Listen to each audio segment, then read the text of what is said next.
So very good morning everyone. So before we start with the session for today, let me first give you the agenda relating to the today's session for the financial management day one of the revision. So before we start, let me make one point very clear. This has to be a very serious session wherein your work should be 80%, my work should be 20% because exams are extremely near for us. Okay? What we are going to do is all the chapters starting from the dividends till the end of the ratios analysis chapter. We are going to take up concept wise one problem, do that, go to the next concept. Did you get my point or not? Every day after the completion of the class, means once you complete the class, I will give the list of extra questions which we need to do for the next coming examination. Did you get my point or not? Which contain RTP, MTPs and other stuff inside that. Where you will find that everything, I will tell at the end of the today's session. I repeat one more time. Point number one, we are going to do dividends, cost of capital and basics of capital budgeting in the today's class. Clear? So these are the topics that we are going to touch for the today's session. So first one dividends, next one is the cost of capital, next is the introduction and some basics to the chapter called as capital budgeting. Okay. First with regard to the dividends, we are going to do around 8 problems. With regard to cost of capital, I will make you to do around 7 to 8 problems also in that. Clear? And all the problems we are going to do from the study material directly. Am I clear? And at the end of the session, we are going to do the RTP questions as well, as I already said in the video. Clear? Such that you need not again separately solve the RTP questions in the class or outside. We will directly do that and complete in the class itself. Did you get my point, everyone? This is the first thing I wanted to tell. So, point number one, we are going to start with the chapter called as a dividends first.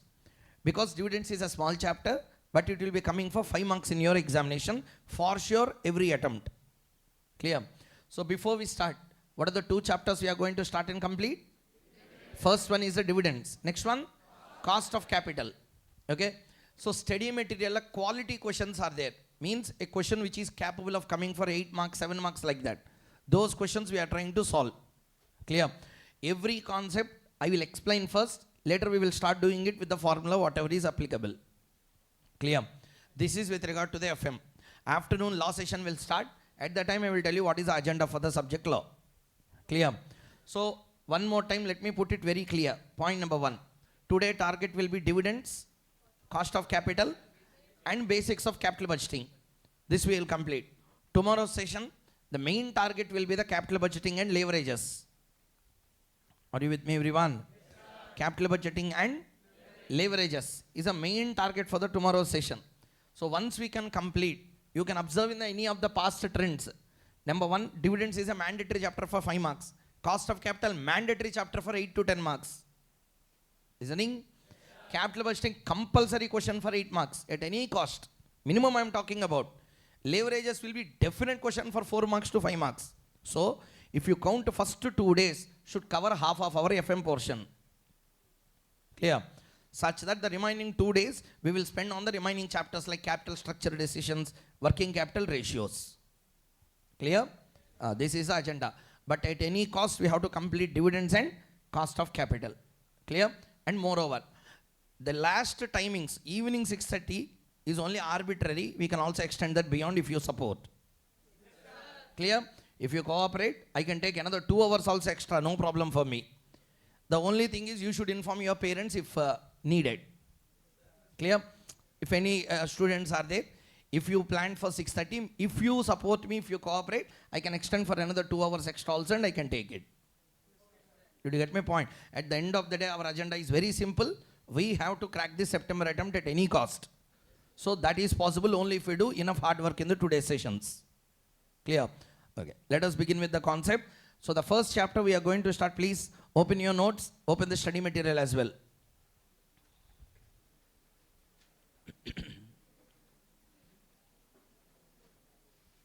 Please open the chapter dividends in the study material.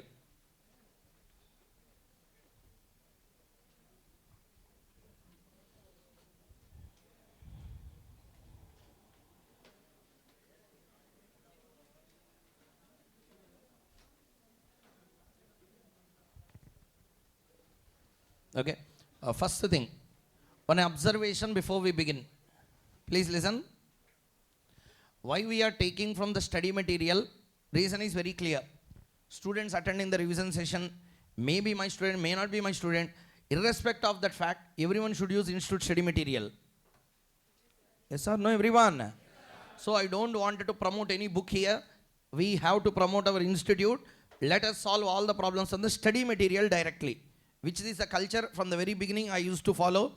So always we should first give the priority to the institute study material. If you properly do that, half the work done.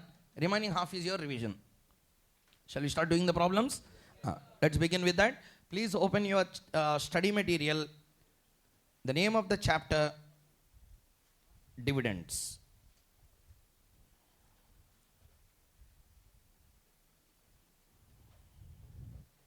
Name of the chapter, Dividends. First, let me first give you overview of the concept, then we will start doing the problems. Each problem, the time that are allotted will be 3 to 4 minutes only. Okay? So we are writing for the exams. So we should have a time slot. Any problem when we start, there should be a time management for doing that. Clear? Whenever we start with a problem, I will give a time allotment for that. Within that time, if you are doing it, you are on par. Beyond that, if you are doing, you are lag. Within that time, if you are doing, you are perfect. Do you understand? Such that you can make necessary improvements while doing the problems itself.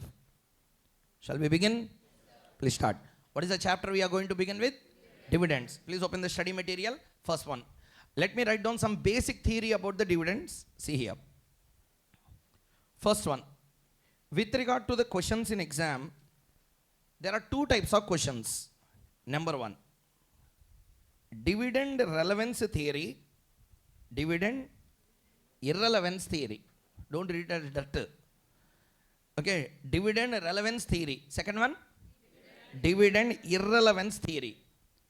Dividend relevance means what? This theory says that dividend declaration, dividend non-declaration will necessarily have a impact on the wealth of a company, don't tell share price. That's the first wrong you can do. Okay, I repeat one more time. Dividend declaration, dividend non-declaration will affect the wealth. Because of affecting the wealth, the share price will get affected. So in simple, in your language, if I have to put, dividend relevance theories says that dividend if declared, price will be one. Dividend not declared, share price will be another. Means the dividend decision is affecting the share price or not affecting the share price. That is called as a dividend relevance theory. There is another theory called as a dividend irrelevance theory, which says that whether you declare dividend, whether you do not declare dividend, price of the share or wealth of the company will not change. That is said under which one? Dividend irrelevance theory. Let me first break down into two parts. The most important from the exams, dividend relevance theory is number one, Walter model. Number two will be Gordon model. When it comes to the dividend irrelevance theory, one popular theory which is extremely popular is model. What is model? Modigliani and Miller model is there. That is very, very important from the exams point of view as well. 10 examination questions from that chapter, 6 questions will come from Modigliani Miller, 4 will come from the remaining 2. Listening everyone? Yes, one by one let us understand now. And I am not going to explain word by word like in a regular session. Let us make it very fast, put the formula, try to understand the concept, do the problem. Shall we? See there, don't do anything, first see there. Walter model, Gordon model, Modigliani Miller. Walter model. Price of a share equal to D plus R by KE into E minus D whole divided by KE. This is first formula. Gordon formula, P naught equal to D1 by KE minus G. This is a regular formula. If in the question, listen carefully, if in the question retention ratio, which one? Return on equity, all this information was given and asked to calculate Gordon. I repeat one more time. If in the question, retention ratio and return on equity, these two information was given and asked you to calculate Gordon, don't use this formula, Instead of that, use the formula E into 1 minus B whole divided by KE minus BR. KE minus BR, where BR represents growth. BR represents growth. B represents retention proportion. E represents EPS. KE represents cost of equity, also called as capitalization rate. What rate? Capitalization rate. So please, D1 is called as, read, what is the D1 called as? D0, dividend already declared. D1, dividend expected in the next year onwards. Okay. So D1 represents dividend already declared, dividend to be declared. Loudly. Means these are all the already happened dividends, futuristic dividends. Next, K represents the cost of equity, G represents the growth. Okay. So here, what is this R? R means rate of return or return on equity. You can call it in any way. Either you can call it as a rate of return or you can call it as a return on equity. Same numbers even here. The only change is here what is a D? Same. Here what is a D? D represents DPS. R represents return on equity. KE represents cost of equity. E represents EPS. D represents DPS. All the notations everyone understood clearly. So one by one, please tell me the formula first. What is the formula for the Walter model? One second. Don't tell like that. What is the LHS? That equal to. What equal to that formula? That you need to know. Tell me, what is the first one? P equal to D plus R by KE into E minus D whole divided by KE. Where P equal to current price. What price? Future price or 10 years after price or today's price or which price? Current price. Okay. Current price equal to DPS plus return on equity divided by cost of equity into E minus D whole divided by KE. Cost of equity. Okay. E minus D means what? EPS minus DPS. 10 rupee EPS. 5 rupee DPS. What will be the difference? That 5 rupees is called as a retained earnings per share. That 5 rupees is called as what? So next tell me, what is the Gordon's formula? P naught equal to D1 by KE minus G. Please let me know what is P naught. What is the P naught? Current price of the share. What is the D1? Expected dividend. What is the KE? What is the growth? What is the G? Sorry. Growth. I only said. Next. P naught. Next formula. P naught. Current price of the share. E. 1 minus B. 1 minus B. Right? Don't read there. I'm asking 1 minus B is retention. 1 minus B means payout ratio. B is retention. 100 rupees la 60 rupees retained. Means how much is paid? 40. Loudly. 40. I will repeat. 100 rupees. 60 paid. 60 retained. Means how much is paid? 40. Now instead of telling it in rupees, tell it in percentage. 40% is 40% is payout. Next 60% is, instead of telling in percentage, tell in points now. 0.6 paid. 0.6 retained. 0.4 paid. That you have to write. That's why we call it retention proportion. Are you understanding the point, everyone? Next. B represents retention ratio or retention proportion. R means what? Rate of return or return on equity. Why I am telling all these things shall I tell you? People will get confused, not today. Exam hall they will use different words. Capitalization rate they will use. Rate of return they will use. Return on equity they will use. At that time you will get a doubt what is KE, what is R. If you misplace both the numbers and do the problem, over, gone. So therefore, be extremely cautious and careful while knowing the notations itself. Up to here, everyone had a clarity, yeah? Okay. Now we are going to do some problems in that regard. Before that, model we will separately discuss for half an hour. That's the time I am allotting for the Modigliani Miller because of its importance that is being involved. Before going into that, the thing which we need to learn, listen carefully. Shall we? Yes, as per Walter model, listen carefully. As per, if you want price to be higher, means if you want to get an optimum price for the share of a company, dividend decision will impact or will not impact? Dividend decision will have an impact or will not have an impact? How can you tell will have an impact? Because formula has dividend. P equal to what? That's all, game over. That means P is influenced by D. Are you understanding or not? Sir, I will tell you one thing. Please listen. Everyone listen. Shall we? Tell me now. Answer. 3x plus 2y equal to 5 means that number 5 is influenced by what? X and Y. Same. This is a function. P equal to D plus C is saying means P is influenced by D. Means D is impacting P na, not impacting P na. That's why we tell that dividend impacts the share price under Walter model. Clear? That's the first significant observation that we can make. So the point number 1, start. First, Walter model says that there are 3 different situations that can come to a company. Option number 1. Option number 1. R greater than KE. 2. R equal to KE. 3. R less than KE. First one, R. Second one, R.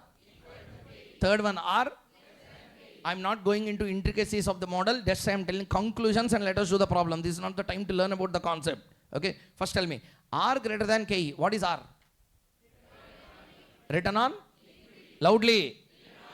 Simple logic I will tell you. Okay. See here. Tell the balance sheet. How the balance sheet will look like?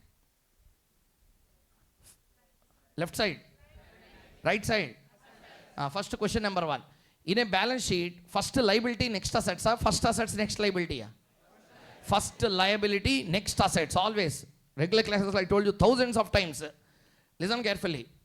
Unless and until you finance the money, you can't invest somewhere. Sorry, I will ask a simple question. You will take a loan and buy a car, or you will first buy a car and take a loan? Take loan and buy car, or buy car and take loan? Means first what is done? Financing or investing? Later comes? Same also in a company. You raise money in the form of equity. What they will expect? What they will expect? Liability. KE is a liability. R is a return. It's an asset for you. Are you understanding the point or not? I repeat, you raised money through equity. What you have done with that equity amount? Where you will do? What you will do?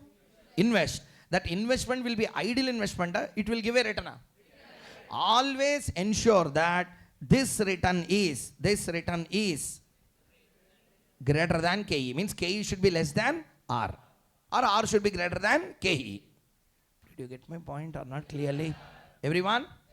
Now tell me, KE 12%. ROE should be 12, less than 12, or more than 12? Everyone? Let us say it is 14%. Good investment, bad investment. What is 12? What is 12? Cost of? Okay. Now tell me, my ROE is also 12. What does it mean? That concept, capital budget, IRR. When your R and KE matches, when R and matches each other, we call that situation as what? IRR. It's a situation where there is no gain, no loss. No gain? No loss. Just both are on a break-even situation at that stage. So every time what we need to keep in mind, the question is whether your return is crossing the cost or not, we need to check. Sir, it's a general financial basic knowledge that we need to have. Whenever we invest somewhere, that investment should at least give more than what is the cost we are paying there. We are paying how much cost here? How much return we are getting in the example? Now we are getting exactly 12 or more than 12. We call this as a good investment. This is called as a positive NPV project. Which project? NPV project. 12 IRR project. Which project? IRR project. Okay. Now tell me. 12-10 negative NPV project. Which project? See the screen now. Point one by one. First tell me, what is the KE? What is ROE? See the situation one by one. The situation is R greater than KE situation, or less than KE situation. R less than, R greater than. R greater than what? KE situation it is. Okay. Now one by one answer to my question. R is greater than KE, R equal to KE, R less than KE. These are the three situations we are facing now. Now the question number one. R greater than KE. Just answer to this question and tell. I gave you 100 rupees. Simply to tell, you are the shareholders, I am the company. I took 100 rupees from you. How much you are expecting? How much you are expecting? 12% means after 1 year I should give you 100, 112. But how much I am giving? 100. Now wealth is increasing in whose hands? Simply to tell, I repeat one more time. That's a problem. Examination, they are not asking only problematic questions in dividends. They are asking more commentary type. Means you have to write the comments on that particular question. At the time we are doing wrong. 5 marks only we are getting 2-3 marks, remaining 2 gone. Repeat one more time. Point number 1. Shareholders, if you put money in their hands, they will invest somewhere else. They are expecting a return of how much? Means simply to tell, if the 100 rupees is in the hands of shareholders, that 100 will become how much after 1 year? 112. But if you give the same money to the company, I will invest at 12 or more than 12. At what rate? So your 100 will become how much in my hand? So simply tell me, in company hands your 100 will become 100? If you don't give me and keep it with you and invest at 12%, your 100 will become how much?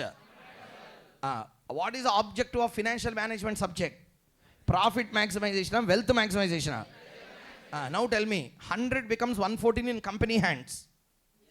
100 will become 112 in your hands. Where to keep the money? Therefore, 100% retention is the law objective.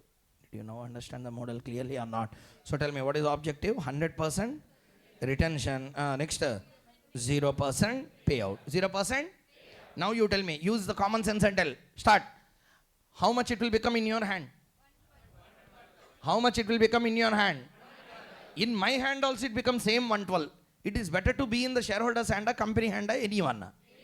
Therefore, simply dividend impact will not be there on the share price. Because whether you declare or whether you do not declare, that doesn't make any difference in the second case. Did you get my point or not?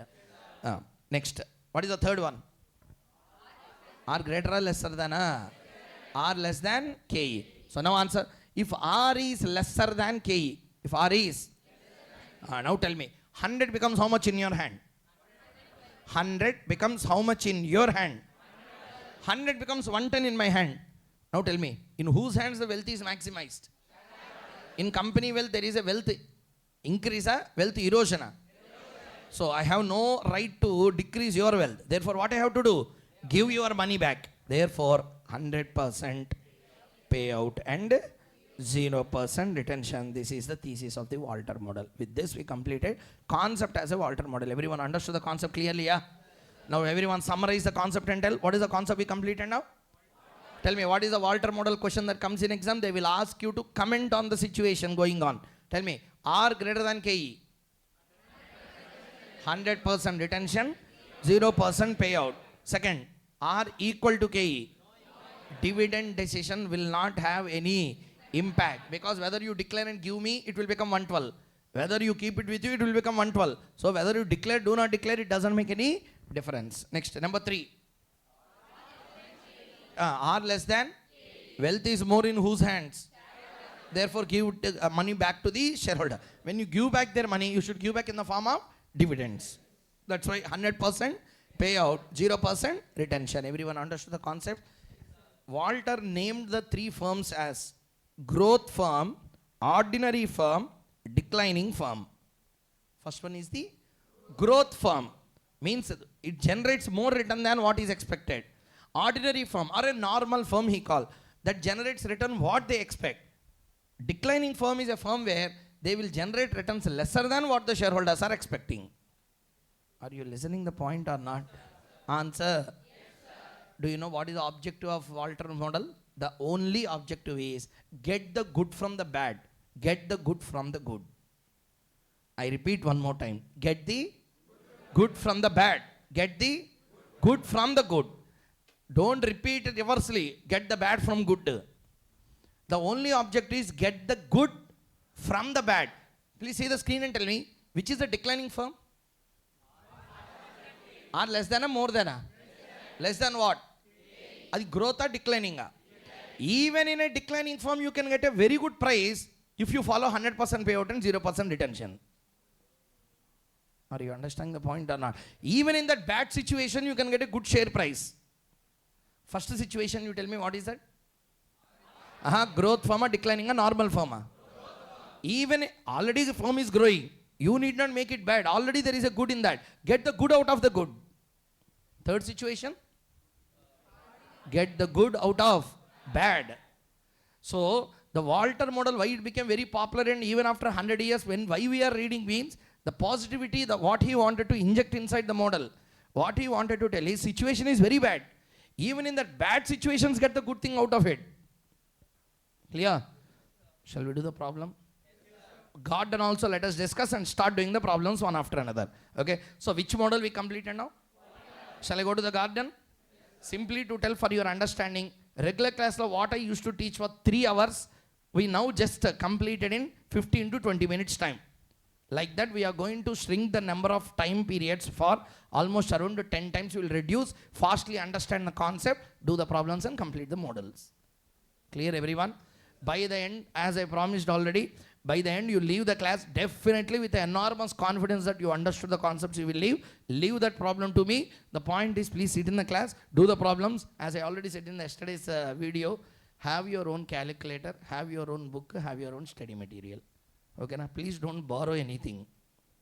Okay, have your own books, calculator and study material. Am I clear? Before going into the next one, what is the next model we are going to begin with? Now you should tell. Already you understood the logic. Tell me, what is the Gordon model formula? P not equal to D1 by KE minus G. Everyone loudly. D1 by?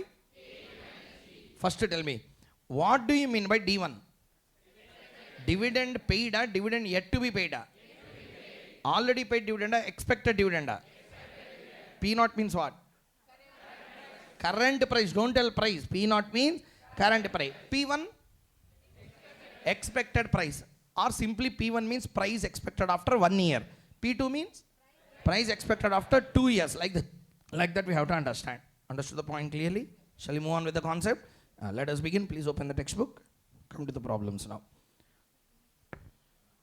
I will tell the problem number selectively. Let us do. Let's not waste time by doing all the problems one after another.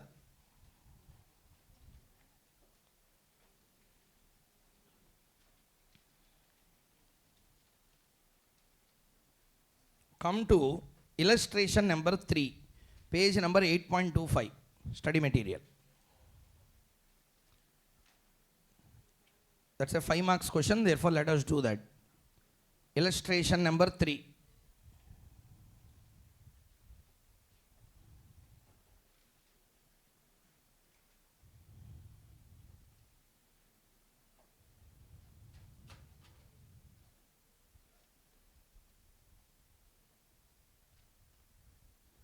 Practical illustrations. Please see here.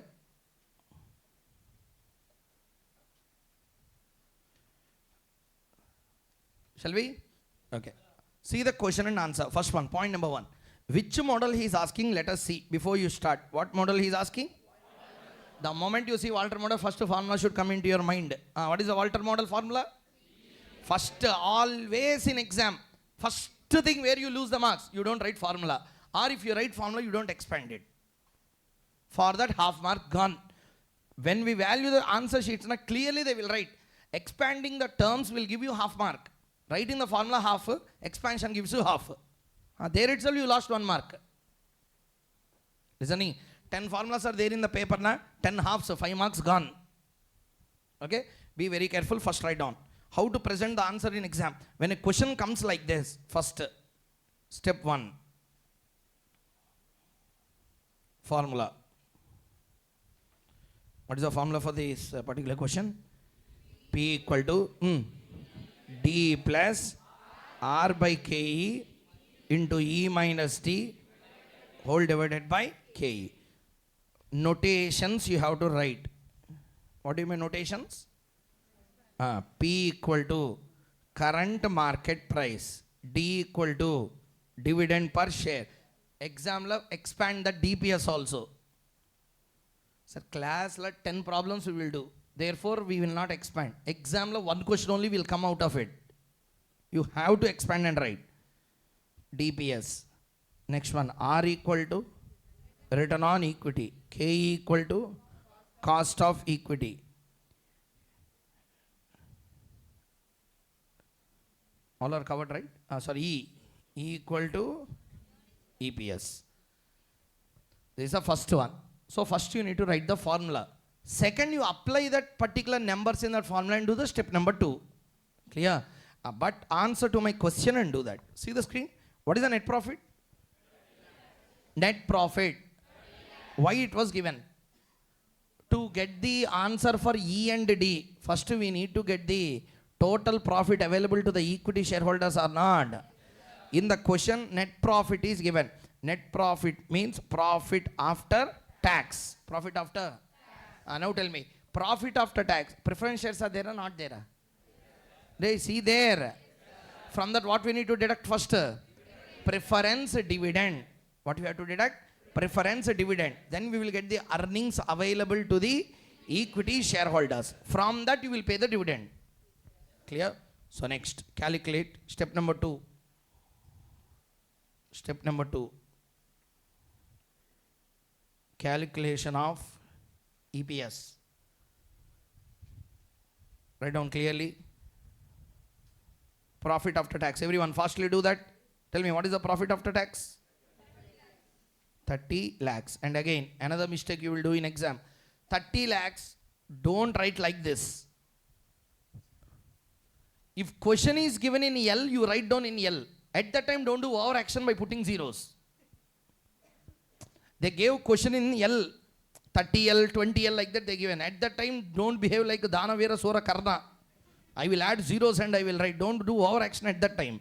When they give in total numbers, don't do L and do extra over action. Are you understanding or not? Do what they ask, that's all. Don't do higher, don't do lower. Clear?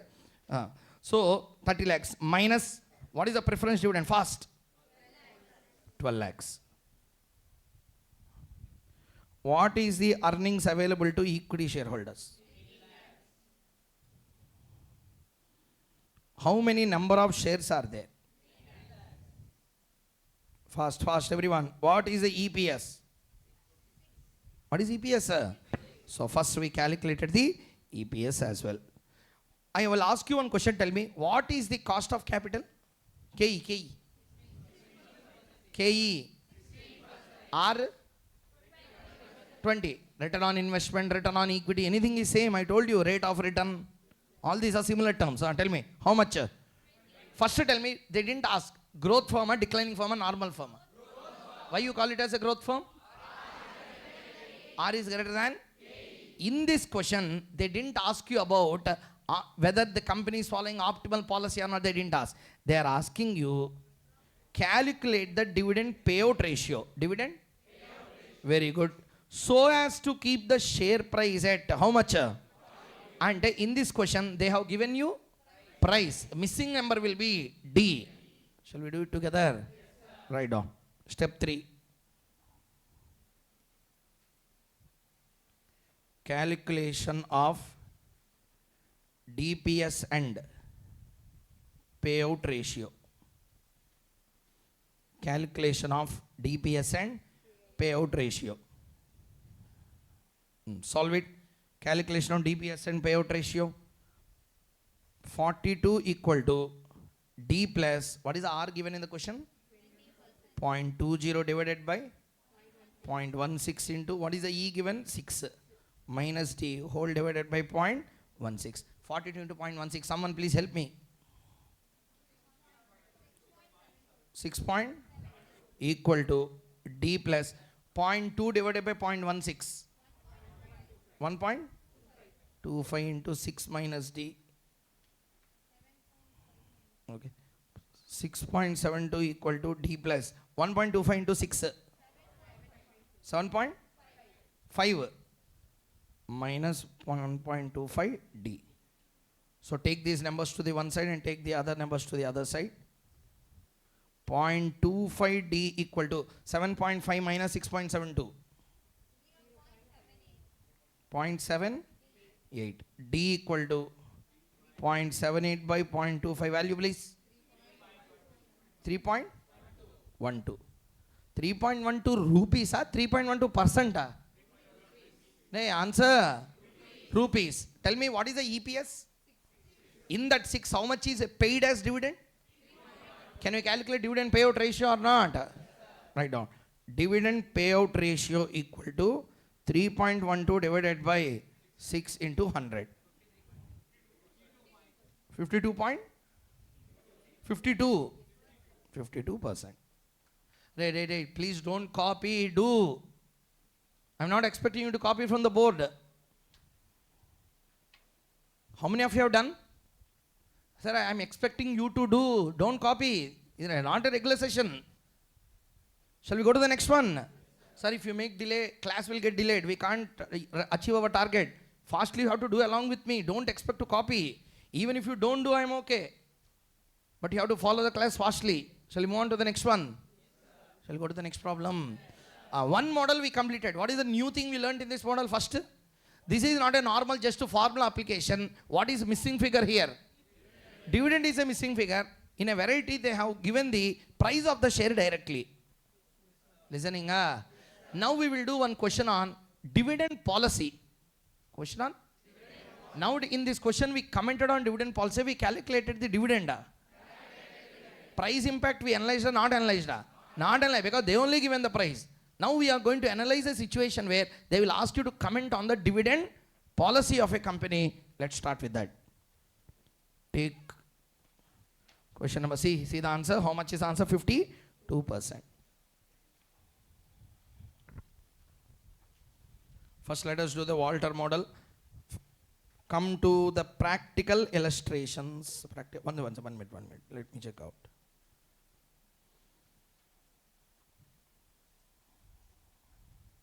Okay. Now come to illustration number 9. Illustration number 9.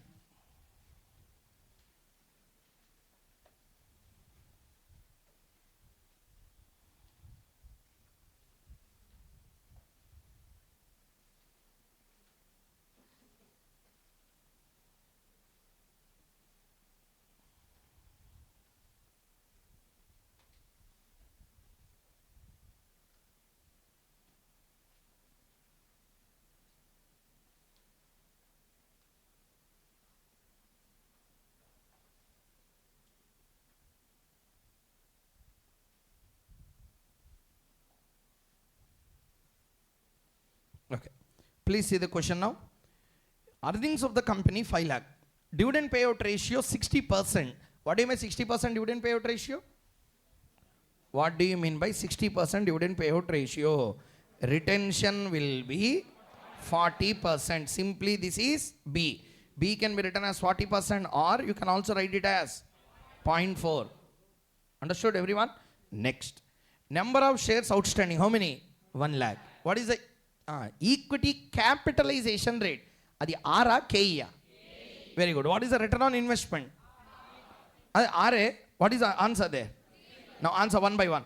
Calculate the market value as per Walter model. He asked us to calculate, and he is asking you to calculate D or P. Formula please. P equal to D plus R by KE into E minus T whole divided by KE. Fatafat, first give me the answer orally. Point number 1. What is the D? D means a dividend per share. How much is earning? 5 lakh into 60%. 3 lakh divided by 1 lakh. 3 rupees is the DPS. Everyone understood how to do? Shall we do the answer? Let's start. Step by step, let us solve. Step 1. Formula. Expansion you do in the exam. From now, we will write the formula and we will apply directly. P equal to D plus R by KE into E minus T whole divided by KE. Expansion you have to do in exam. Step 2. Step 2, DPS. Write down there in one single step, DPS. How much is the earnings in the company? 5 lakhs. 5 lakhs into divided by how many shares? 1 lakh shares. Rupees 3.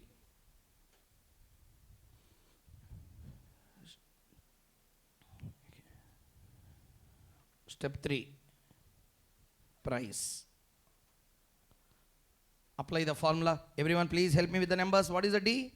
3 plus R 0.15 KE 12 into E minus D. What is the E? Minus 3 whole divided by 0.12. Anyone who has done, please give me the answer. 45.83. Sorry, 83. Close with the 2 digits. Sir, always remember one thing. Listen, this should not be in percentage because we are calculating price. Price can't be in percentage. We are calculating what? Price will be in rupees. Currency it is. It's not a percent. Got the clarity? Be careful while you are doing that.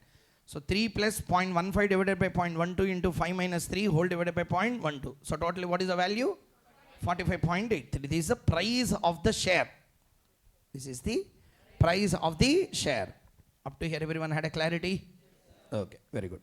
Next, I will ask you one question. First answer to this. Tell me. Did this price of 45.83 is the optimum price? Suboptimal price? Simple question I am asking you. Please put here and answer. Point number 1. I will ask you one question. Tell me. As per Walter, in your question, R greater than KE case, less than KE? Growth or declining or normal? Growth formula, what you have to do? 100% retention, 0% payout. What you have done? 60% payout to 40% retention. And you are following my policy or not following my policy? If you don't follow my policy, you won't get the good price. You will get the highest price possible only if you follow the policy. Did you get my point? Now you answer my other second question he asked. See there. Optimum dividend payout ratio according to Walter model and market value at that payout ratio. Now tell me. Answer. How to write, how to present the answer in exam? Write down. Again, don't write formula. Don't waste time. Step 4. Optimal policy and price. Optimal policy and optimal price. Write down. First tell me. This is a R greater than KE case, less than KE case. Right now, since R is greater than KE, it is a growth firm. And company has to follow 100% retention, 0% payout. In that case below write down P equal to 0% payout means D will be there or D will be 0 na? Answer. 0. Therefore you need not write 0 in the formula. Okay. R is how much? Point divided by 0.12. What is the earning? Minus 0 whole divided by 0.12. 0.15 divided by 0.12 into 5 divided by 0.12. 52.08. Okay, very good. Now tell me, how much is the price if you follow the policy? If you don't follow the policy? Now what is the moral of the story? What is the moral of the story? What you understand out of this model now? If you follow the procedure set by Walter model, you will get the optimal price for the share. If you follow any other ratio other than what I said, you will not get the best price. Listening everyone? This is the concept he wanted to tell. Sir, I'm not going to spend more time on this. We completed this. Shall we go to the next one? Next. Another third question also we will do on Walter. This is a unique type of question. A good question as well. This is same model again. Let's not do that and waste our time. Yes. Very good question. Question number 2. Once you do this and complete, no question in exam can come on Walter which can cross you. Okay, na? Shall you do? Will you do? Start. Point number 1. See the question first. Arey, no avesam. Listen first. See there. Avesam star. See there first. Avesamlo don't do anything. Read the question properly. Point number 1. What is the total earnings? Number of equity shares? Dividend paid? P by E? 1.5. 12.5. What is the question he is asking? Apply the Walters model. Analyze whether company is following a optimum dividend policy. Okay, that's a question 1. Next, second question, compute P by E ratio or PE ratio, anything, at which dividend policy will have no effect on the value of the share. Will your decision change if the PE ratio is 8 instead of 12.5? Analyze. Very good question. All the concepts blend in one question they have asked. This was asked in examination for 8 marks. Because this question is more of a theoretical in nature than practicality. Simply to tell, you have to more write the comment on this answer rather than writing some numbers and doing the answer. Clear? Which is very important for the exams as well. Let me first explain you 2 important concepts here. What is this P by E ratio? Because anyway I have to teach this in ratios chapter. Instead of dealing there, I will tell here. At that time, don't ask me to repeat again. What is the concept? P by E ratio or PE ratio. Call it PE ratio. Price earnings ratio. What is it? Price earnings ratio. This is the concept. Sir, always there should be a proportion of a price. There should be a proportion for a price. Benefit cost we call, na? What we call? Benefit cost, or we will call it cost benefit analysis. Correct? When you are putting some cost to a product, we should always think about the benefit given by that product. Correct or not? I am purchasing something. What benefit I will get? You will first analyze. For that, how much cost I can keep? You will analyze that. Clear? On that basis only we will put our amount. Same concept. If you invest in a share, what is the benefit? Earnings. What is the benefit? These earnings are given. For these earnings, how much price I can pay? That price earnings ratio. Clear or not? Price earnings ratio is also called as a cost benefit ratio. Exam life, if a Tughlaq person like me has to give a question, I will not ask a P by E ratio. I will ask cost benefit ratio.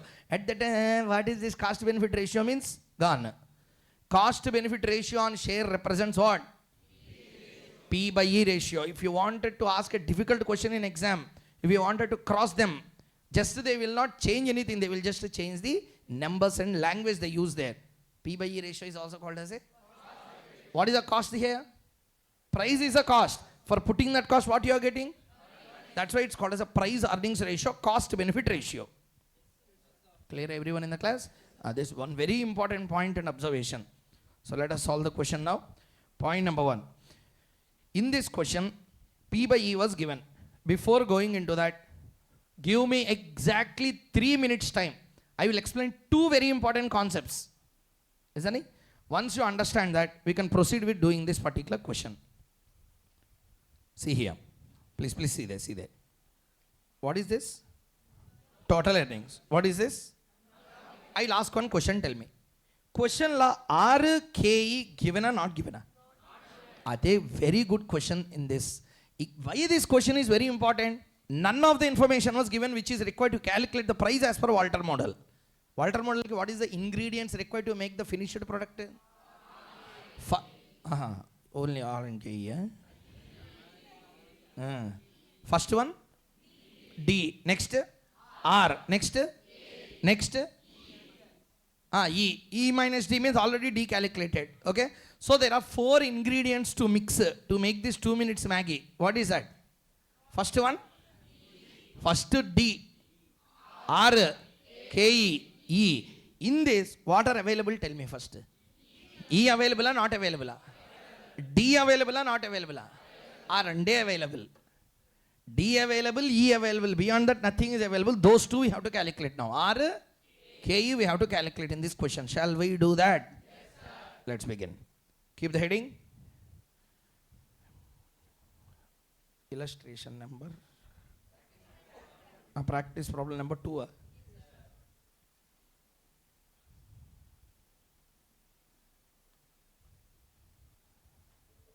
Keep the heading. Practice problem 2.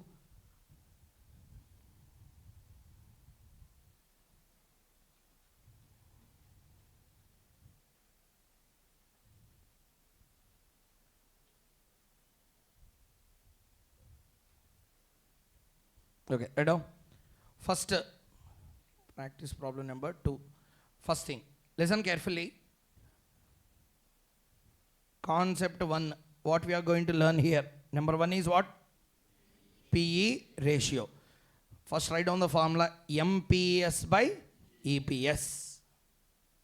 MPS by EPS. PE means what? Price earnings. Numerator price MPS. Denominator earnings EPS. That's called as a price earnings ratio. Okay. Debt equity ratio. What is the formula?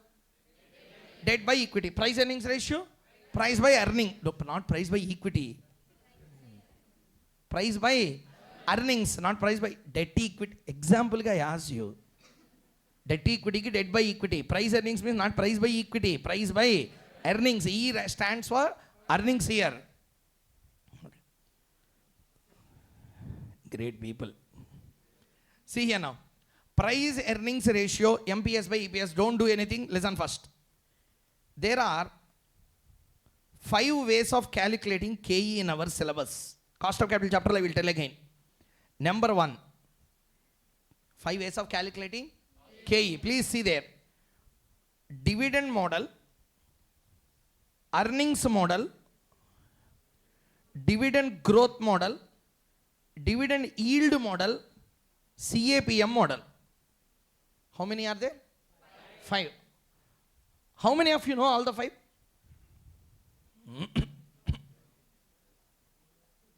Very just to know. So we are going to learn all the 5 in the today's class in the chapter called as cost of capital. In that chapter we will see all the 5.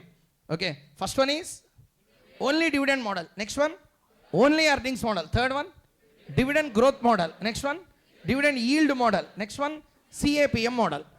I'm not going to touch anything now. I'm just showing you one thing. This one, second one. What is this model? Okay. With growth or without growth? Without growth. Obviously without growth. Okay. Let us see how to do this. KE equal to E by P. That's all over. KE equal to? KE equal to? Can I tell you this way? KE is inverse of P by E. KE is inverse of P by E. Hey, answer. KE is inverse of. Then I will ask you one question. 1 by KE equal to? 1 by KE equal to? 1 by PE equal to? KE. Did you understand what I said? This is not time to learn things, but still I am telling you for one good reason. Maybe one of the student might be there in the class who don't know this logic. Only with that reason I am repeating this point. Again, for one last time I will repeat and I will start doing the problem. KE equal to what is the formula under earnings model? Therefore, what is 1 by KE? 1 by KE equal to 1 by E by P. Correct? So, listen. So, 1 by KE equal to? And P by E is the inverse of what? KE. P by E is the inverse of KE. KE is inverse of? KE is inverse of. That's all. Therefore, simply, whenever question comes in exam, PE ratio given but KE not given. KE equal to 1 by PE. KE equal to 1 by. That's all. Write down. KE equal to 1 by PE ratio. Okay, na? Now please tell me. Let me prove this formula just half a minute. See there. KE equal to what I said, 1 by PE. This can be written as 1 by 1 into E by P. If you take the E back. Okay. So what is the formula? E by P. That's what I said here. E by P. Listening everyone. So tell me. Not yes sir. Please answer. Point number 1. What is the formula for KE? When this formula has to be used? When this formula has to be used? When the KE is not given in the question, but P is given in the question. How to calculate KE? One last time, again. Tell me, KE equal to? KE equal to? Loudly, K equal to. When you have to use that formula? KE not given, but P by E is given. Okay, na? Why I am asking this question, do you know? Listen. Price, earnings, they will give in the question. What they will give? Price they will give, earnings they will give. Okay, na? They don't give you PE ratio, they don't give you KE. They don't give you? They don't even give you? At that time also you can calculate first PE ratio, one number will come. Inverse of that PE ratio will become the KE. So that's why always remember one point. What is KE if no information was given for calculating KE except PE? 1 by PE equal to KE. That's all. Answer is completed. Shall we start doing the answer now? Sorry. Another one small point is there. Listen. This is concept number 1 we learned here. So tell me what is the formula for the earnings? KE equal to E by P. Also can be written as or KE equal to 1 by PE ratio. 1 by PE ratio. Will you remember this formula? Very, very important. Next. Concept 2 we are going to learn here. Tell me, KE calculated or not calculated now? And we can get the number or will not get the number? Will get the number. Now you answer my question. What is still remaining for us? E there, D there, R there. Sorry, KE there. What is the missing one? Are they very, very important? See here. Whenever you wanted to calculate return on equity, always remember one thing. Check whether they have given EPS or not. What they have given? EPS. There is a formula. Please see here. EPS equal to BVPS into ROE. Please repeat. EPS equal to. What is a BVPS? Book value per share. Book value per share. Sir, what is book value? Sir, I will ask you one question. Tell me. Book value is nothing but total of equity share capital and reserves and surplus. Total of? Sir, loudly. Equity share capital plus total put together we call it as what? Book value is called as a book value. Repeat one more time. Equity share capital plus reserves and surplus is called as divided by number of shares will give you book value per share. Everyone, book value. Very good. So now tell me, see the question and tell me. So this formula everyone understood? Yes, sir. So there is a lot of derivation also in this. Regular class students, you might have remembered at least what we discussed in the class. That I don't wanted to do in this session. Okay. So the main agenda is you should understand how this particular concept is working. Now tell me, what is the formula for EPS? EPS equal to? Book value per share into? Okay. Two formulas we came to know now. Tell me what are the two formulae? Number 1. KE equal to 1 by PE ratio. Number 1. Number 2. EPS equal to BVPS into ROE. BVPS into? ROE. Very good. Shall we start doing the problem now? Write down. Step 1. This is a practical problem. 1 or 2? 2. Write down. Step 1. First one is the formula. Write down. P equal to D plus R by K into E minus D whole divided by KE. Till now. What is the D given in the question? Application we will do in the step number 2. Write down step 2. What is the first question he asked you? First we have to tell whether there is a optimal dividend policy or not. To know the optimal dividend policy, first we need to calculate calculation of KE and R. Calculation of KE and R. Now you people should tell bit number 1 KE. KE equal to 1 by PE ratio. 1 by, what is the PE ratio? 12 point value please. 0.08, how much percent? 8%. This is what? KE. We have R? No. So, we have to calculate R. Just now I told you, EPS equal to what? BVPS into ROE. Everyone please see the question, don't copy. See the question in the book. First tell me, here only I am writing. What is the earnings? What is the number of shares? So what is the EPS? What is the EPS? Equal to, tell me, what is the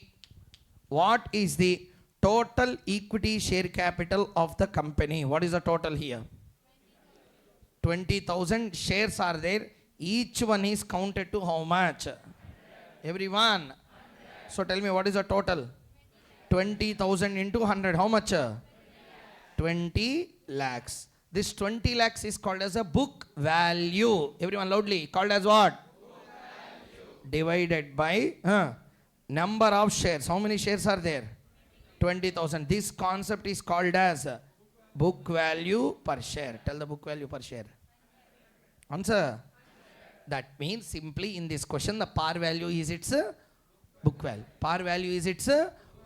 Sometimes in the questions where we do in ratios analysis chapter, book value and par value will slightly change because of reserves and surplus. Because of so because of reserves and surplus. Separately, if they have given the reserves and surplus to you, that also we should have added to the 20 lakh. 20 lakh plus that X amount of reserves and surplus divided by 20,000. Listening everyone? Tell me, what is the BVPS in the question? Tell me the formula. EPS equal to BVPS into ROE. What is the EPS? 10 equal to, what is the BVPS? Into ROE. ROE equal to 10 by 100. Can we calculate as 10% or not? Now tell me. EPS. Tell the value. 10. BVPS into R. R equal to 10%. So first tell me, R10 KE8. Which kind of firm this is?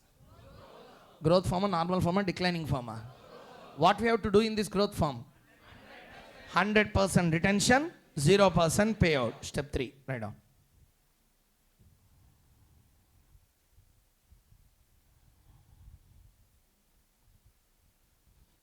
Optimal dividend policy. Optimal dividend policy. Since R is greater than KE, optimal dividend policy is 100% retention, 0% payout. 100% retention, 0% payout. That's all. That's what they asked. They didn't ask you to calculate price at that value. They just asked you what is the optimum dividend policy. First one, everyone tell me, are you doing along with me? Next, see here, compute the PE ratio at which dividend policy will have no effect on the value of the share. First you tell me, I will listen. When dividend policy will be unaffecting the price? R should be equal to, what is R? See the question and tell, what is R? How much? That means how much should be the KE to make it unaffected? KE 10% means how much should be the PE? Just now I told you. Formula. KE equal to? PE equal to? Loudly everyone. KE equal to? 1 by PE. PE equal to? 1 by KE. So now tell me. Answer again. What R and KE will unaffect the price? R equal to KE. What is R? How much should be KE? If that be the case, price will be affected by dividend policy or not affected? So R should be equal to KE. KE should be how much then? 10%. KE 10% means, can we tell in the PE terms? How much is the PE? Do it and tell. 1 by 0.1. How much it will be? 10 times. PE is always represented not in percentage, not in rupee. It is represented in time. So how much should be the PE ratio to have unaffected price? Right on there.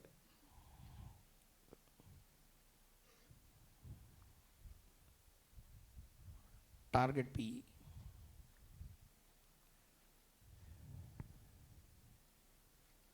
Write down.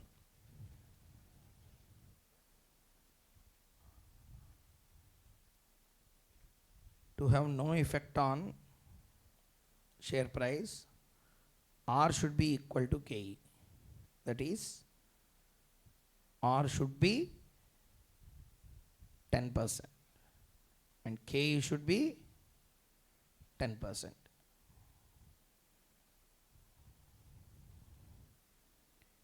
KE equal to 10%. KE equal to 1 by PE. Therefore, PE equal to 1 by KE. That equal to 1 by 0.1. So how many times? 10 times. So tell me, how much PE makes the price unaffected? How many times should be your PE? See here. See the screen once. Second question also over. What is the first question? Analyze whether the company is following a optimal dividend policy. Okay. Now tell me, this company's optimal policy should be how much? 100% retention, 0% payout. Just comment on this and tell me, this company is following the policy or not following the policy? Why not following the policy? Can you please explain? Almost 75% of its amount they are paying as a dividend. That means company following the dividend policy or not following? That's the answer for the question number 1. We completed. Second bit. Compute PE ratio at which dividend policy will not have any effect. Please, one more time, one last time repeat this. Tell me, dividend not to affect the price means R should be equal to R should be equal to KE can also be written as. So how much should be the PE? 1 by KE. So what is the KE? 10%. PE will be 10 times. So PE should be 10 times in order to have an effect or no effect. One last question for you, other third question. See there. Will your decision change if PE ratio is 8 instead of 12.5? PE ratio is 8 instead of 12.5. Please write down. Step number 5, last step. Sir, exam you have to elaborate and write for 8 marks. Okay, na? Just I am showing it for the revision purposes very fastly. Write down. Revised PE and impact. I hope every one of you will tell now what he has given in the question. PE. How much? Loudly. 8%, 8 rupees, 8 kgs, 8 liters, 8 times. Tell that. Why you are telling 8 and leaving? Same mistake you will do in exam. 8, 8 times, 8%, 8 liters, 8 kgs. What is that? Notate that properly. It's 8 times. Tell me. PE 8 means, can we calculate KE out of it? How to calculate KE with PE? That's all. Write down. KE equal to 1 by PE. That equal to 1 by 8. That equal to point. 1 to 5. 1 to 5. Okay. That means how much? 12.5. Okay. Tell me, what is the R? What is R? What is the KE? Your answer will change or will not change now? Tell me, R greater than KE or less than KE? Everyone? Now you tell me, if R is less than KE, what company should do? 100% retention, 0% payout. 100% payout, 0% retention. Even in this case, company is false. Do you know why? Company is paying 100% dividend or not paying 100%. Even in that case, company has an optimal policy or not an optimal policy. That is the answer we have to give there. Did you understand the point or not? So, R is less than KE. In this case, what company has to do? 100% payout, 0% retention. Company not following or following? Not following optimal dividend policy. Everyone understood the point clearly? Answer, sir, everyone? Okay. Sir, full explanation, everything, please don't expect in these type of classes because our target is to understand the concept and complete. Clear? My full FM notes is available in the Telegram group already. There, including all explanations I have written there. If you want, you can take the document and you can see the answers. Later, not in the class. Shall we move on to the next one? Let's go. So, let's take Gordon's model now. Which model we completed now? Let's fastly do the Gordon's model. 3 questions also on Gordon. 2 questions on Gordon and another 2 questions on Modigliani Miller. Okay. Let's begin. Gordon's model, we will do one thing. We'll directly take a practical illustration and try to solve. Okay, na? What question we have to take? Question number 3 we will take. Which one? Which question? Practical problem number 3. We will take and we will try to solve that. The advantage of that is Walter Gordon is in the same question. Shall we do it? Gordon I will do, Walter you will do.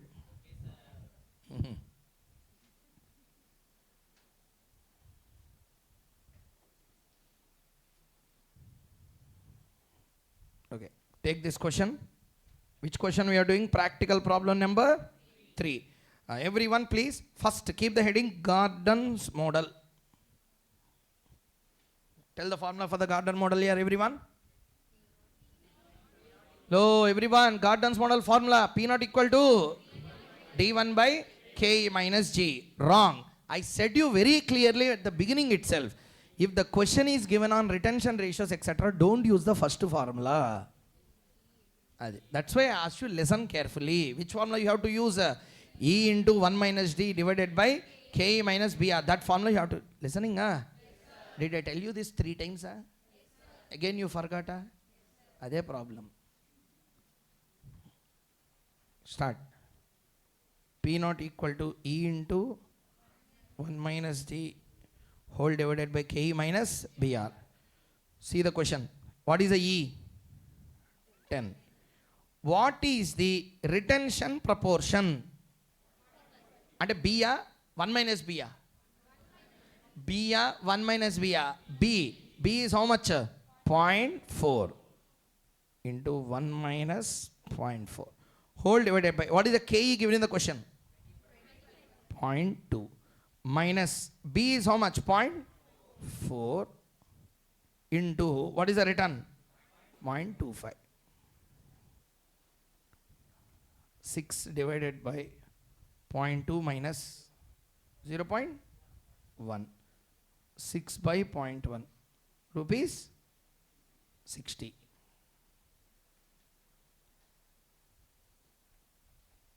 Don't copy, please. So don't heads up, head down. Head down, everyone. Do that answer. Why you are seeing the screen? Do it, check your answer. Calculated. How much is the answer? Everyone have got the answer? Do that for the Walter now. Do that for the Walter model.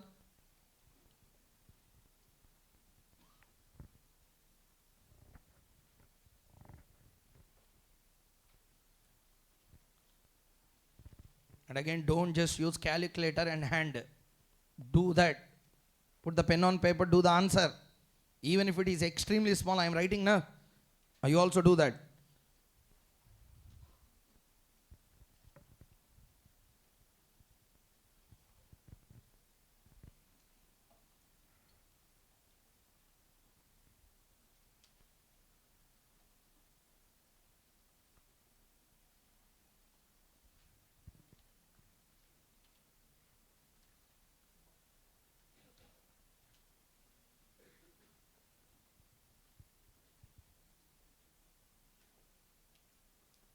How much is the answer? Everyone got the answer? 55. Can you go to the next question? I will give another question for you. Try to solve that. Again, this question is on Gordon. Question number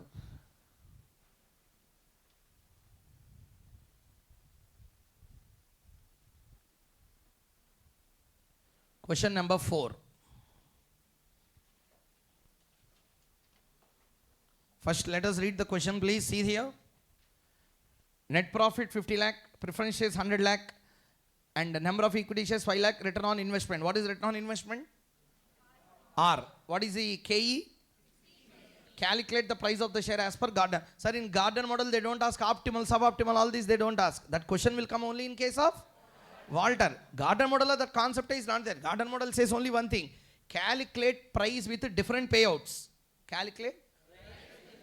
Which payout you got maximum price, that's the best payout. There is no R greater than KE, less than K. All that story is not there. What you have to do? What you have to do? Take multiple payouts. Calculate the price. E into 1 minus B whole divided by KE minus BR. Calculate. At one payout, you will get a highest price. That's the optimal dividend policy for you. That will be the answer.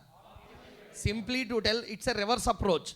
Walter says whether dividend, listening everyone? Yes, Walter says that your strategy of dividend will affect the price. Your strategy of dividend will affect the price. But Gordon says that, is it affecting the price in a better way? Yes, then that's the better dividend policy. Understood or not? Like said in one movie, okay, there is one saying in that movie. Maybe you know or not, just understand the idea behind. Okay, if our persons, we like some person very much. If that person is in trouble, we will get angry. Okay, that is one way. Second one, I am getting angry means he is my person. Do you understand the point or not? Understood the manobhavam properly? So the idea behind this is, one thing, he is affected. Therefore, I am getting angry. Logic number one, Walter type. Price is affected. Listening? Second one, I am getting angry means, definitely he is a close person to me. So this is second approach. That's Gordon. So Gordon does not tell follow this policy, follow that policy. He says that calculate the price using various payouts. Various. At one payout you will get the best price. That is your best policy. Are you understanding? So now that's why they gave you like this. Dividend payout ratio 25, 50 and 25, 50 and 100. So can you please tell me what is this 25, 50, 100? Huh? And a B, 1 minus B. 1 minus B. What is R? What is B? First case la 0.75. Next case la 0.5. Third case la 0. Will you do the price under all the three payouts? Start doing. First one. Step 1. Formula. By the way, which formula you have to use? D1 by KE minus EI, E into 1 minus B. E into 1 minus B, because they have given you KE and R properly.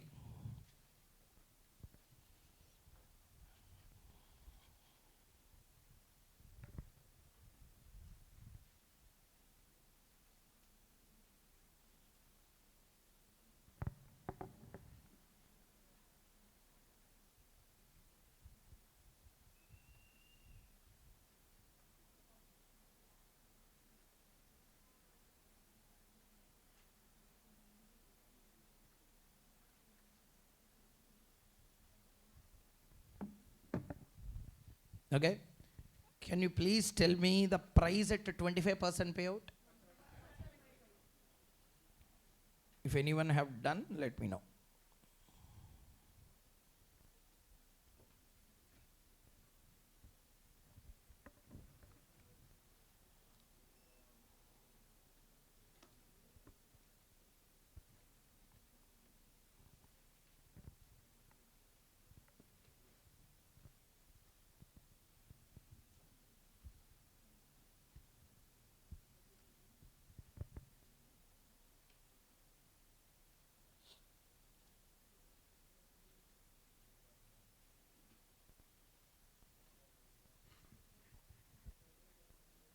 %, what is the answer? 175. All the times don't apply formula. One time you write the formula and start doing the working. 58.3. Okay. How much is answer? 3 100. 43 point. I wrote the final answers as said by one or two students. You check that answer.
Oh, have you calculated everyone?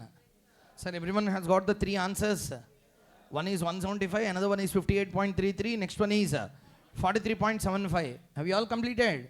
Tell me, what is the optimal policy, at least in these three payouts? 25 besta, 50 besta, 100 besta? Everyone? 25 will be best. Because what is the price at that stage? So always remember one thing. Gordon model don't say anything about RKE.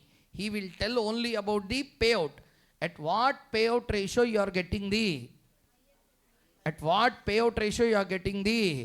highest price, follow that policy. Now tell me, what policy we have to follow? 25, 50, 100. Which one you have to follow? What is 25? 25% payout, 75% retention. This is the answer for this question. Everyone understood the point?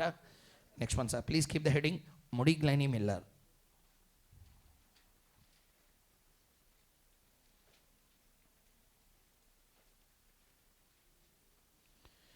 Very, very, very, very important concept in this entire chapter.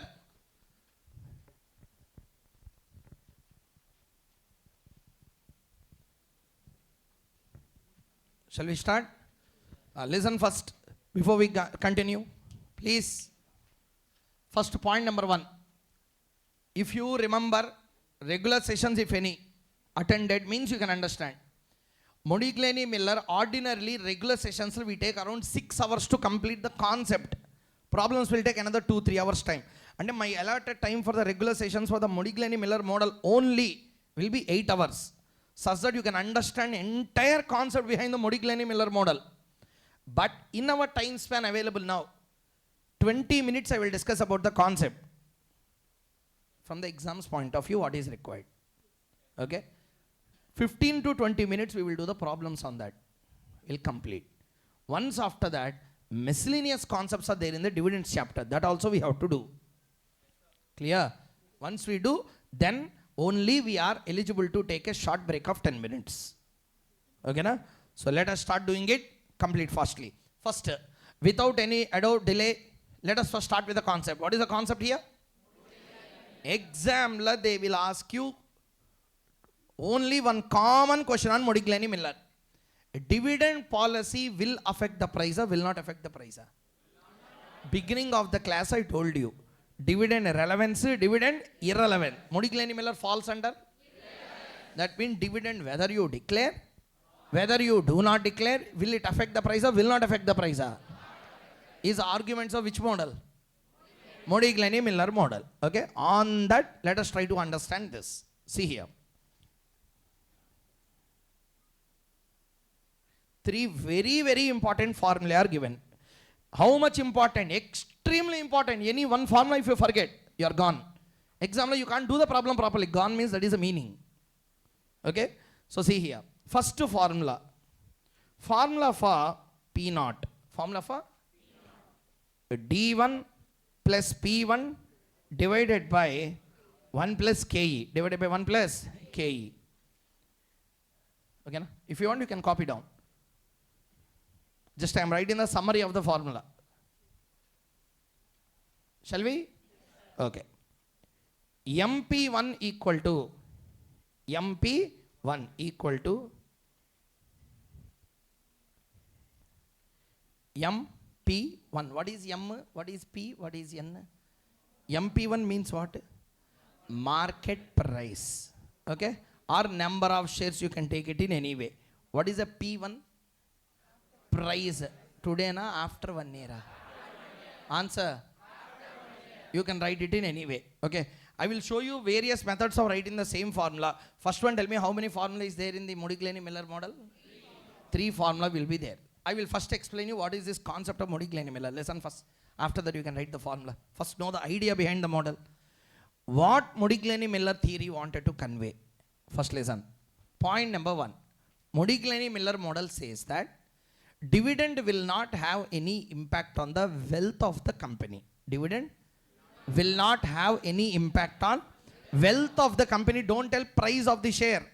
I'm not telling price. Price will change. What will not change? Wealth will not change. Okay, now I will ask you one question. Tell me. Muddy Miller has how many formulae? In that first formula, have you written or not? Read the first formula. Read for totally. P naught equal to D1. Answer over. Dividend is impacting the price. Miller is not trying to say that dividend will not impact the share price. Dividend necessarily will impact the price of the share. But what will not impact it? Wealth of the company will not get impacted. What is the motive of financial management? Dividend maximization or wealth maximization? That will not get affected because of declaration and non-declaration of dividend. Clear? I repeat one last time, listen carefully. Shall we? Okay, listen. Point number 1. Miller model says that whether you declare dividend, whether you do not declare dividend, wealth of the company will not change.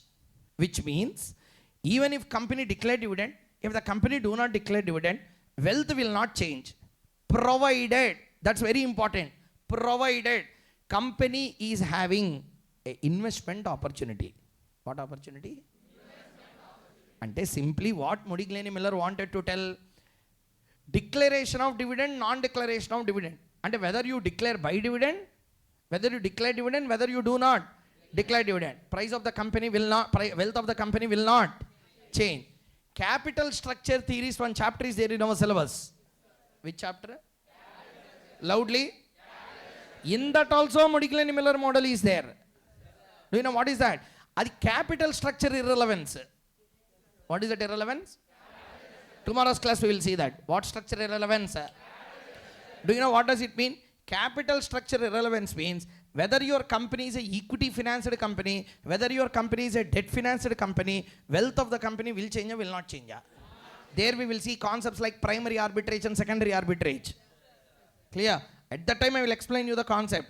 But answer my question. Miller proved 2 irrelevance. Number 1. And Miller proved 2 irrelevance. Number 1 irrelevance? Dividend irrelevance. And whether you declare dividend, not declare dividend, wealth of the company will not change. Number 1. Capital structure, what they proved? Whether you finance your company by only equity or by combination of equity and debt, wealth will change or will not change? Now you tell me, what are the 3 decisions applicable for CA inter-syllabus? Financing decision, dividend decision, investment decision. Loudly. Bad response. First one? Investment decision. In this, financing decision irrelevance we are seeing in capital structure. Dividend decision irrelevance we are seeing here. That means what is the only thing available? That will only affect the price. That's what he wanted to tell. And capital budgeting only will affect the price of the share. Capital budgeting is an investment decision chapter. Did you understand the concept or not? That's why capital budgeting chapter is the most important. It's the crown of entire FM. If FM is a king is crown. You can recognize king by crown is capital budgeting. Why? Because all the thesis of financial management runs across only one concept called as capital budgeting, investment decisions. That's why that's the only chapter of CA Inter which is also there in final. Final not normally. Where level? So the point what I wanted to tell is very simple. Listen carefully. Company what is important? Dividend decision, financing decision, investment decision.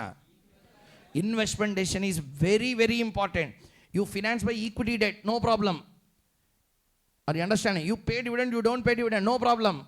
But wealth will be maintained only because of investment. Whether he is true or not, I will give you an example and continue.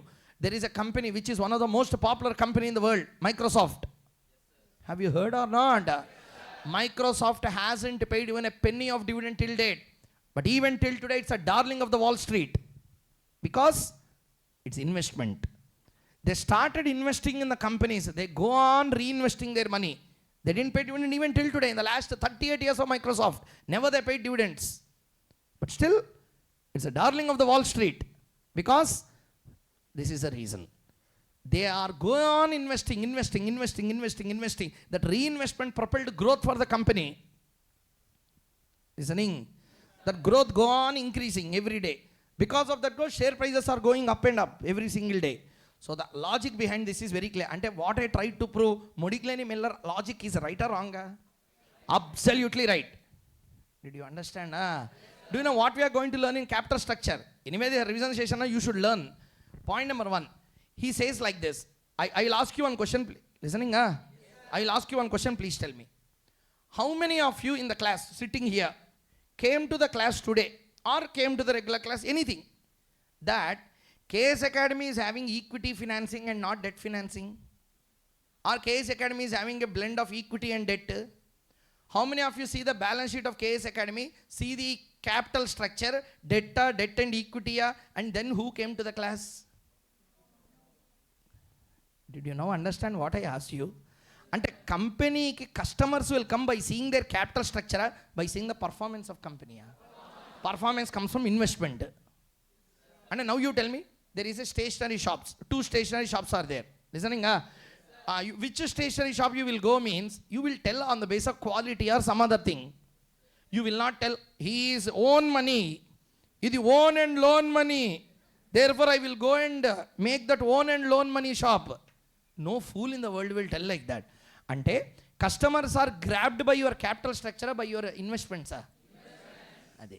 That means, there Modiglani Miller tried to prove that. In the chapter, Modiglani Miller tried to prove that capital structure don't affect the wealth of the company. Here he tries to prove that dividends are not affecting the company. What is the only thing that affects you? That investment decisions analysis, a capital budgeting chapter. So separately we will discuss there about investment decisions in the next chapter in the tomorrow's class. But as of now, did you understand the subject matter of our discussion or not? Yes, what Modiglani Miller tries to prove? Tell me. Company's dividend policy will not affect the wealth of the company. Price affected or not affected? What will not get affected? Sir, what is the difference between price and wealth? Question number 2. That I will discuss at the end of this story. Okay. Price will change, but what will not change? Wealth will not change. Provided company is having a provided company is having a investment opportunity. Up to here, everyone understood the concept clearly? Yeah? Answer everyone? Okay. First point number 1. What is this first formula? I am erasing the first formula and second formula also. First you tell me, I will listen. Tell me, what is the first formula propounded by Modiglani Miller? P not equal to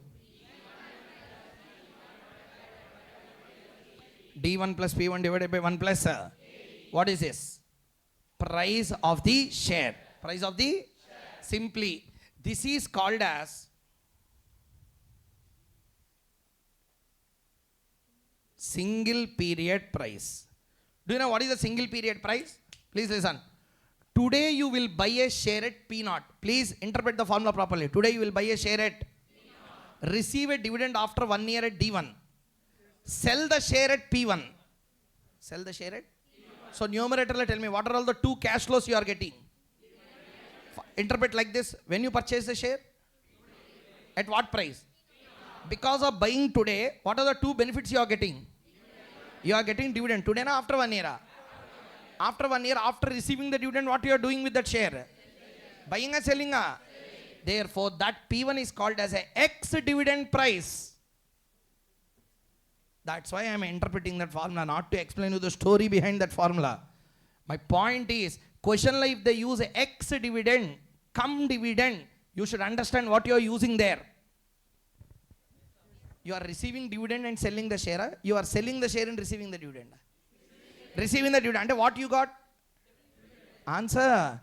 That's all. In that share again, dividend is not there. And it is excluding dividend, including dividend. That's why they call it as a ex-dividend. Understood the point or not? Tell me, here the P1 is what? Cum dividend, ex-dividend.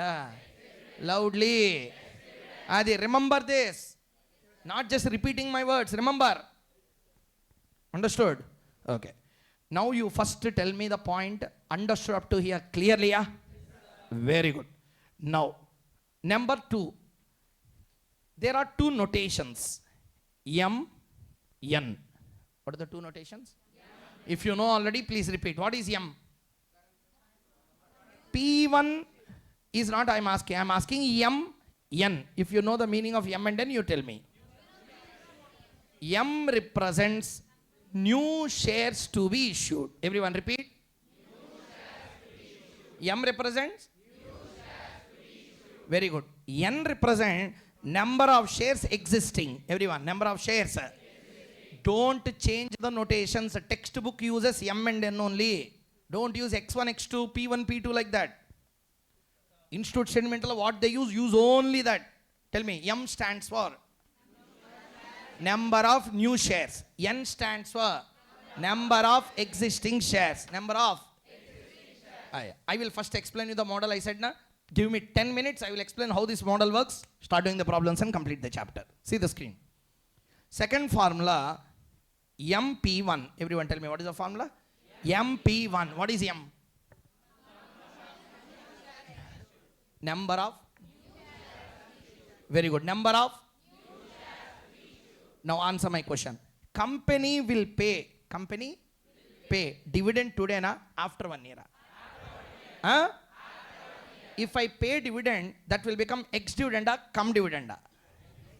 Just now I told you. Again you forgot. Is it reasonable? Start again. Clarity, please. At the revision, normal. I will not change. Koushik Mukhesh is Koushik Mukhesh only. I will not change. So please answer one more time. Point number 1. What is M? Number of new shares to be issued on public issue. New shares to be issued on P1. Price after 1 year. Price after 1 year.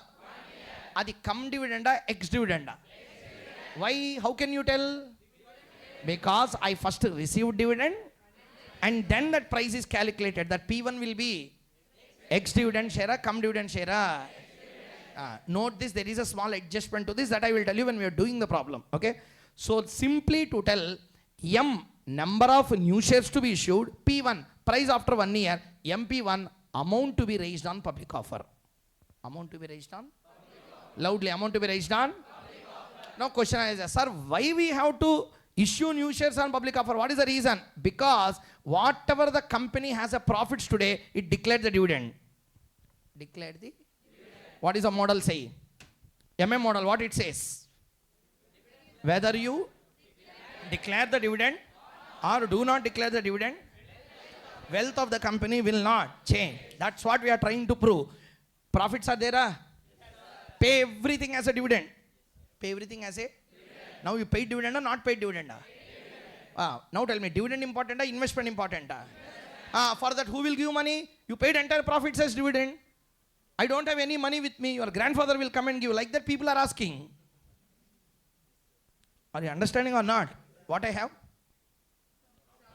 What I did? Paid what? Money there or not there? Khazana khali. Pura khali. Nothing is there. Okay. I have investment opportunity. From where I will get the money? Entire profits you paid. You have to go for? That's why this concept came. Did you understand the logic of his formula or not?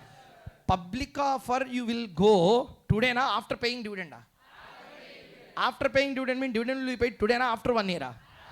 After 1 year price will be P0 na P1 na. That's why P1 came. So don't make mistakes. Yeah, understand formula and do. That's my intent. So tell me, what is the total multiple here? M into P1. That's the meaning. MP1 is not one thing. It's a compound of two things. M, P1. Tell me what is P1? Price after? M. Total MP1. Amount to be raised after 1 year. Amount to be raised after? 1 year. The total is called as MP1. Understood up to here? Answer? Now explain me. I have 100 rupees in my khazana. In my box, how much is there? 100 rupee profit is there. I have various combinations now. I can pay 10 retain 90, 20 80, 30 70, 40 60, 50 50, 40 60, 30 70, 20 80, 10 90, 0 100. Any combination I can manage. This only 10 multiples I said. You can have any amount in this. Thousands of permutations can come. Did you get my point? Let us say 50 50. Okay. How much is there in my box? 100. In that 100, how much I paid? How much is still there? 50. How much is still there? 50. That means public offer I am going. Public offer I am going. For investment or for dividend? Investment. Answer. Investment. 100 rupee investment is there. How much? 100 rupee investment is available. I wanted to invest in that 100 rupees. Okay, na? In that 100 I need not go for public offer because already 50 is available with me. How much is available? And the total investment amount, whatever I have, whatever I have, I need to go for public offer. I can use the resource. That's why formula is MP1 equal to, and moreover, tell me, this amount we are going for public offer for what? Therefore, it equal to I. Equal to entire investment I will go for public offer. I will use the retained earnings. I minus E. Total earnings minus. Oh, 1 minute. I am going for public offer and then declaring dividend, or I am declaring dividend and then going for public offer. Ante dividend is paid to the new shareholders M, existing shareholders N. That's why ND1 answer over. That's how the formula came. Everyone understood the formula clearly? Yeah? What is the formula derivation? I minus E minus ND1. Did you understand the model clearly? Yeah? So tell me, what is M? Number of to be issued. Today na after 1 year? P1. Generally it will be ex-dividend. Very confidently you are giving wrong answer. Generally it is ex-dividend, cum dividend. Ex-dividend. Okay. I minus E minus ND1. Sir, tell me the interpretation of I minus E minus ND1. I means what? Total investment. Why investment came suddenly into the picture? As per Modigliani-Miller, whether you declare dividend, do not declare dividend, wealth of company will not change provided you have a investment opportunity. So what is important? If dividend namely you are outflowing the money, put the investment to balance that. Put the investment to balance. Then company wealth will be maintained at a particular level. Everyone, shall we continue? Lastly, what he tries to prove is wealth. What is the third one? Wealth. First one, tell me. Dividend paid. Calculate the price. Amount to be raised on public offer. Lastly, we will prove that wealth of the company will change or will not change. Wealth formula. NP0 equal to P1 into M plus M minus I plus E whole divided by 1 plus KE. So regular class I used to derive this formula and I used to tell, but now please don't ask me. I can tell you the numbers and meaning. We'll start doing the problem. Tell me, what is N? You will only tell now. Nothing great. N means existing or new? Existing. P naught means? Current. So tell me, P naught means price of a share. N means existing number of shares. NP naught means? Existing wealth. Existing wealth.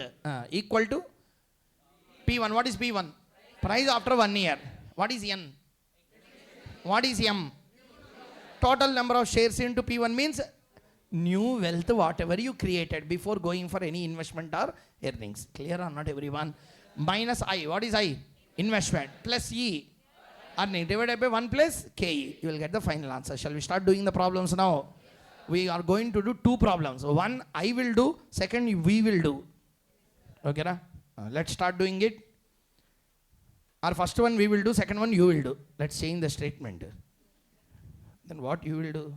Bite the nails, sir. Take one very good question. Take question number 7. If that one question you do, that's it. You need not do any extra questions on Modigliani-Miller. That's a complete organized way of asking the Modigliani-Miller question in exam.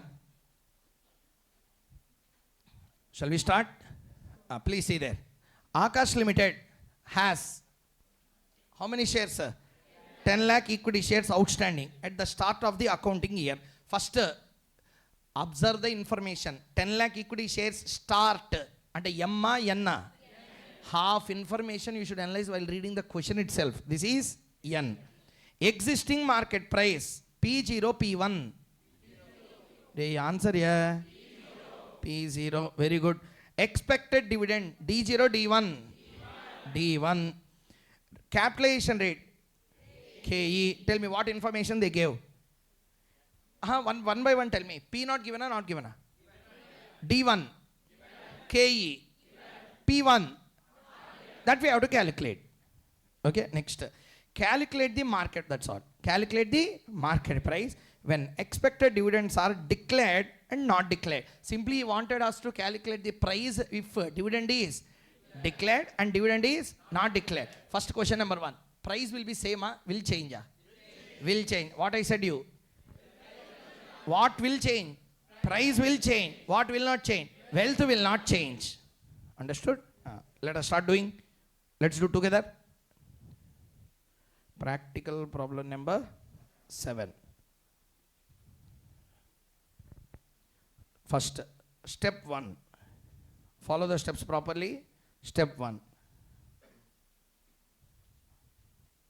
Price of the share. Price of the share. Dividend not declared. Dividend declared. Dividend not declared. Dividend declared. Formula P not equal to, no, don't copy, tell P not equal to plus P1 divided by 1 plus KE. Okay. First situation, you tell me the answer, values. What is the D1? Hey, dividend not declared. 0. 0. Plus, what is the P1? Not given. Divided by 1 plus KE. What is the KE? 10%. Therefore, 1.10. Equal to P naught, how much? 150. So, P1 equal to 150 into 1.1. 165. Are you doing with me? Tell me. This is cum dividend share price or ex dividend share price? Cum dividend. That's what I want to tell. Dividend not declared. Why you mug up the concept always? By heart. Whatever they give, think like this. Dividend if declared, then it becomes ex-dividend. Dividend not declared means it is a cum dividend. So tell me, cum dividend price will be more, ex-dividend price will be more? Answer. Obviously, therefore this should be lower than this first one. It should not be 165. Yes, say. Right. Nicely you will tell that yes sir. I told now so many times in regular class, I will tell everything, lastly you say yeah. Yeah. Yeah. Do. What is the D1? D1. 8 plus P1. Not given. Divided by 1.10 equal to 150. P1 equal to 165 minus 8. 150. This is ex-dividend because dividend is reduced from the price. Understood or not? 157 is the ex-dividend share price. 165 is the cum dividend share price. Understood? Next one. Step number 2. By this, what is the first thing we proved? Price will change or will not change? Second one. Bit number 1 completed. Come to bit number 2. Calculate the number of shares to be issued. Low. Calculate the number of shares to be issued. N M. M. To be issued at the end. End represents? After 1 year means what? P1 na? P0 na? P1. M. That's why we calculated M. P1. That we want. In that we want P1 na M. Why? Because P1 already calculated. ఏడ్చినట్టుంది.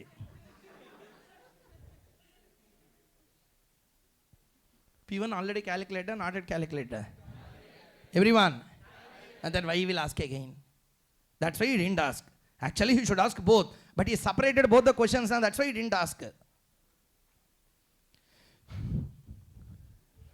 Beyond imagination. So tell me now. Point number 1, he is asking P1 na, M na, MP1 na?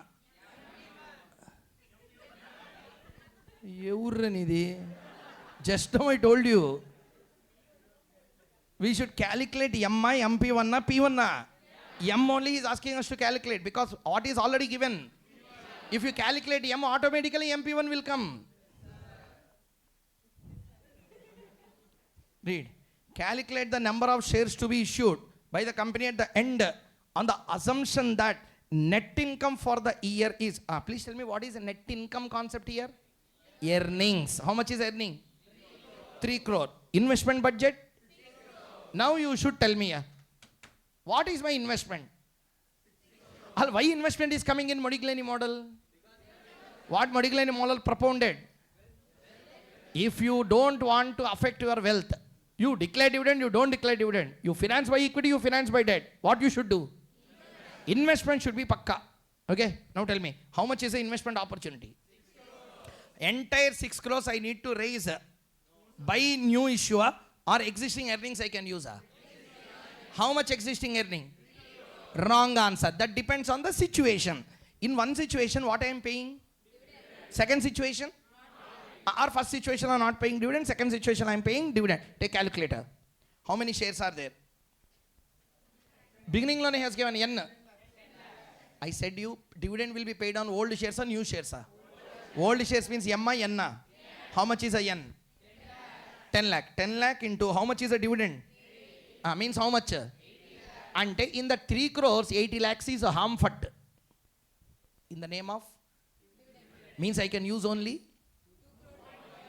I can use only? 2 point? That's the meaning. Are you understanding or not? How much is my earning again? Tell me.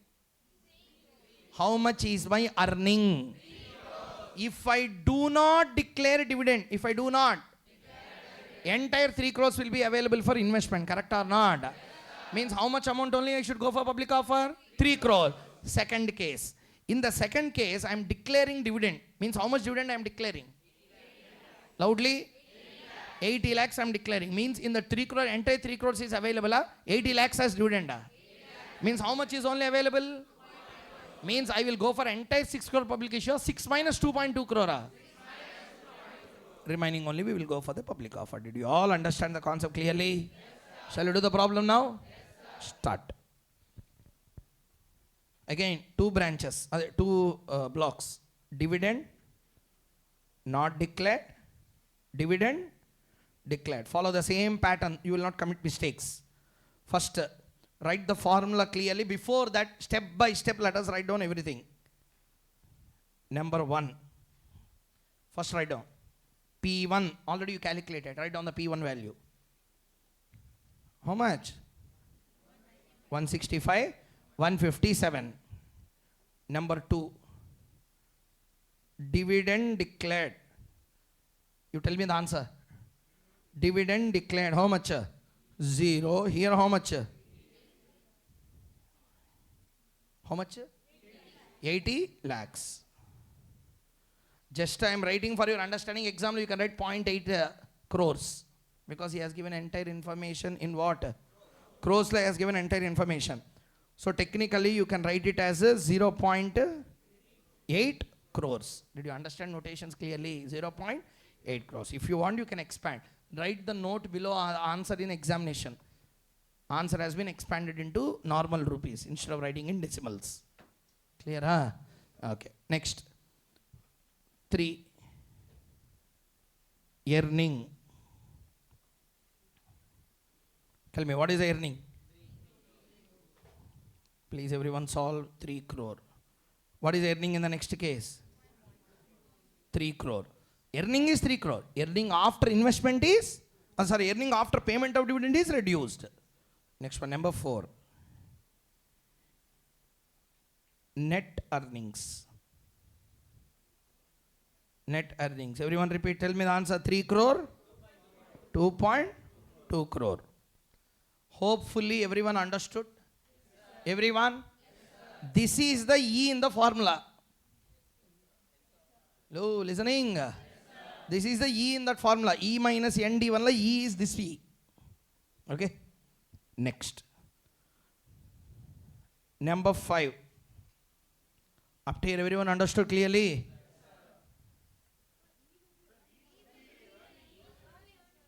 Is?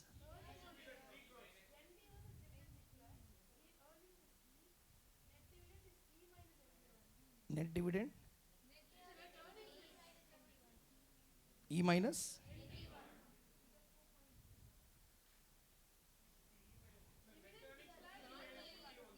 Net earnings is E minus ND1, yes. That's what I mean. E minus ND1 total, I am just writing it as E and closing here. My intention is E minus ND1 total will be 2.2 crores. Okay. What you are saying is E value is not 2.2 crore. I am not telling that E equal to 2.2. The total value I minus E minus ND1 part is there. That E minus ND1 total earnings, net earnings, that will be 2.2. Simply to tell what I mean is E minus ND1, I am writing it as a net earning. This net earnings will be this 2.2 crore. Understood? This particular E is this 3 crore and this 3 crore. Okay? After reducing that ND1, whatever you get, I will call it as a net earnings. And net earnings will be this 2.2 and 3. Okay? Continue. So now tell me, P1 calculated, dividend calculated, earnings calculated, net earnings also calculated. Shall we continue? Next one is very important, investment. Tell me, what is the investment opportunity available? 6 crore and 6 crore. Now you write down the sixth one. Amount to be raised. Everyone please answer. Amount to be raised, how much? 3 crore. 3.8? 3.8 crores. Sir, can you please tell me, amount to be raised is called as P1, MP1? This can be written as MP1. Number 7. Okay? So this is the total. That means I should raise 3 crore and I should write how much? 3.8 crore. Lastly, what we have to calculate? Number of shares to be issued. Write down.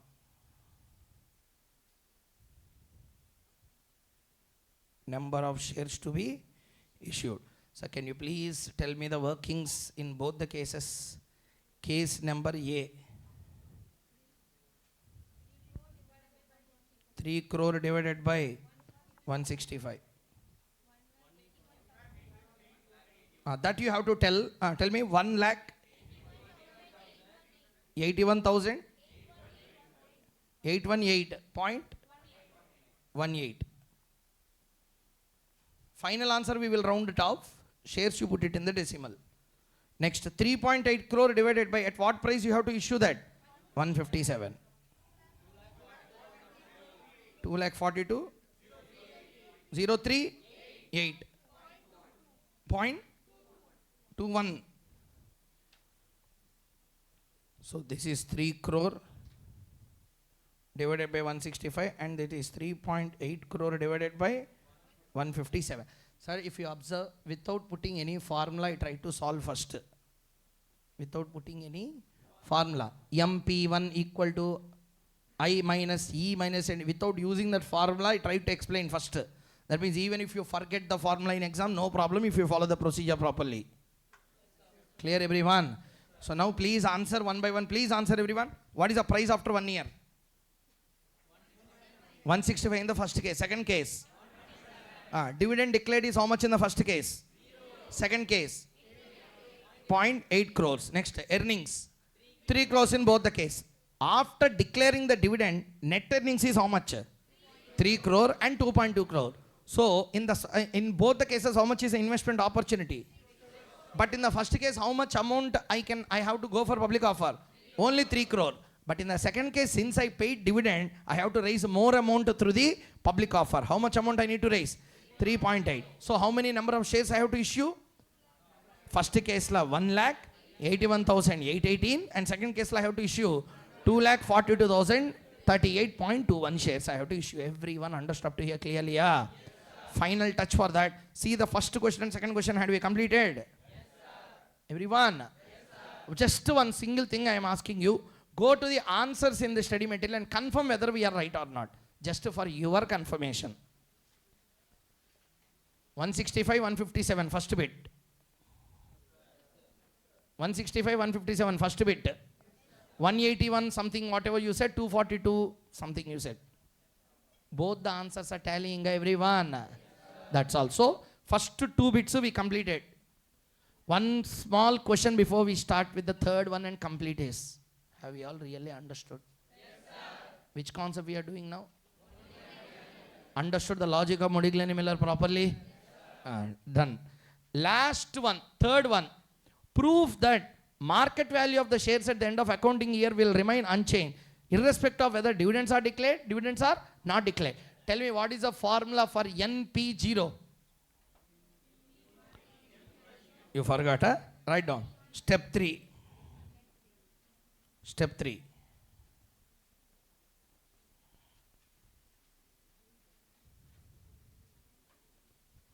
Prove that price is unchanged. You can prove this in 2 ways. Please, sir, this is extremely important. Please listen. We are going to prove that price is changed or unchanged. Answer, everyone. Price means technically what they wanted to tell, the wealth. Will change or will not change? That is a proof we wanted to show. Shall we start? You please see the screen once. Don't do any other thing. Please listen first. 2 ways you can do. First one. Tell me the formula for NP0. P1 into N plus M minus I plus E whole divided by 1 plus KE. You tell me once, what is the P1? Dividend declared. Dividend declared. Second one is dividend not declared. First tell for the dividend declared. 157. Number of shares. Number of shares. 10 lakhs. What is the 10 lakhs today na after 1 year? Today. How many new shares we are issuing? 2,42,000. Total them. Total them. 12 lakh 038.21 minus. Please tell me minus I. What is the investment opportunity we have? How much? For understanding sake, I am writing in total 6 crores. Okay. Plus, what is the earnings available? No. Earnings available means total earnings available before paying any dividend. How much? Whole divided by, what is the KE? 1.10. Please make the calculation. 157 into 12,42,038.21. Tell the value. Minus 6 crore plus 3 crore. Do also that. 157 into 12,42,038.21 minus 6 crore plus 3 crore. Tell the total. 15 divided by total value you said. How much is the value? 15 crore. So this answer, sir, everyone calculated. Yes, tell me what is the formula. NP0 equal to? NP0 equal to P1 into N plus M minus I plus E whole divided by 1 plus KE. How much we got? How much we got? Okay. It is, if dividend is declared or not declared? Dividend declared or not declared? Declared. If dividend is not declared, tell me the changes. NP0 equal to, what is the formula? 165 into total shares. 10 lakh plus that extra shares. 11 lakh 81,000 818.18 minus 6 crore plus 3 crore divided by 1.1. What the following? Again, how much? That's all. We proved that the value of the company will not change. Everyone understood the point clearly? Yeah. So tell me, value of the company is how much if you declare the dividend? Loudly. What is the value of the company now? So whether you declare dividend, whether you do not declare dividend, the wealth of the company will change or will not change? That is a proof they are asking us to do. Up to here, everyone understood? Answer? I will ask you another way to do the same. First you tell me, what is NP0? What is NP0? Current wealth, wealth after 1 year. Wealth today, wealth at the end of the year. Wealth today. See here clearly, he is asking end of the year. He didn't ask at the beginning. He asked end of the year. Nothing is said in the question. Do like this. He clearly asks you at the end of the year. Means. That's why I said you in two ways you can do. Please see here. Dividend. Let us do not declared. Next one is a dividend declared. I want your full support to tell me what is the formula for MP1. What is the formula for MP1? I minus E minus ND1. Correct? Tell me, how many number of shares you are issuing if dividend is not declared? 1,81,818.18 into what is the P1? 165 equal to what is the investment opportunity available? How much? Minus what is the earning? 3 crores. Minus what is the ND1? What is the ND1? Dividend is not declared means how much? 0. Dividend is not declared is how much? 0. Please tell me what is this total? How much? And here also how much? 3 crore. Number 1 calculated. So what is the value of the company? What is the value of the company? If the company do not declare the dividend, how much it is? Loudly. Now tell me. Dividend is declared. What is the formula? MP1 equal to I minus E minus ND1. MP1 you forget. Tell me what is the I? 6 crores minus what is the earning? What is the earning? Minus what is the ND1?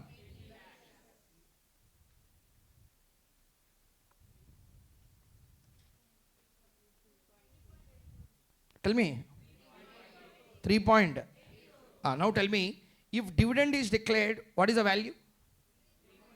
If dividend is declared, what is the value? If dividend is not declared, how much is the value? Same, we got that extra 80 lakhs here, correct or not?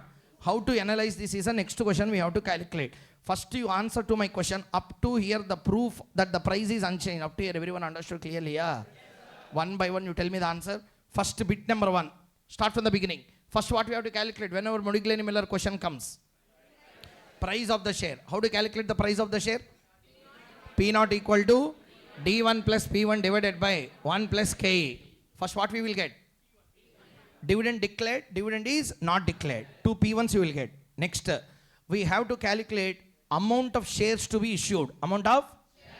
Tell the formula. Bad response. Answer. MP1 equal to I minus E minus ND1. Tell me what is I? Investment opportunity. What is E? What is N? What is D1? Total. What do you mean by E minus ND1? Net earnings. What is E minus ND1? Net earnings. Earnings is E. N means number of shares dividend declared after 1 year. That is a net. That is a net investment minus that net earnings, whatever is available, that amount only we will go for public offer. Did you understand the point or not? Okay, that's what we calculated. Bit number 1 and 2, everyone understood clearly, yeah? Will you do for another question on your own? I will see whether you will do or not. Before going into the last one, you can calculate the proof that the price is unchanged in 2 ways. Beginning of the year you can calculate, ending of the year you can calculate. Question la nothing is mentioned. He just asked you to calculate the proof. Then what you have to do? Beginning. Tell me the formula. NP0 equal to. Bad response, sir. Everyone is not answering. NP0 equal to P1 into N plus M minus I plus E whole divided by 1 plus KE. What is this formula? What is this formula? This formula calculates what? Wealth of the company, beginning or ending? Beginning or ending? Now he is asking in this question particularly beginning or ending? How to do is the question. First, did you understand these two? These two. Extra how much we got? 0.8 crores we got. 0.8 crores. So how to understand this? See here. Concentrate only on this particular point. Very easy. Listen, we are going to calculate the wealth at the end. Please, everyone, just one small question I am asking, answer. 1 minute we will complete the answer. Two situations, dividend declared or not declared? Not declared. Dividend declared or not declared? Just a simple two questions I will ask, answer. What is the P1? 160? Very good. What is the P1? 150? Please tell me why we calculating P1? Why we asked P1? We are asking the question to be done for the end period. End period ki P0 relevant, P1 relevant. Very good. Now tell me, what is the P1? Next, I want total shares. Don't sit idle here. 10 lakh shares are there. Dividend not declared means 2 lakh something you said. Tell the total. 12 lakh 42,000 038.2. Sir, tell me. 11 lakh, tell me. Okay, not declared. 11 lakh 81,000 818 point. Please tell me what is the total market value. 165 into 11 lakh something. How much?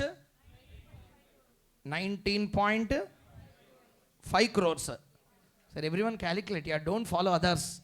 Have you all calculated? Okay. If dividend is declared, tell me, if dividend is declared, the total shares will be 11 lakh 81,000 or 12 lakh 42,000? 12 lakh 42,000 38.21. 12 lakh 42,000 038.21 into 57. What is the total market value? 19 point. That's all. It is proved whether at the beginning or whether at the ending. The value of the company will not change. Sir, in this question, he intentionally asked the end or beginning. If you see this, it will give an impression as if there is a more value here. But really, if you calculate at the end, there is no such concept. So from this, what you have to understand, whether you declare dividend, not declare dividend, wealth of the company will change or will not change? This is easy way. If we ask at the beginning, then difficulty will come. You have to use the formula. What is the formula? NP0 equal to P1 into N plus M minus I plus C whole divided by 1 plus KE. Regular classes, if you remember, I explained you for 15-20 minutes how that formula came. Okay, that all I am not going to do now and waste your time also. I am just telling you, if you have time, you refer to the main notes. How that formula came, I told you there very clearly. For exam purposes, no need. You can just follow this and you can do the problems. First of all, everyone tell me, understood the concept clearly, yeah? Yes, sir. Tell all the three formula for Moody Miller. P0 equal to D1 plus P1 divided by 1 plus KE. Next, MP1 equal to I minus E minus ND1. What is E minus ND1 called as? Net earnings. Earnings after paying the dividend. That's why we can call it E or NE, net earnings. Next after that, what is the NP0 formula?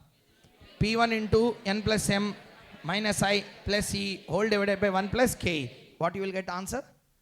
Wealth of the company at the beginning. Ending, there is no formula. Just you have to use the ending price, number of shares, you can calculate the wealth. Everyone understood the concept clearly? Will you do one problem on your own now? I will give you 5 minutes time. Solve one question, maximum 5 minutes time only I am going to give for this. Take question number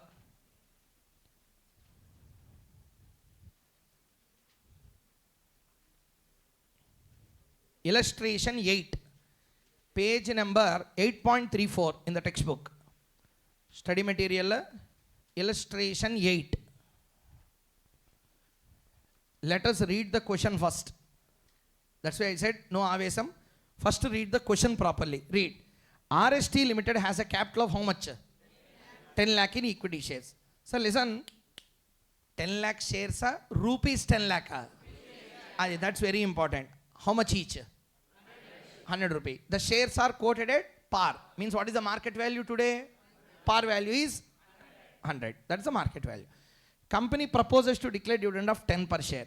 Capitalization rate for the risk class is 12%. Compute the market price of the share at the end of the year if dividend is not declared and if the dividend is declared. Assuming that the company pays dividend and has a net profits of how much? And makes a new investment of how much?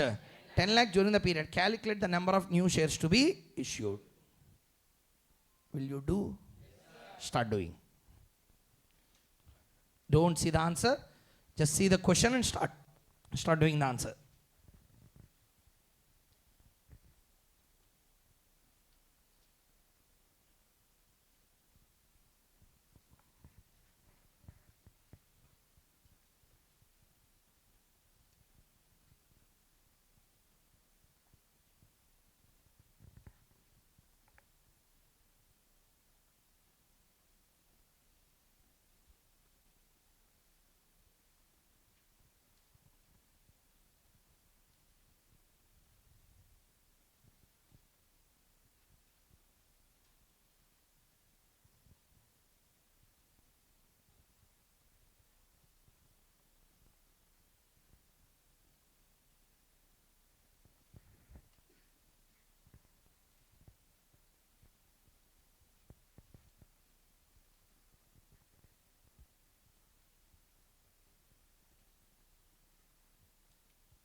Tell the P1 values in both the cases. First case, 1 not. Dividend declared, not declared. Declared, not declared. 102 is a ex-dividend or cum dividend price? Ex-dividend. 112 will be cum dividend price.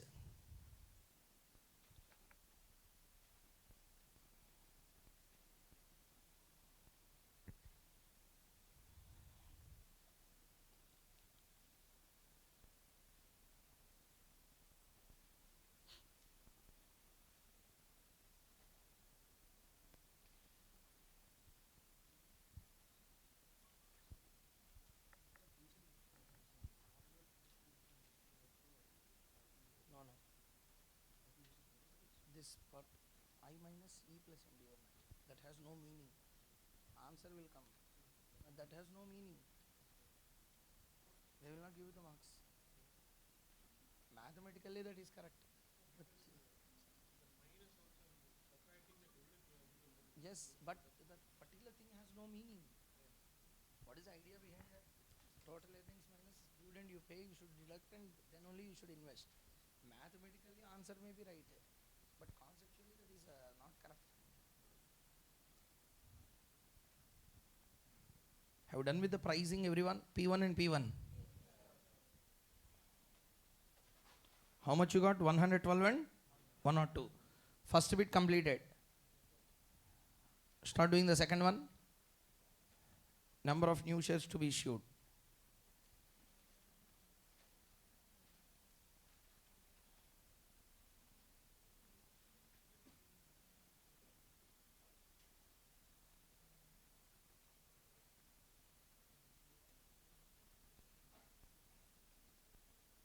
Please do it fast.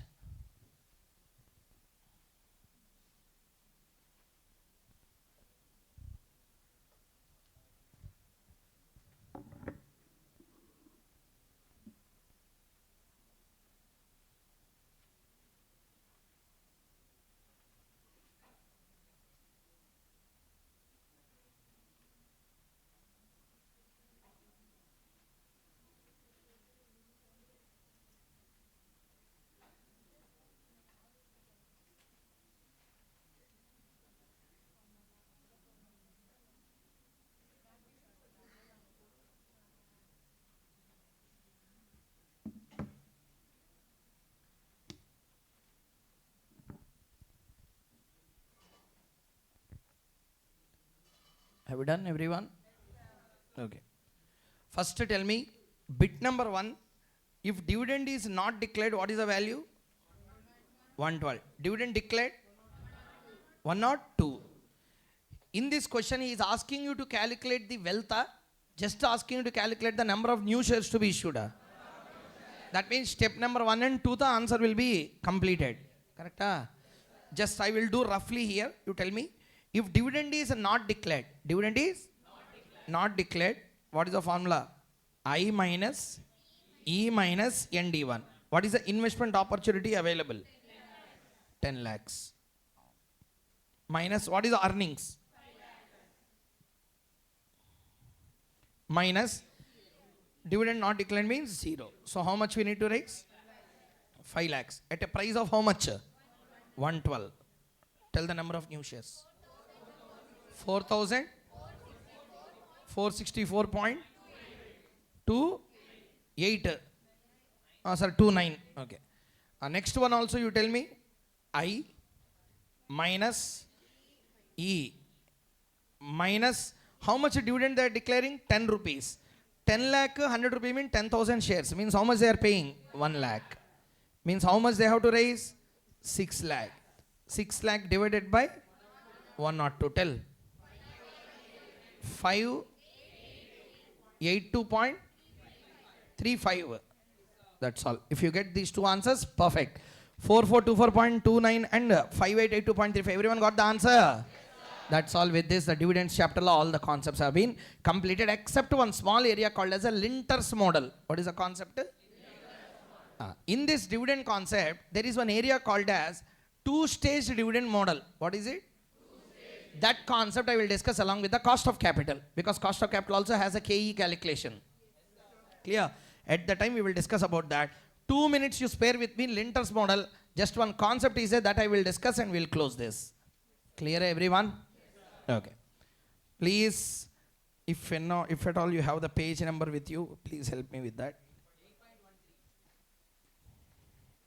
8.13. Okay.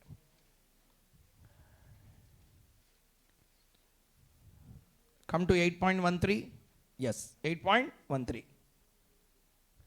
See here. Sir, just please don't waste time. This is a formula. Sir, first point number 1. Very old model. Okay, na? Very much a primitive way of doing the calculation. Listen carefully. Walter, Gordon, Modigliani, Miller. All the 3 models are concentrating on pricing the share. Pricing the share. Walter, P equal to. Gordon, P not equal to. Modigliani, Miller, NP not equal to or P not equal to. Everywhere all the models are concentrating on pricing the share. This model is not concentrating on pricing of share. This is concentrating on how much dividend to be declared. How much dividend to be declared. Okay. Just please see the screen. Slowly you are losing the momentum. Please see there. D1 equal to, what is the first one? This year dividend is dependent not on this year dividend. This year dividend is dependent on the dividend of the last year plus some added advantage. That added advantage we call growth. Are you understanding the point or not? Okay, tell me now. This is not the time to learn about derivations, everything. Just understand this way. Tell me, this year dividend is, next year dividend is dependent on this year dividend. Only this year dividend plus some growth. Plus some growth. Okay. How much is the growth? E minus payout ratio. E minus payout ratio minus D0 into adjustment factor. What is E? EPS. What is E? What is P? Payout ratio. What is the P? Payout ratio. Minus what? D0 into what factor? Adjustment factor. This all has a thesis. This is not a time to learn. Just in the examination, if they give the number, you have to remember the formula, put the numbers there and get the answer. But first tell me what is the formula. First you should know one thing. Lintner's model is not calculating price. Lintner's model is calculating the dividend. Tell me the formula. D1 equal to D0 plus E minus P minus D0 into adjustment factor. In the question, whatever they give you, they will give you any of these numbers and they ask you to calculate a missing figure. They will give all the things. They may ask you to calculate adjustment factor. They may give adjustment factor and all the things. They may ask you to calculate the D1. So what they will ask you to calculate, sorry, I'm very sorry. E into payout ratio. So E into payout ratio minus D0. What is E? What is P?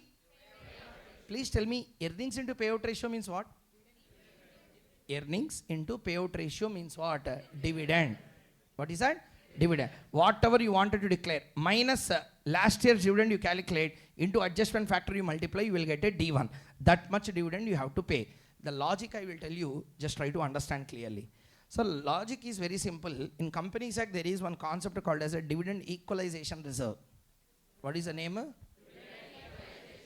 Dividend equalization reserve. That concept started because of this model. Listen, what is the idea of this model is very simple. Why I am telling this logic is, you have to remember Lintner's formula because exam 3 marks questions can come from this. Okay? What is the model idea? Let me explain properly. Point number 1. Companies which are consistent in paying the dividends will have a better price than companies paying higher dividend but inconsistently. I repeat one more time. Companies paying consistent dividends will have better share price than companies paying higher dividends but inconsistently.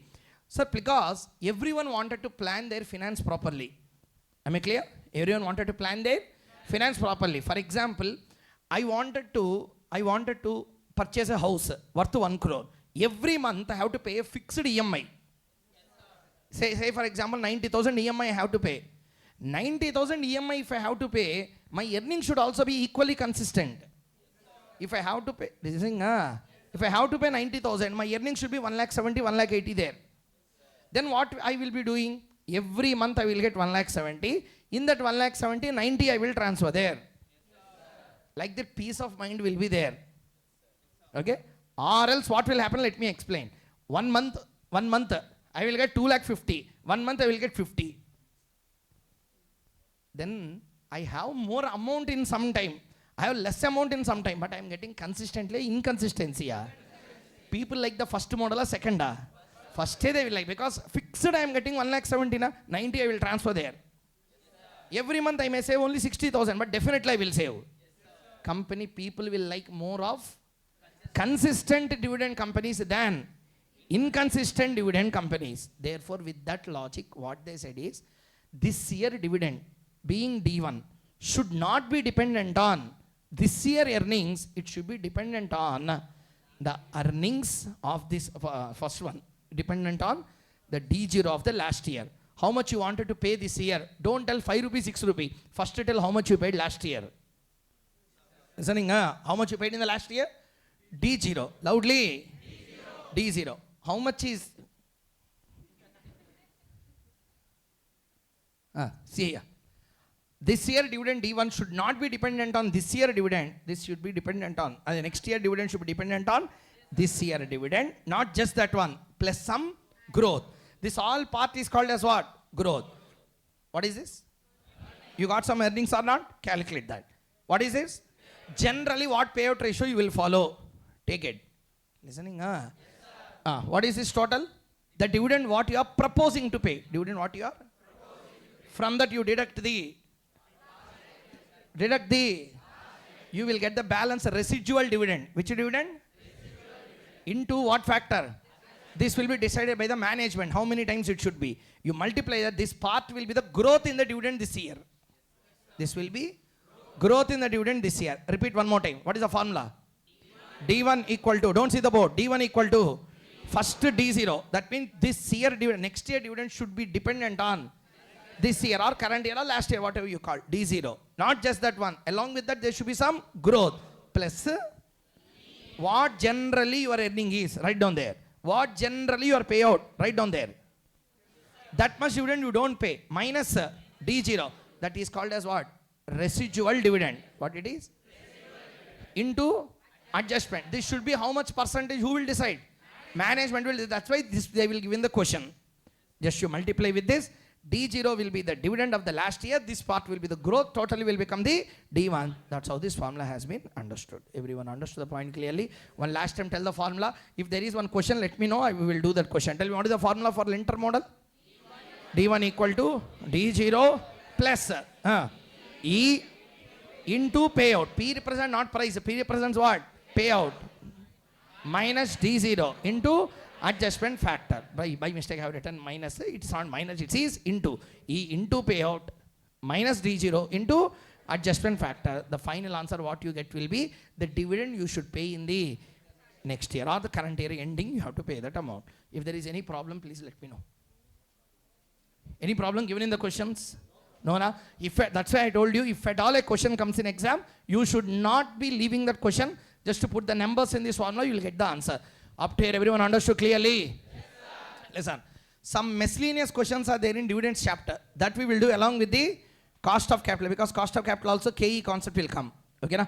Take a short break of not more than 10 minutes. We will reassemble, start with a new chapter called as cost of capital in the revision. So up to here, everyone having the full clarity on dividends chapter? Yes, everyone, are you all happy with the first chapter? Yes, sir. So in the revision, we completed the first area, dividends chapter, 5 to 6 marks over.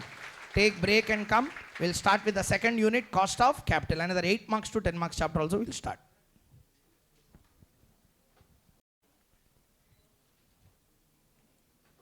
Settle down fast, everyone. The next chapter we are going to start is the cost of capital. So time given for this chapter is 1 hour 45 minutes from now. Because basic concepts will not take a lot of time in this chapter. Just we need to calculate some new problems. Problem solving will take time. Concept will be taking lesser time for us to do. We have to complete the chapter cost of capital. Shall we begin? Okay. First, before we start, in this chapter, please listen. What are all the various concepts involved? Let me first break down to you. First one.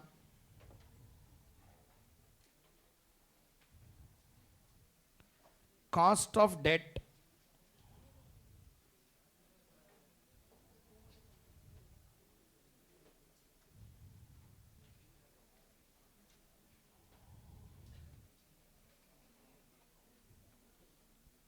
Cost of debt.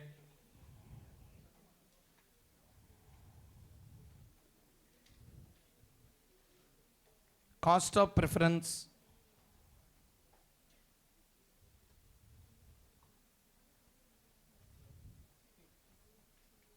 Cost of equity.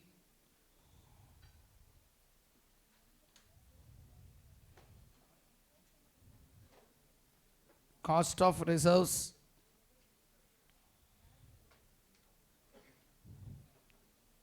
Weighted average cost of capital or overall cost of capital. Weighted average and overall cost of capital further divided into two parts. Number one, book value, market value. Book value and market value.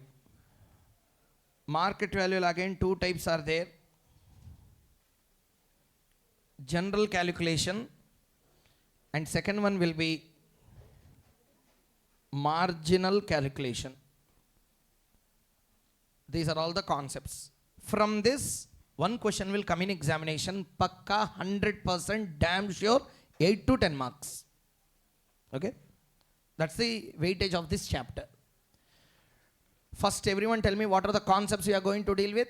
First one, cost of debt. Next one, cost of preference. Next one, cost of equity. Next one, cost of reserves. Next one, weighted average cost of capital, also called as overall cost of capital. In that again, two types are there. Number one, book value. Number two, market value. Market value is again divided into two types. Number one, general market value. Next one, marginal market value calculation. Okay. These are all the various types of concepts that this chapter mounted. In this, one question will come in examination for 8 to 10 marks in exam. That's the weightage of this chapter. Without cost of capital, question paper will not be there. Take my word for granted. Without cost of capital chapter, question paper will not be there. That's the importance of this chapter. If you say yes, we'll begin. Shall we start? 1 hour 45 minutes is the time allotted for this chapter. Along with the conceptual discussion, problems also we should solve. See here. 4 practical problems we will solve because 8 are there totally. 8 or 7 are there. Okay? 7 or 8 problems. I didn't remember exactly how many practical problems are there in the textbook. At the end, book end, chapter end in the book, practical questions will be there. 7, 7 means we will solve 4. All ordinary resolution. We will solve more than majority. Okay, 4 questions we will solve. Best 4 questions we will solve. Once after completion of that, then first we will solve illustrations. Like each model ki 1 question we will do. Clear or not everyone? Model 1 question we will solve. After that, from the practical illustrations also we will solve 4 out of 7. Okay na? So let us start with that. No waste of time. Keep the heading first. Cost of debt.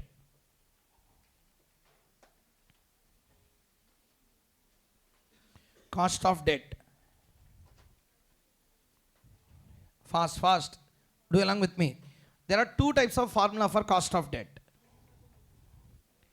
KD equal to I into 1 minus T by NP. KD equal to I into 1 minus T plus RV minus NP by N whole divided by RV plus NP by 2. First case is for irredeemable bond. Next one is for redeemable bond.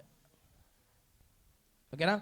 First one is for irredeemable bond. Second one is for redeemable bond. Depending on the type of the bond, this formula will be used. Nothing new I have written. You might have already done this. We are now going to target on some problems and try to solve that very fast and complete it. Shall we start? Tell me now. What is the concept we are going to deal with? Cost of debt. Tell me the formula. KD equal to I into 1 minus T by NP. That is for irredeemable or redeemable.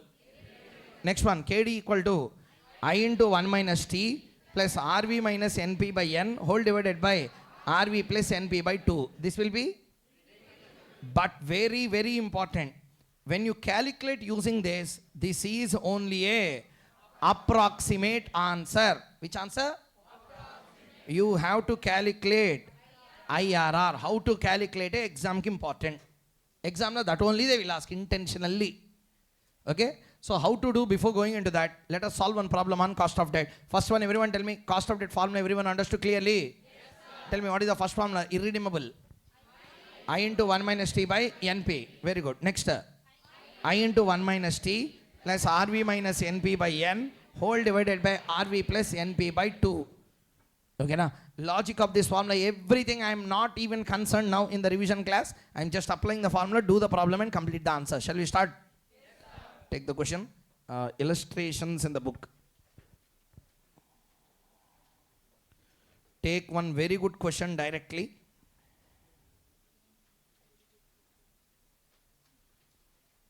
Let us do one question on irredeemable first. Take the question, illustration number 1. Illustration 1. Before we start with, let me give you one small notion of FM, then we will start. Always in financial management, future is important, not the past. What is irrelevant? Past is irrelevant. Past may be used for analysis, but not used for calculations. Okay? Number 1. Past is used only for comparison. That's all. Through numbers we don't use the past. Because in FM always I used to tell in the class, value of any asset is present value of future cash flows. That means we are concerned about what is yet to come or what has already happened. Yet to come. Future is important. Listening? Past means already happened. Okay, already something has happened. Post-mortem we will do in accountancy. Accountancy is about past or future. Already 1 year happened. March 31st completed. For that completed year we will do post-mortem in the balance sheet and P&L. Auditor will do the post-mortem. Finance manager will not do the post-mortem. Will analyze and predict the future. Analyze and predict the answer. Analyze and predict the. So finance is all about future. Accountancy is all about past. There is a lot of difference between both of them. Listening or not, everyone? So finance is about? Bad response. Finance is about? Accountancy is about? Why I am telling all these things is not to give you any notion about concept. I wanted to tell you that any past information in the question is irrelevant. Any past information in the question is irrelevant. You should understand that concept first. Read the question. 5 years ago. Starting a, he said about past. Sona Limited issued 12% irredeemable debentures at 103. Sir, they issued at 103 today, na? 5 years ago, na? Past, present, future. Relevant, irrelevant. This is as good as a dustbin information now. No relevance for this, not important at all. Continue. At a 3 rupees premium, obviously 100 plus 3, 103. To their par value 100. Current market price is 94. Tell me, today if you want to buy this debenture, you will time travel 5 years back and buy. When you have to buy? Today what is the price? So your NP will be 103 or 94? Understand that I said this explanation first. Understood or not, everyone? Tell me, you will go to the past and buy at 103 and come, or you will buy at current price? Current, what is the price?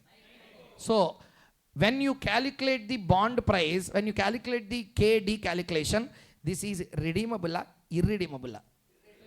How you would know? He only given in the question and life is not given. What is not given? Life is given or not given? Automatically it become redeemable, irredeemable. Very good. Now tell me, tax or no tax? How much percent tax? 35% tax is there. Shall we start doing the answer now? Okay, very good. Now solve. Start doing illustration 1. Sir, small, big, no bother. We have to do means we have to do. Don't just calculate on calculator and leave. Write on there. Calculation of KD. Redeemable, irredeemable? Write the formula first. KD equal to I into 1 minus T by NP. Okay. Sir, NP means a net purchase price, also called as a net proceeds. Okay. Tell me now, apply the formula. What is the interest rate percentage? 12. What is the par? 12% into 100? 12. Tax or no tax? Tax. How much? Means 0.35. At what price you are purchasing? 94. Tell the value. 8.3. 3%. 8.3%. If you understand this, we'll go to the next one. Tell me how much is the answer? 8.3. So 8.3 is the answer. First one we completed. Done. Next, go to the very good question is there. Let us take it and solve.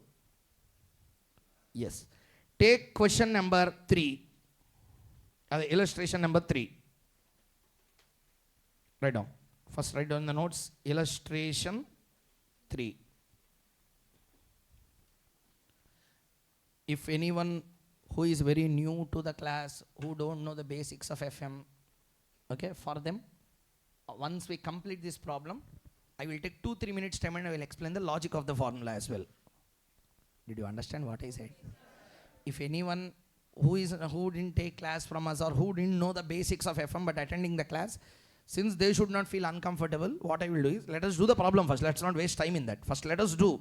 After doing the problem, I will tell you how that formula has to be interpreted. Clear? So, sir, because basic reason, regular classes, whatever 150 hours we have to teach, we have to complete that in 20 hours allotted time. Means I can't explain all those things here, but I will make an attempt at least to make you understand what is the meaning of that formula. Clear? So now, answer to my question. Company issued how many debentures? How many? Sir, participation 100% required. I am shouting now. What's your problem then? You should also shout. Tell me, how many debentures? What is the rate of interest? Par value. When it was issued? 1/4/2018. for a life of, how much is a life?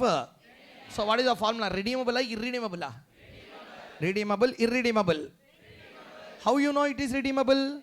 Life is given. So tell me, what is the formula? I into 1 minus T plus RV minus NP by N whole divided by RV plus NP by 2.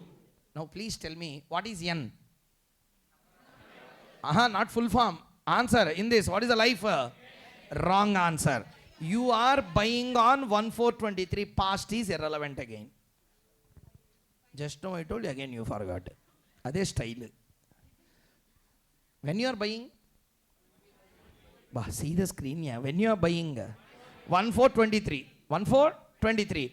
When it was issued, are they relevant or irrelevant? Because that is happened in the past, yet to happen in future. Past happened. Past happened. Why you are bothered? Just now I told you the logic. Okay. So we are concerned about past, present, future. Technically, present and future are important. What is important? Present and future. Because we calculate value for present on the basis of futuristic events. Okay. Now, everyone answer to my question. Point number 1. What is I? Don't tell interest. Number I want. What is I? Interest will be paid on market value or par value. Nothing is said in the question, or at par he has given 100 directly. On the 10% mean 10 rupees you will get. First question answer came. What is a T? Tax is 35%. Very good. What is a RV? Very important. Nothing is said in the question. Everyone please listen to my words. Nothing is said in the question. Everyone repeat the words. Everyone. Everyone. Redeemable value will be assumed at par. That you should repeat. All nonsense you repeated 3 times. Main stuff. Tell again. If nothing is, nothing is there here. If nothing is specified in the question, redemption is always at. Redemption is always at. Remember this, not just saying. In this question, did they say what is the redeemable value? I will ask one question. Gunshot, one answer should come. All the students sitting, all 400 students Zoom live, all 650, 700 students, one common answer I should get now. What is RV? Don't tell redeemable value. What is RV? Answer. 100. What is NP? 80. What is 80? NP means what? The price at which I will purchase in the past or today na? Today what is the price? 80. That 80 will be called as the NP, net proceeds, net purchase. You can call it in any form. Understood the point, everyone? Can we use it and calculate? Start doing. Let them do. Everyone please do. Step 1, KD, APPX. What is it? Approximate. Why it is approximate? I told you and I will tell the logic at the end. For those who didn't know.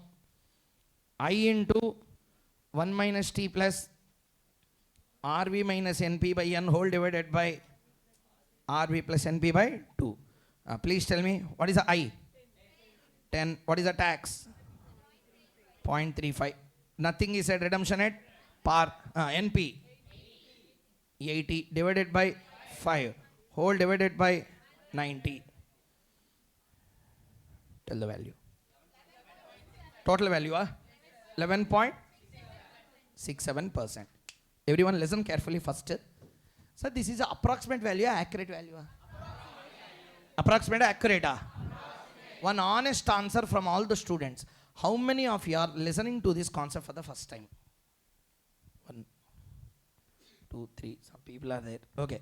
How many of you don't know the logic of the formula? Honestly, if you tell, I can repeat. How many of you don't know the logic of this formula? Just 2 minutes I will complete the logic. Why it is approximate? Very good. How many of you already know? Attended the classes and know the concept, why it came. Very good. Thank you very much. But pardon me, for all those who are listening for the first time or who don't know the logic, 2 minutes I will first complete the interpretation of formula. Why that is approximate I will tell. After that we will solve. Shall we? Yes, why this is approximate? Let me first explain. See the formula first. I into plus RV minus by N whole divided by RV plus NP by 2. Problem started this way. RV means what? Redemption value. Do you know what is the redemption value meaning? Redemption value meaning is called as buyback price. Enna price? Buyback price. Or technically what happens, let me explain. See the action now. See the body language properly. These people can't see. See here. Company has debentures. Okay na? Debentures. What is this?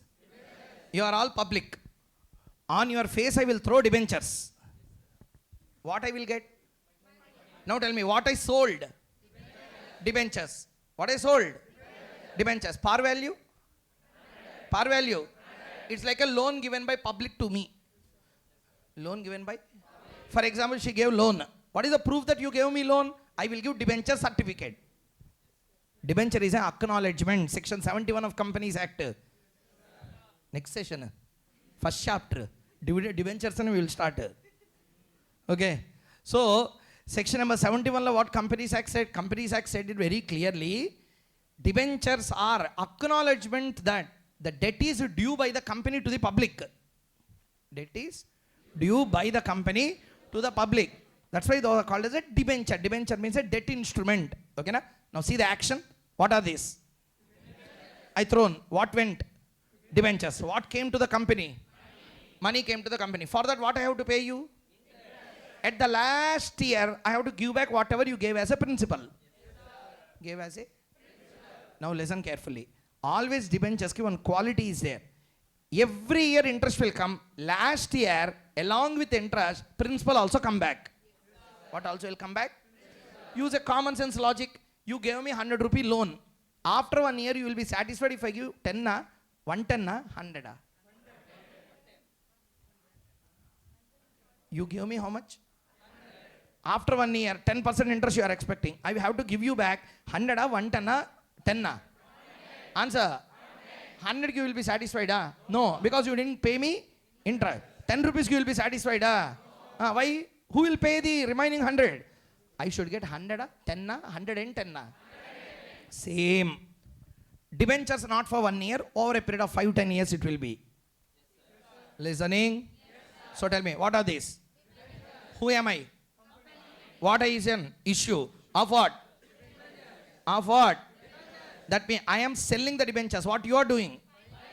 Buying. That's why it's NP.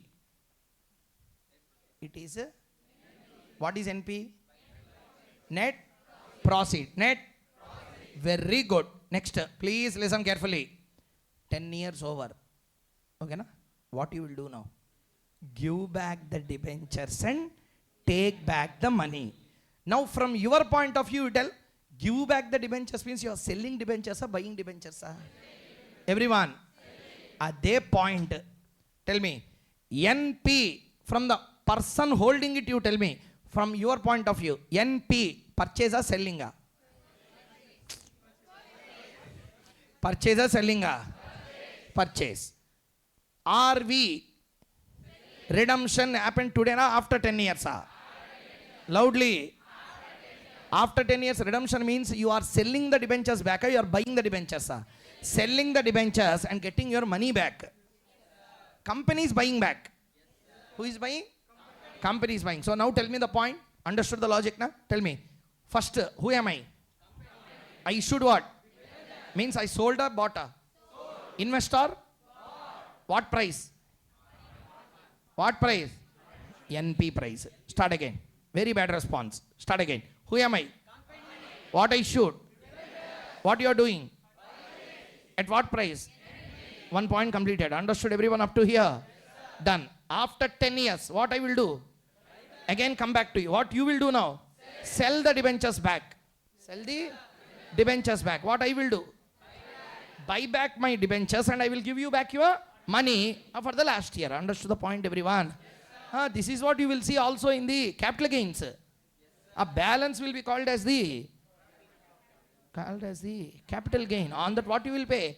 Capital gain tax you have to pay depending on 1038 applicability. Understood? So the point is very clear. Here the logic is very clear.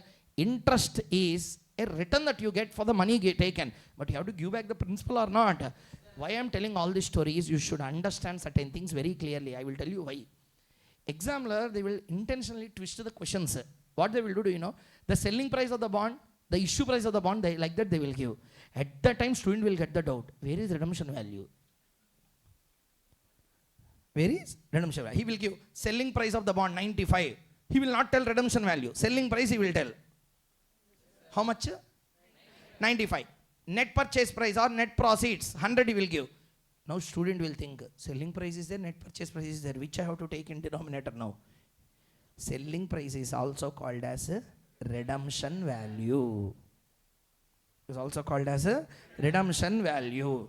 Like this they will twist questions in exam intentionally, making the student to attempt wrong in exam. Always institute intention is very clear. You should make wrong. They wanted to prove that you don't know. We have to prove that we know. Okay? All like that sound will come.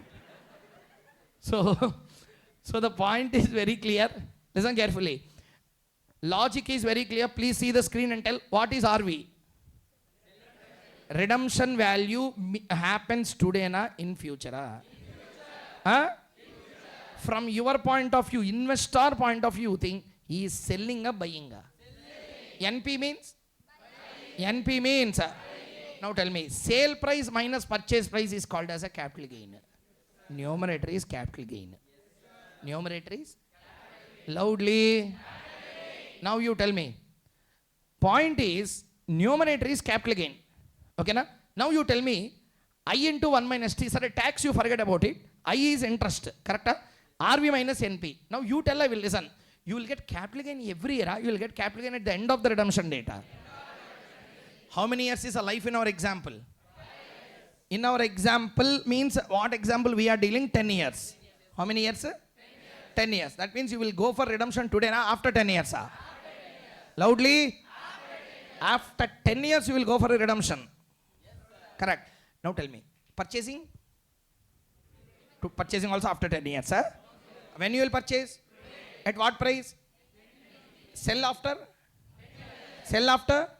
You are getting capital gain every year at the end of 10 years. But here they are dividing by n, making it capital gain per annum, which is wrong. What is RV? Don't tell full form. What is RV? What is NP? Purchase price. Sale price minus purchase price is called as capital gain or capital loss. Anything. Capital gain or divided by n. Means what? That becomes capital gain or loss per annum. Really you are getting capital gain per annum at the end. That means that is correct or wrong? So then why we are following a wrong formula? That's the next question. The reason is very clear. We are not using a wrong formula. We are forced to use it. Shall I tell you why? Listen to my point. What is I? Interest. What is I? Interest. Interest will come at the end of the term every year. RV minus NP will come. Time value of money concept is there. You can't add cash flows belonging to two different time periods. Everything should be in a common time frame. Everything should be in a common time frame. I will come every year at the end. Therefore, capital gain also to be added to that, it should be converted into per annum term. That's why RV minus NP by N they will do. That's called as a capital gain per annum. I is called as a interest per annum. They will add both of them. Did you understand my point or not? What is I? Per annum every per annum last year. RV minus NP? Today na at the end. At the end, today value you can't add. You can't add donkey and monkey. Two monkeys can be added and said two monkeys. Two donkeys can be added, two donkey. One monkey plus one donkey equal to how much? You are calculating also for that. Where level? I think you have a different idea in mind. So, point is very clear. You should add two evens. Simply to tell, two pens you can add, two pencils you can add. Pen and pencil can't be added because both are not same. Are you understanding or not? So, cash flows belonging to two different time frames. Cash flow? Two different time frames. Can be added or cannot be added? To add, bring it to the common time frame. Bring it to the common. Interest will come? Every year at the end. Therefore, capital gain also convert it into every year. That's why we are forced to use this formula. But the problem is doing like this is right or wrong? Wrong. And second reason why this formula is approximate. In the denominator, instead of using NP, they are using average price. They are using which price?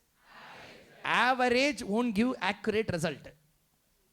Average won't give accurate result. Accuracy will not be there in averages. Average itself means it's a mean. In the middle it is. Are you understanding or not? I got 60 marks, 50 marks, 70 marks, 80 marks. Average how much you got means 68 I said. 68 means every subject line didn't get 68. Average I got 68.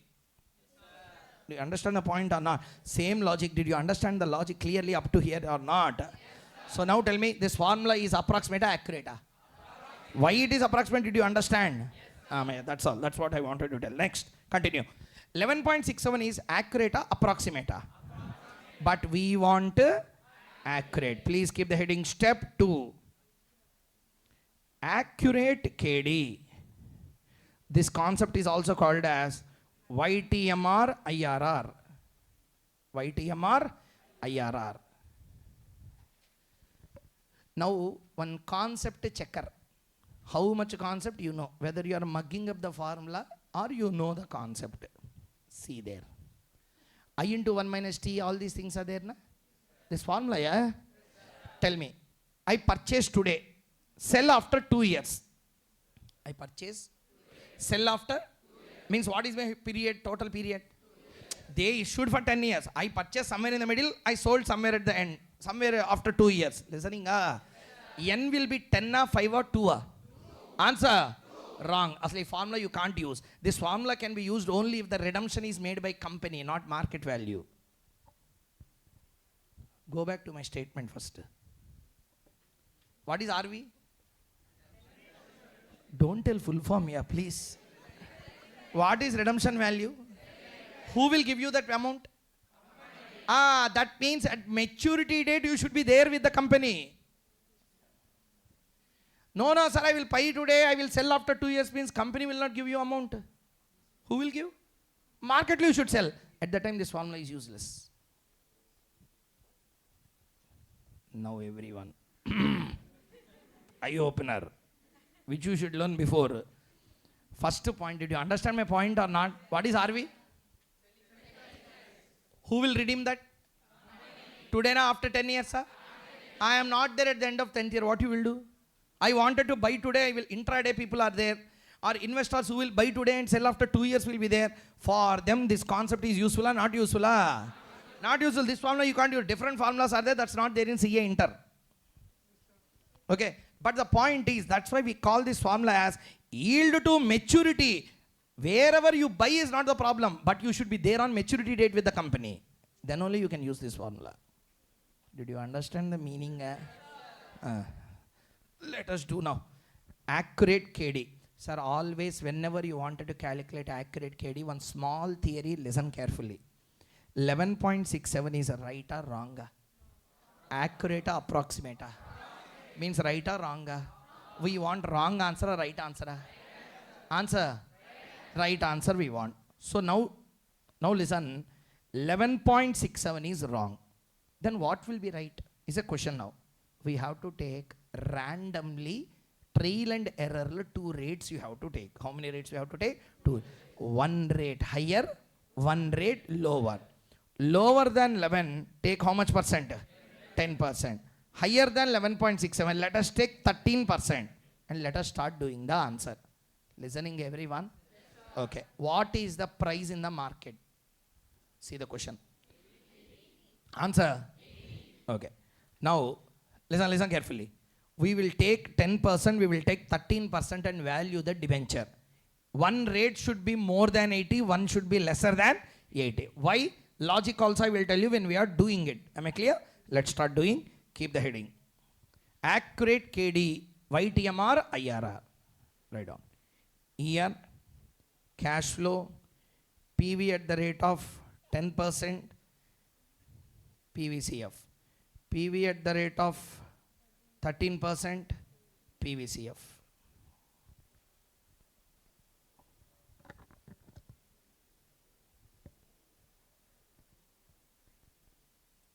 Year.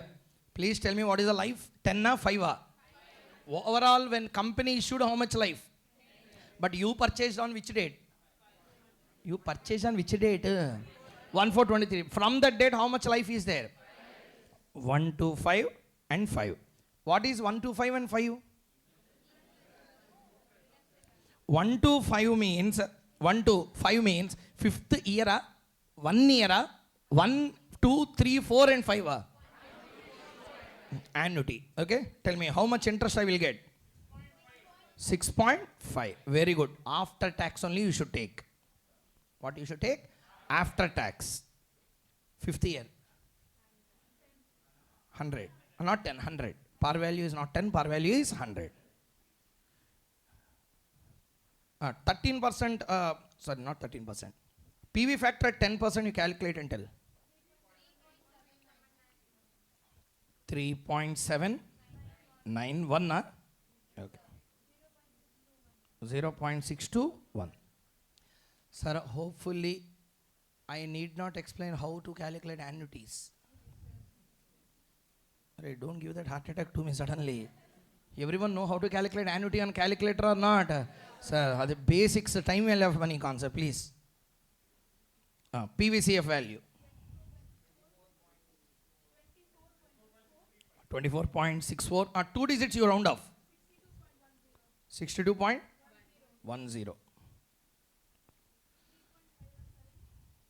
ఏంటది?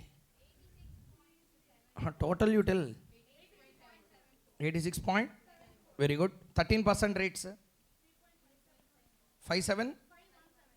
517. Next. 543. Multiply. 22.86. 30 na? Tell the value. First calculate up to here. Sir, anyone who are feeling uncomfortable, who don't know this, I will explain the concept just for 2 minutes like in the previous part and I will continue.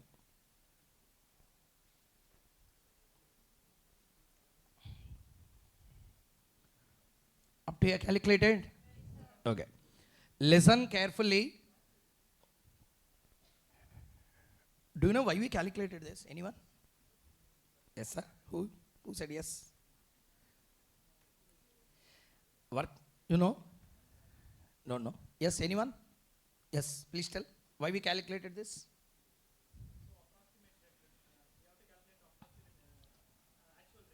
Yes. Yes, I am asking that. Yes, to calculate accurate rate, we have to do this. Why we are doing these calculations? Why 86.74? Why 77.16? Why? Sir, small logic behind this is, listen always, value of any asset is, everyone, value of present value of future cash flows discounted at required rate of return. Discounted?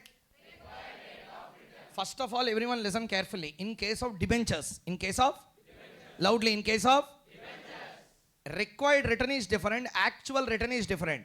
Actual return is a interest. Required return is what we are expecting.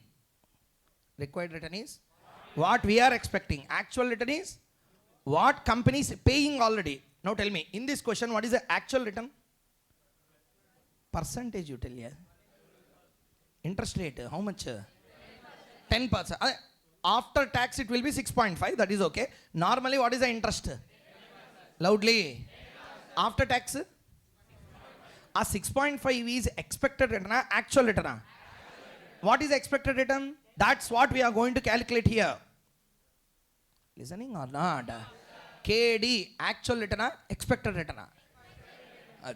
Also called as a required return. Also called as a... Again, start from the beginning. Point number 1. You tell me the answer.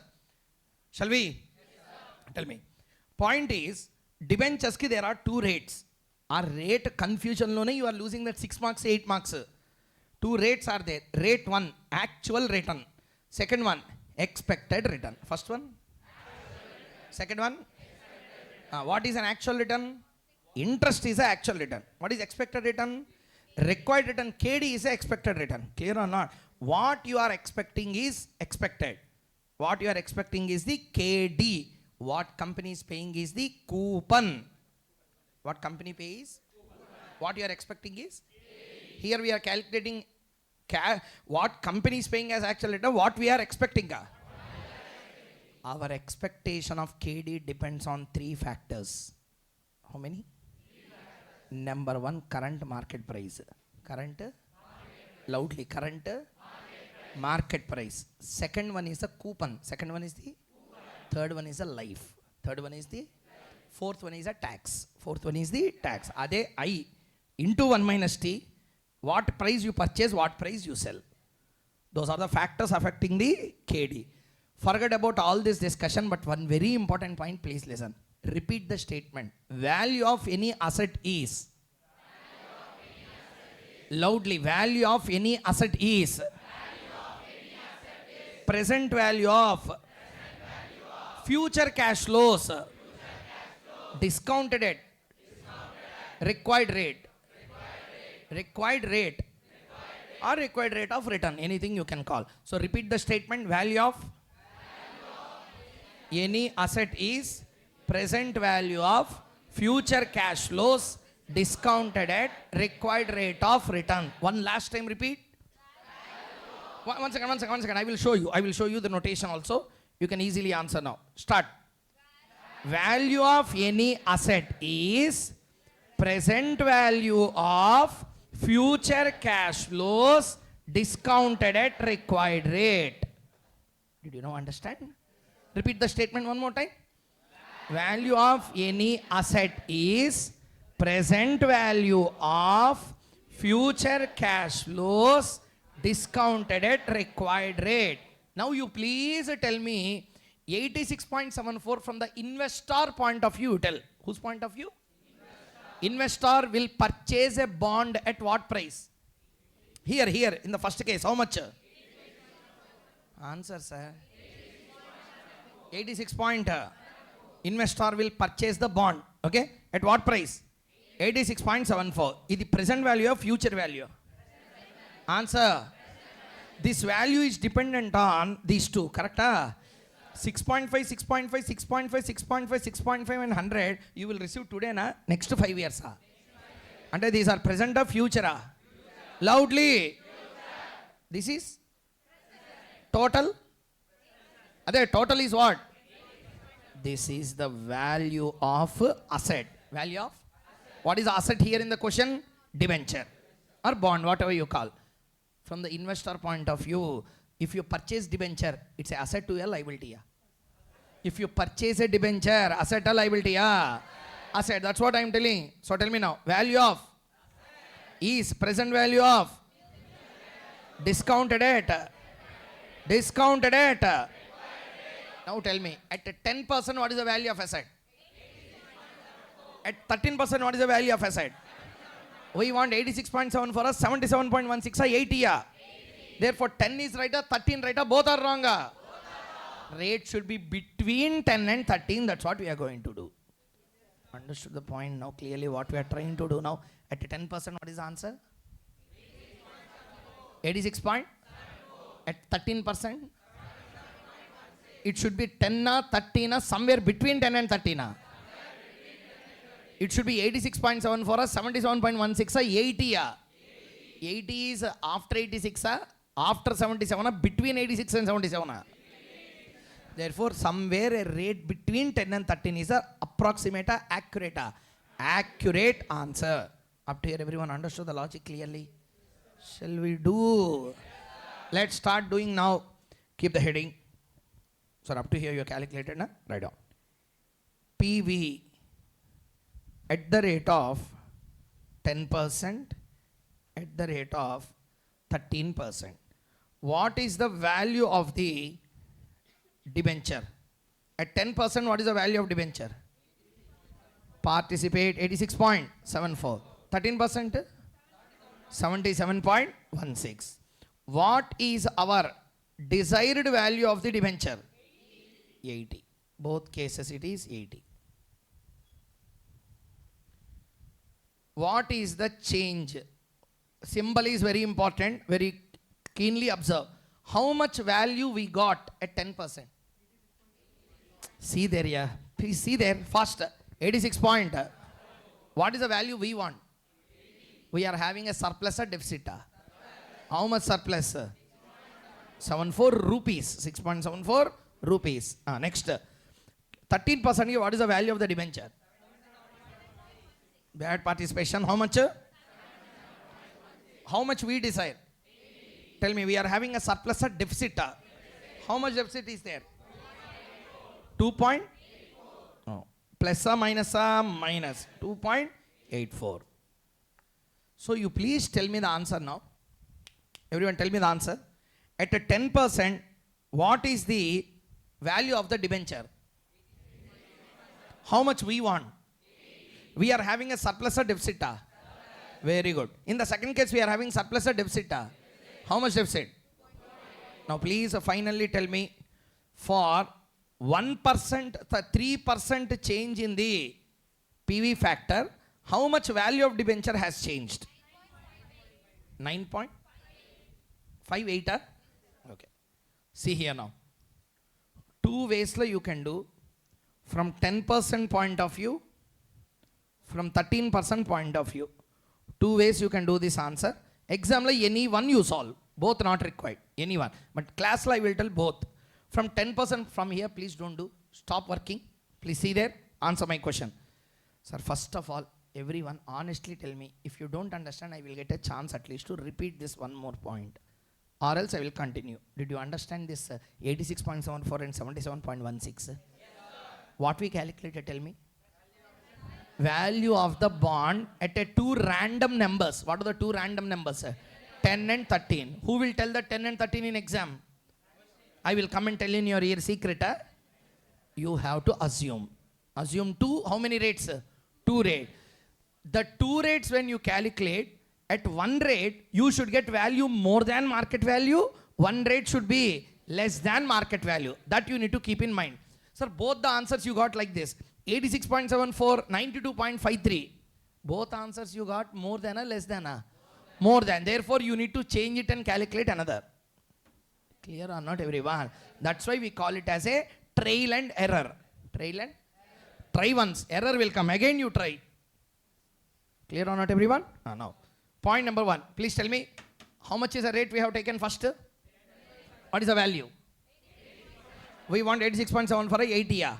Very good. Second case. How much we got? We got 77.16, 80. Therefore, rate is 10, 13, both are wrong. We want a rate between. What is the rate we are going to calculate now? Did you understand the point? Last and final touch. PV factor 10%. What is the value? Participation required or else you will be in a lot of trouble. Please. 86.13%. How much change? Change of percent. For 3% change in PV factor, bond value changed by 9.58. That's what we are going to do. Please don't do along with me. Please see here. For 3% change, bond value changed by 9.58. Percent or rupees? For 6.74 rupees, how much it should change? Positive. 6.74 into 3 divided by 9.58. Plus or minus? Plus. How much? 2.1? 2.11. So this is calculated from what percent? 10. 10 plus 2.11 will be equal to how much? 12.11%. Okay. Now you tell from 13% point of view, for a 3% change, value is changing by how much? 9.5. From 13%, what is the deficit value? Minus 2.84. How much is a change? Minus or plus? Minus. How much? 0.89. 13% minus 0.89. How much it is? 12.11. That's how you will get the answer. This is the accurate KD calculation. Everyone understood how to calculate this or not? Sir, exam they will give this question pakka. Take for granted. Last 7 exams, this question came. This question means exactly numbers are not same. But KD calculation is mandatory in exam. Hopefully you understood. How many of you did not understand what we calculated? Anyone else? Or I will do one thing. You do this. Another question I will ask you to do. At the time I will see. If you have any problem, you can ask me the doubts. Clear or not, everyone? So first point, up to what you copied, up to here you copied.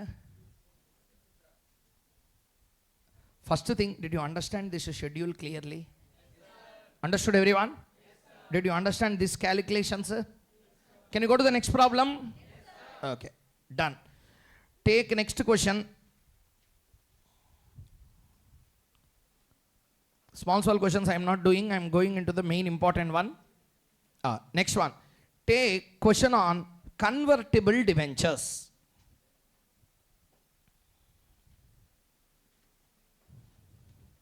Cost of convertible debentures. Cost of convertible debentures. Sir, just one small change will be there. That small change I will first tell you. Once that is completed, we will continue directly with the convertible debentures answer. Listen carefully. Convertible debentures, 95% everything is same with a small change. Please listen. Let me explain this point clearly. Number one, convertible debentures are debentures which will be converted into shares. Which will be?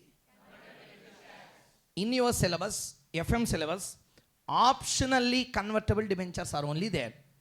In India, there are two types of debentures. Optionally convertible, compulsory convertible. Number one. Second one. Compulsory convertible. One is optionally convertible, second one is compulsory convertible.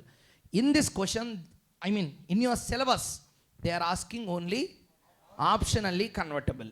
Okay? What do you mean by optionally convertible? On that 5 years or 10 years completed period, you are given two options. Option number one, convert into shares. Option one. Option two, don't convert into shares. You do one thing. Instead of converting into the shares, it is better to go for redemption with the company. I repeat one more time. Normally what you will do, tell me? Company issued what? Answer. You are investor, I am a company. What you got? What I got? 5 years completed. What I will do? What I will do? Give your money back and I will take my debentures. Correct or not? Here after 5 years you are getting shares or cash? In normal debenture you are receiving cash or shares? This is called as a cash redemption. What redemption this is? In a convertible debenture you are given second option. After 5 years you are given an option to take shares instead of cash. Take the instead of. That means you are getting cash redemption or share redemption. These are the two options available. Everyone understood the point clearly? You are getting two options. Option one. Bad response. Second one. Compulsory or optional? Whether what is benefited or beneficial to you, you have to choose that one. I will give you example. Use common sense, if any, and answer. Tell me. Generally, debentures carry big par value. 1000 par value like the debentures will be. Share par value will be generally 10. Debenture par value will be 1000. When 1000 debenture is converted, you should not give one share. You should give multiple shares. That's why always conversion ratio will be given in the question. What ratio will be given? What ratio will be given? Mean how many shares per one debenture they will give in the question. How many shares per debenture will be given in the question. You see the question there? 1:10 they have given. See there? 1:2. And one debenture will get converted into how many shares? 10 shares on the maturity date. Listening everyone? On which date? Maturity date. One debenture will get converted into? Converted into? This is a concept behind that 1:10 concept. Okay. Convertible debentures have a option of conversion. What conversion? Today na? After which? On the maturity data. Now you answer my question clearly. On maturity date. On maturity date. If it is a debenture, you will get how much? Normal debenture it is. On maturity date, you will give back debenture to company. What company will give you? Nothing is said. How much you will get? Loudly. Kada? Now I will ask second question. One debenture is equal to how many shares? Answer. Price per share in the market is 12 rupees. How much? 12 rupees. Tell me. Now you convert all the 10 shares into 10 debentures into share. One debenture into 10 shares. How much you will get? Answer, yeah. Now you tell me, compare. Left hand the normal debenture, right hand the shares. Tell me, if you, one second. If you go for a cash redemption, how much you will have on left hand? 100. Answer. 100. Very good. Second option. If you don't go for cash redemption, but you took shares from the company, okay, na, you give back what? Hey. You give back whatever answer you want, you will answer. Tell me, what you are giving back? What company will give you? Cash or shares? One share or 10 shares? How much is the price per share? You sell them. Tell me, what is the wealth? Now, better to take cash redemption or share? Answer. Tell me, what is the cash redemption value? What is the share redemption value? Which is better, cash or share? Option to convert or option not to convert? Option to convert. How much is your redemption value then? That you have to calculate. So did you understand what we have done? Understood? Tell the formula for KD. I into 1 minus T plus RV minus NP by N whole divided by RV plus NP by 2. What is RV? What is RV and redemption value? Who asked you? I'm not asking full form of RV. I'm asking what is RV? Selling price. At what? Selling price, okay. You are converting it into? Answer. How many shares? Market value. 12 into 10. RV 100 or 120? Yeah. That's what we have to take as RV and calculate the KD normally. Shall we do one question on this? 2 minutes time. Let's start. See the question. Fast. Company issued how many debentures? 10,000. Rate of interest. Convertible, non-convertible. How much? Par value. Life. Guaranteed conversion or option? What is the ratio? Means what? One debenture, if you convert, it will turn into 10 shares. Current market price of equity share. Historically, what is the growth rate? Compute the cost of debentures, assuming how much? 35% tax rate. Can we do this or not? Very good. Start. Step number 1. Calculation of. Step number 1. Calculation of. 1 second. Answer. What is the price of the share? Price of the share. 12 is the current market price. You will convert into share today na after 5 years. What is the growth rate in the share? For 1 year or overall 5 years? Let us calculate future market price of what? Share. Write down. Future market price of shares equal to rupees 12 into, what is the growth rate per annum? 0.5. So 1.05 into the power 5. 15.315. Step 2. Calculation of KD. For share redemption. Calculation of KD for share redemption. First give me one clarity. Without that, don't do. Question is, how much is the redemption value of share? If you convert it into shares and redeem, what is the value of redemption value? 153.15, not 15. Because when you take redemption value, you should take for 1 share at 10 shares. Calculate. What is the KD formula? First tell me the KD formula. I into 1 minus T plus RV minus NP by N whole divided by RV plus NP by 2. What is the I? What is the par value of debenture? 100 into 15? 15. Tax? 0.3 or 3.5? 3.5 plus. Now very, very important here. Redemption value 100 153.15 minus purchase price divided by life whole divided by 153.15 plus 100 divided by 2. 1. Tell me. 15 into 0.65 plus 10.63 divided by 126.575 into 100. 16 point.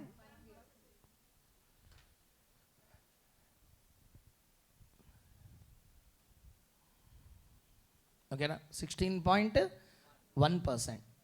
Sir, first thing, I just wanted to know whether you understood this concept clearly. Yeah? Answer everyone. Yes, so tell me, what is the only new thing you learned here? What is a new thing you learned here? I am asking. Whenever convertible bonds are given, redemption value, you will be given two options in the question. Cash redemption, share redemption. Cash redemption. If I convert into cash redemption, how much I will get? If I go for share redemption, 153 versus 100 means fool only will choose 100. So don't calculate KD for that. Clear or not? What you will choose? Obviously 153. For 153, this is the answer. Clear or not, everyone? Whenever convertible bonds question is given, do up to accurate and leave off the answer. Okay? You need not, leave up to, calculate up to approximate and leave. See here what institute has done. How much answer we got? 16 point? Answer, sir, everyone. 10. 16.10. How much they got? 16.09. Okay. If question is given for 8 marks, then you do also for the accurate. If they give for 4 marks like that, don't do accurate, leave up to approximate and stop your answer. Listening or not, everyone? That's it. We completed which bonds also now? Convertible bond. Sir, hopefully everyone understood the concept clearly. Very good. Next one. Keep the heading cost of preference. Cost of preference. I want speed in calculations because preference concept is 95% similar to cost of debt. The only thing that will be missing is tax. Tell me the formula for KD irredeemable. KD irredeemable. I into 1 minus T by NP. Okay, now preference share will get interest or dividend. Which dividend? Preference share. Interest instead of I we will have PD. Tax will not be there. Whole divided by NP. And now you tell me what is the formula for redeemable preference.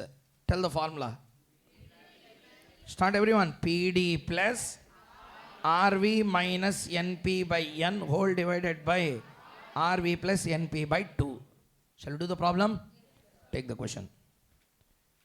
Illustration number 6. So directly see there. XYZ company issues 2000 10% preference shares of 100 at rupees 95 each. Calculate the cost of preference. Life given or not given? Concentrate, yeah. Life given, not given. Redeemable, irredeemable. Let us start. Start. Question number, illustration number 6. Calculate.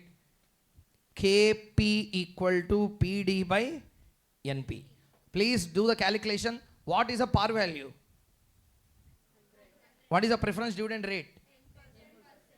Divided by what is the purchase price today? So 10 divided by 95. How much is the value? 10.5. Next. Illustration 6 over. Take illustration number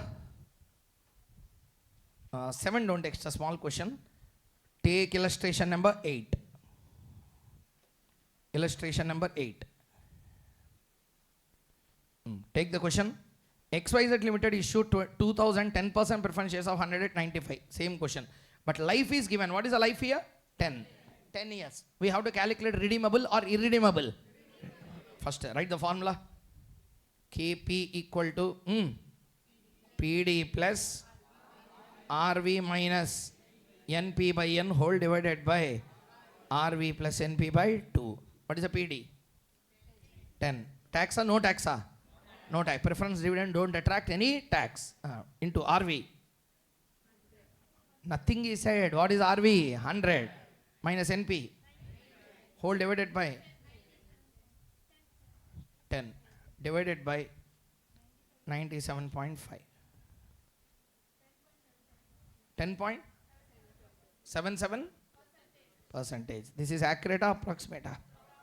Approximate. 10.77% calculated. Sir, up to here everyone understood the calculation clearly? Yeah. Next. Sir, can you do accurate for this? Can you do accurate for this or not? How you do? Tell me. Take 1% or 2% above 10.77. Take 1% or 2% below 10. Let us take, don't do now, take it as a homework and do later. Don't do and waste my time. Take 8%, take 12%. Take 8% and at 8% you will get one answer, 12% you will get one answer. That should be in between what and what? 95. One price should be above 95, one price should be below 95. Exact rate you have to calculate. Did you understand or not, everyone? Yes, everyone? Yes, approximate and accurate will be same or different? Approximate and accurate will be same or different? It will be same in this question because difference between RV and NP is negligible. It's not even 1 rupee. That's common sense. That's why institute has does approximate and left. Do you know why? Accurate also will be same. Always remember one logic here first. As the difference between RV and NP is growing on increasing, accuracy and approximate answer also will be very big. Here tell me what is RV? NP? How much change? 5 rupee over a period of 10 years per year. And not even accurate also will be 10.77 only. If you want, you try at home, you will get the same answer. Did you understand or not? Sir, first question, sir. 153 ki 100 ki 53 rupees difference is there. 80 ki 100 ki 20 rupees difference is there. Understood or not? That too for 5 years. Here overall period of 10 years of 5 rupees change is there. Per annum not even 1 rupee. What difference you will get? Did you understand my point or not? What common sense you learned now? No common sense. What common sense we learn now? First thing is, if the difference between RV and NP over a period of the life is negligible, not even 1 rupee above, then accurate and approximate will be same answer. You need not do accurate. Understood? If it is more than 1 rupee, 1.5 rupee like that, approximate and accurate difference will come in answers. Clear or not, everyone? Okay. Now what we calculated? PD. So tell me now. KP we calculated, KD we calculated. What is the third cost of capital we have to calculate? KE. Very, very, very, very complicated and important. Please mark it very important for the exam. KE. KE ki make 5 branches totally first. You should know 5 concepts. Dividend model, earning model, okay, dividend model, earning model, dividend growth model, dividend yield model, CAPM. First session dividend chapter I told you this. Okay, do now. Dividend model, KE equal to D by P. K equal to D by P. Earning model, KE equal to E by P. What we calculated in the morning session, dividend chapter, what we have done with that? Whenever PE ratio is given but KE is not given, what we have to do?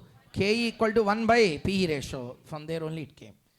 Dividend growth model. Which one? Dividend growth model. KE equal to D1 by P0 plus G. D1 by? So this is not a rocket science. Normal classroom discussion, geometric progression, everything we used to take. Very big derivation, 2 pages derivation will come. But here I am not going to do all those stunts. Just see here once. Tell me, dividends chapter just now we saw. P0 equal to what is the formula? D1 by KE minus G. We saw this or not? KE minus G you take here, P naught you take here.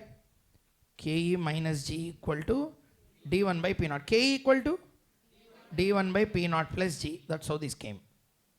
Nothing greater, no rocket science. Next, after that, what is this? This is called as a actual return model. What is this?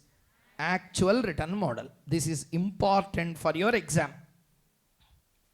Okay. Last one is CAPM. RF plus beta into RM minus RF. Don't ask more details about that. 3 hours it will take to complete. If I go into the details, CAPM concept. So just solve the problems and complete it from the exam's point of view. First tell me how many kinds of KE calculations are there? One by one. First one, dividend only model. Next one, earnings only model. Next one, dividend growth model. Next one, dividend yield model. Next one, CAPM model. Up to here, understood? Okay. One by one, let us see whatever the questions that are available. First, try to come to illustration number 9. Take illustration 9. So please, no noise. Let's use the time very properly. Solve illustration number 9. Read. Read the question. A company has paid dividend. Language is important. Paid is a past tense or future tense. Means paid, already paid, yet to pay. D0 na D1 na. Very good. How much? Face value is how much? 10. Last year, he only said it was paid last year. And expected to grow at the rate of how much percent?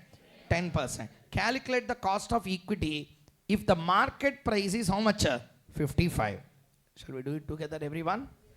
Keep the heading illustration 9. In your notes, keep the heading illustration 9.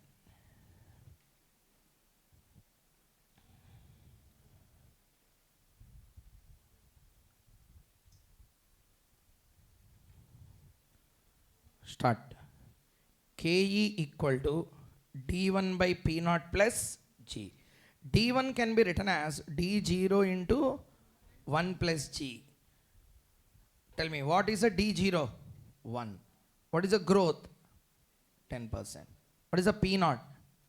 55. Plus what is a growth? Tell me. 1.1 by 55 plus 0.1. How much percent? That's all. This is the KE. If you are done, we'll go to the next one. Can I go to the next one? Okay. Next. Sir, I will be a little bit fast in doing the problems. Please follow that properly and complete. Next. Realized yield I will separately do for you. First, let us do one question on CAPM. Take question number 12. Take question number 12. Calculate the cost of equity. Calculate the cost of equity. Equity capital of which company? H Limited. Now see the question. Calculate the cost of equity capital of H Limited, whose risk-free return is how much? 10%. Beta is how much? 1.75. Return on market portfolio represents what? RM. Risk-free return represents what? RF. This is what? Beta. Tell the formula for KE. RF plus beta into RM minus RF. What is RF? Beta 1.75. RM 15 minus 10. 10 plus 1.75 into 5. 8.75. So total what is the answer? 18.75%. Sir, what is 18.75%? Loudly, sir. KE. What is the model we used here? What is the CAPM full form? Capital Asset Pricing Model. If you remember the regular class law, it will take around 3 hours time to explain how this RF came, how this beta came, how this RM came, what is the meaning, logic, everything.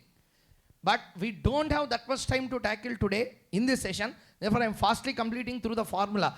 Exam purposes, ki formula is enough. Listening everyone. But normally for understanding, It takes at least 3 to 4 hours time to understand how that formula has come. First tell me what is the formula for CAPM? RF plus beta into RM minus RF. What is RF? Very good. Risk-free rate. What is beta? What is the beta? Beta is called as measure of systematic risk. Measure of. Loudly. Measure of. Systematic risk is a risk which is coming from the system directly, from the economy directly, which is uncontrollable. Which is? What is RM? Market return. Everyone. Market return. What is RF? Risk-free return. RM minus RF is called as risk premium. What it is called as? Risk premium. Everyone, risk premium. Okay. So now listen carefully. I'll ask a question. If you qualify CA, I will give you 1 lakh salary per month. If you qualify 3 years of your BCom graduation, I will give you 25,000 per month. Understood? Now, CA is riskier, BCom is riskier. Answer. Very, very risky when you compare with the BCom. Correct or not? I repeat one more time. CA salary 1 lakh. BCom salary 25,000. Which is more risky? Answer. Now tell me. For the risk taken for CA, you are giving me 1 lakh reward, you are giving 75,000 reward. Because even if no risk taken, how much salary I am getting? That means for the extra risk of CA I take, you are paying me how much premium? That's what he wanted to tell here. Even if I put my money in SBI, I am getting 10%. Did you understand the point or not? Even if I put my money in, I will get that. Now I am investing in one company by taking a risk. How much you are paying me? 15%. Means technically how much reward you are paying for the risk taken? That's called as a risk premium. Risk premium is called as a reward for risk taken. Reward for? Reward for? That's called as a risk premium. Risk premium. Into how many times? Beta. 1.75 you calculated. How much answer you got? 18.75. Up to here everyone understood clearly? Yeah? No sir, I wanted to know everything about this. Telegram group I kept the complete document on cost of capital. 8 pages of notes I have written on CAPM model. If you are interested, you read that. This is not the time to learn about what is CAPM. Listening? Just for your understanding sake, I am telling. So now tell me, what do you mean by RM minus RF? Very bad, everyone. What is the meaning of RF? What is the meaning of beta? Beta is a measure of systematic risk. Beta is a measure of. If you wanted to know, document is available. Read that notes properly after the class. Okay. This is a point. So we now calculated KE under growth model and KE under CAPM. What institute has projected in its material. Okay. Now, please keep the heading KR. KR represents what? Cost of retained earnings.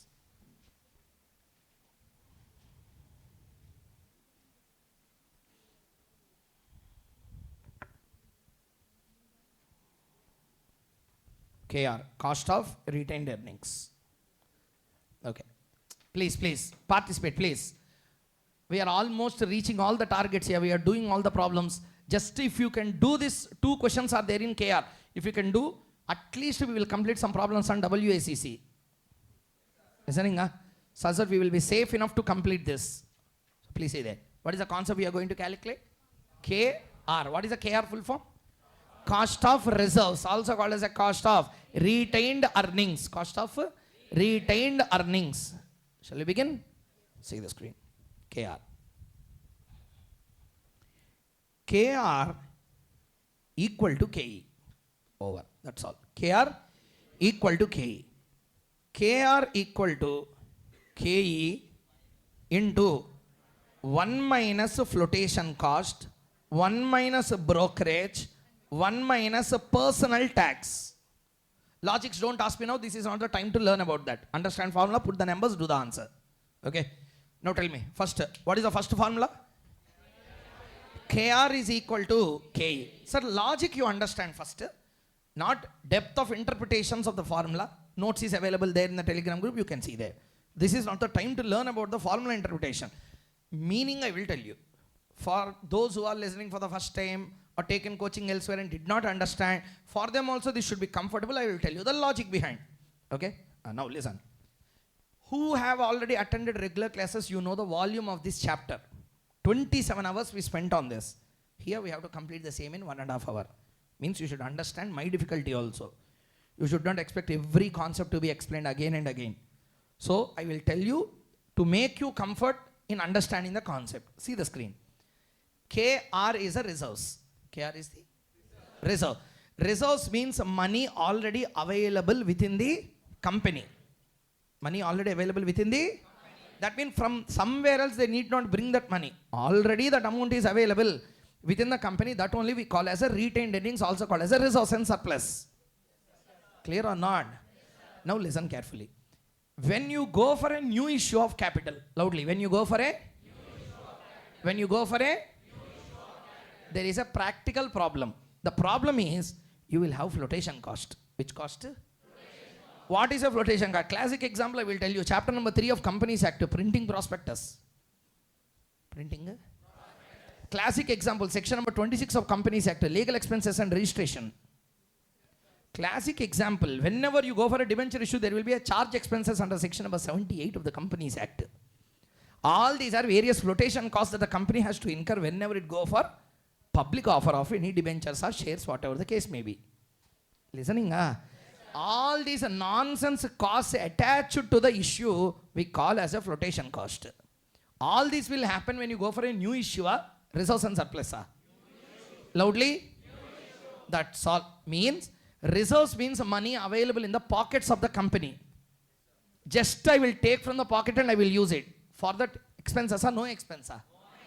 But when you go for a public offer of new shares of a company, then the problem will start. We have to incur what cost? Flotation cost and other expenses will be there. Now tell me, company if it uses existing money, those costs will be there or will be saved? Answer. Therefore, KR equal to how much? KE into 1 minus flotation cost, 1 minus brokerage, 1 minus a personal tax. Whatever the tax rate is given, you need to take that. Clear? Answer. That will be equal to what? KR. That will be equal to what? KR. Generally, KR, KE will be logic. Everyone, KR, KE will be equal. When it will change? KR for the existing fund, KE for the new issue will not be same. KR for the existing fund and KE for the new issue will be same or will not be same? Will not be same because KE for the new issue will be made at market price minus what cost? Flotation cost. Which cost? Simply to tell. Please answer to my question. Point number 1. Simple logic, apply, take calculator and do this. Okay, na? You can understand this example very good. Okay, tell me, how many marks paper will come? Sir, I am asking seriously only. This is not a time to entertain you. How many marks paper will come? Overall paper. And without choice. 100 marks it will come. Without choice. What you attempt, that's what I mean. Okay, to attempt how many marks will be given? 100 marks. How much accuracy you have to maintain? What is the accuracy level you have to maintain? 50%. Then it will become 50 marks. Then it will become? Answer. Then it will become? Now tell me, how much percent aggregate average you should get? How much percent? 50 what? 50 liters, 50? Adhe problem. 50%. 50% means 50%.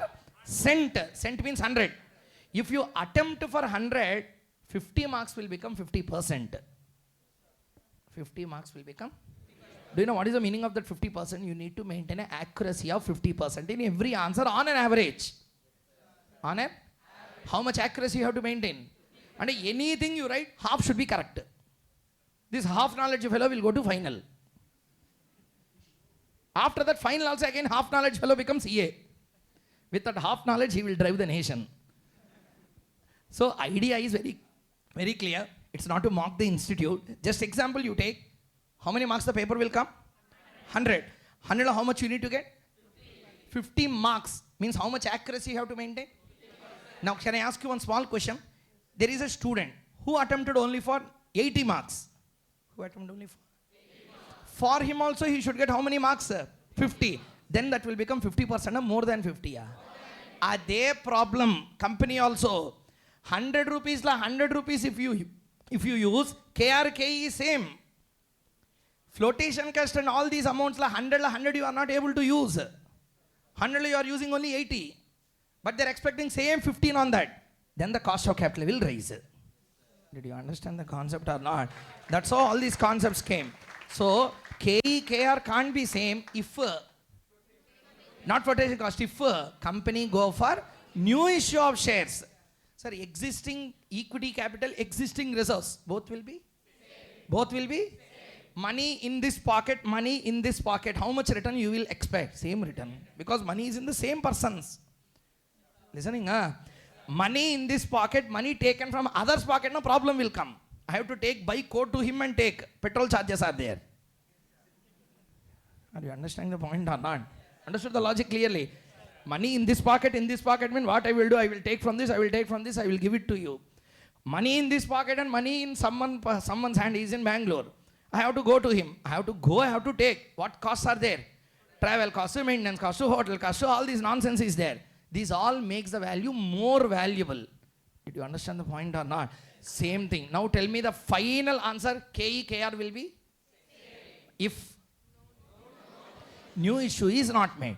KR, KE will not be? If. Which is more? That is the next question. KE will be more or KR will be more? KE will be more because amount is lesser. Amount is? Amount is? Sir, for example, he gave me money. I asked, how much you want? He said, 15 rupees I want on every 100 rupees, he said. How much? 15. I want 15 rupees for every 100 rupees, he said. Listening, I said to him, I have driven my car from Chennai to Hyderabad, Chennai to Bangalore. Lot of petrol cost is there. He said, so what? Why you are telling all those things to me? You asked 100. I am giving you 100. I am asking 15 rupees on 100. You travel on rocket, you travel on jet plane, you swim and come. So what for me? You pay me 15 rupees, I said. Are you understanding or not? Take a free bus and come. Who stopped you? Walk and come. Marathon. You do that.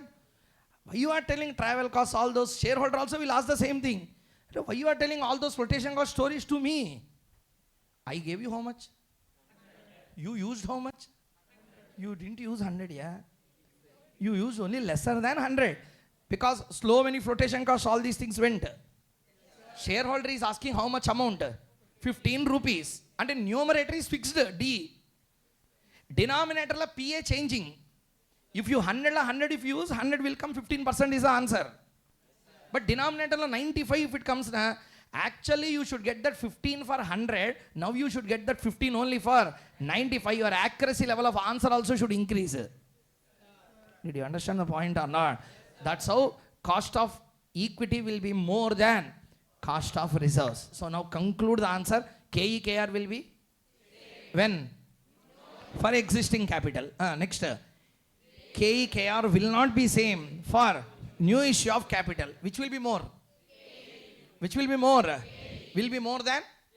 Or KR will be always lesser than KE for a new issue of shares. Everyone understood? On this also let us do a problem. Two problems are there. Let us do both.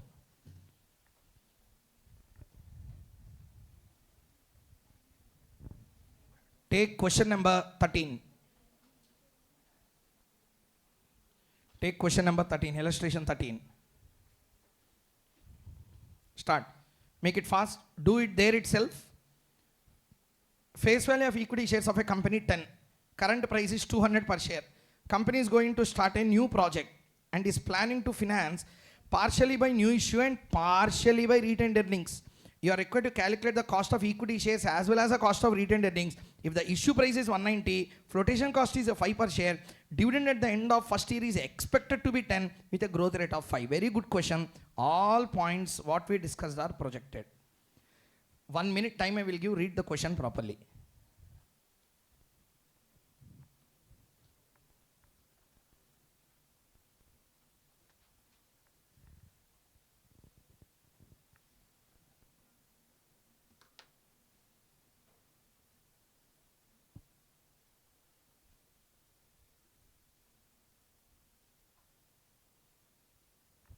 Shall we continue?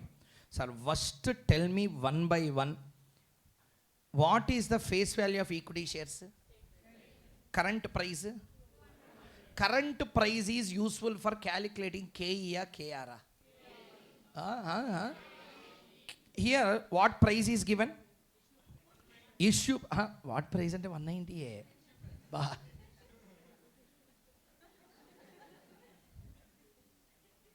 Unimaginable answer. 190, what is 190? Issue price is relevant for new issue or existing shares? Answer. New issue will affect KR or KE? Hey Bhagwan, daya karo. Just now I told you, again you came to beginning. KE represents cost of what? Cost of equity for existing and reserves will be same or different? Same. So first we calculate using 200. We will get KE. That will be the KR. That is for the existing issue or old issue, existing issue or new issue? Existing. Stop there. 1 point over. Completed. Second. Now I am going for a new issue of equity. For that again we have to calculate KE. At that time we will take 200 or 190. Did you understand the point or not? Calculate. KR equal to KE existing. Tell me, KE formula is what? D1 by P0 plus G. But what is a D0? Here, dividend expected 10, he said. Expected means already he has given D0 and D1. Answer. D1. So D1 10 divided by, we want KR, means we should take KE existing, not for new issue. Existing shares ki what is the price? Plus what is the growth? 0.05. 10 by 200 plus 0.05. 10%? 10%. Sir, why we didn't consider flotation cost? Because reserves don't have any kind of flotation cost. Okay, na? It will be KE without cost. It is KE without cost. Let us calculate KE. For which issue? New issue. Sir, use a common sense only, nothing great required. Tell me what is the dividend? 10. Very, very important. At what price you are issuing the share? Answer. At least in that 190 you are getting entire 190, again flotation cost. How much is the flotation cost? 5. Okay. Tell me how much? 185. Plus what is the growth? 0.05. 10.41. 41%. 10.41%. What is 10.41? KE what? KE is a wrong answer. KE what? KE for the existing or KE for the new issue? So now tell me, which is costlier? Which is costlier? New issue or existing? Now tell me, see there, I told you. Existing, I am asking a return of, I am asking a dividend of how much? Answer. 10 rupees. Okay, na? On how much amount? 200. You are not here in the world. Again start. I want how much return? Numerator you see. 10 rupees I want. For an investment of how much? Next one, I want how much again? 10. I will not change my 10. Are you understanding or not? Institute won't change that 50 marks pass. 50 marks is standard. It depends on how much you are attempting. I gave paper for how many marks? 200 marks there. Firstly, you attempted for enter 200. Therefore, how much percent is your accuracy level? 10%. But next time you attempt for 200 marks, 185 marks. That means previously for the 200 marks, you should get 10. Easy. Now, for that 185 you should get 10 marks. Means your accuracy level has to increase to 10.41%. Same. Tell me, previously how much amount we have? 200. For that, how much we are expecting? 10. Now we are expecting that 10 for 200 or 185. Obviously, the return will be increased. So KE is 10.41 for new issue. KE for the old issue is how much? 10%. This KE will be KR. Listening or not, everyone? That's all. That's why the answers are 10 and 10.41. Okay, na? Next. Sir, using the formula also, let us do. Take this question, example number 5. Do it directly on the calculator. What is the cost of equity? 20. What is the flotation cost? 5. What is the personal tax rate? 30. Do you know how to calculate? Tell the formula, KR. KR equal to KE into 1 minus flotation cost into 1 minus brokerage into 1 minus personal tax. Brokerage given or not given? Not given. KE how much? 20. Flotation cost 1 minus 0.05 into 1 minus 0.3. 20 into 0.95 into 0.7. How much? 13.3%. That's the answer. Okay. Hello, everyone understood? Yes, calculate illustration 14. Illustration 14.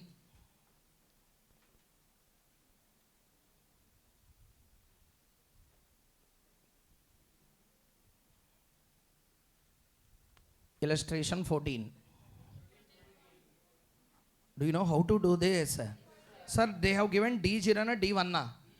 We have to calculate D1 equal to D0 into 1 plus G. Calculate that and calculate the KR. Sir, this is a new issue or existing? Existing. Nothing is said. This is the existing. KE will be equal to KR. How much is answer? 13.8. Calculate illustration number 15. CAPM.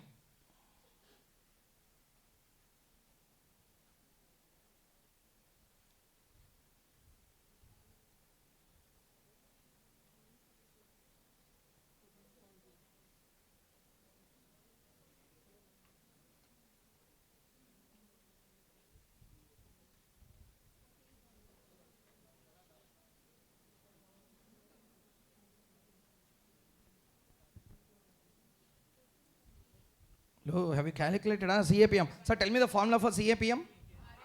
RF plus beta into RM minus RF. What is RF? 7 plus beta is 0. Here they have given RM RF separately, a combination. How much? 6. Tell me the total value. 14.2%. That's all. This is the final answer. Sir, first point, everyone tell me, independently, 70% of the chapter is also over for this. Understood up to here clearly, everyone? Everyone in the class understood up to here? So, up to here, if you are thorough, the main concepts in this chapter are also over. There is only 2 points that we have to discuss still. Next class, we will see that. Weighted average cost of capital using 2 types of weights. Number 1, book value weights. Number 2 will be market value weights. Tomorrow class, we will start at 7:30 itself. Such that 1 hour extra I will take to complete first this balance, then we will start on dot with the capital budgeting chapter. Am I clear or not? So first we will start with cost of capital, because there is some balance. We are lagged by 45 minutes. We have to complete that first, because those are important for exams as well. So first what we will do is we will complete the balance, whatever is left out. Once we complete that, then we will go to the most dangerous chapter in our syllabus. Capital budgeting we will begin. All the techniques of capital budgeting we will solve in the class like this. Sir, are you all satisfied with the first day of the session, everyone? Yes, everyone in the class understood clearly? 1 minute. Dividends, cost of capital. These are the 2 chapters which we have completed. Let me ask also the Zoom class students. Babu, Zoom class, everyone understood clearly?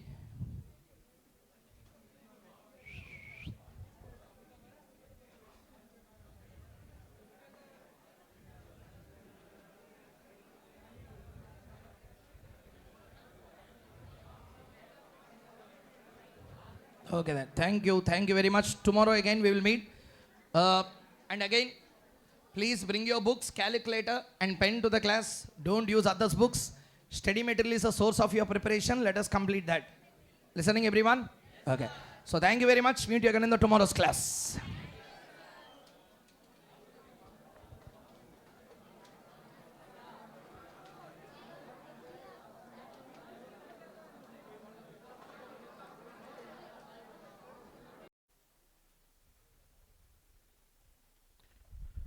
So very good morning everyone and very good morning also for the students joining over the Zoom live. So in the last class regarding the financial management, we started with 2 chapters and we completed, but some problems let us do, extra problems. Concept wise everything is over, but still if you do 6-7 extra problems in both the chapters together, you will get more clarity in what we are doing there. So the chapters we completed is the cost of capital and the dividends, or dividends and cost of capital. Regarding dividends, all the important models of the dividends including the Modigliani-Miller, and we went into the concept of cost of capital. So that is also completed. Let us do from problems on cost of capital and dividends from the study material, which are very important and possible to come in examination with the direct numbers.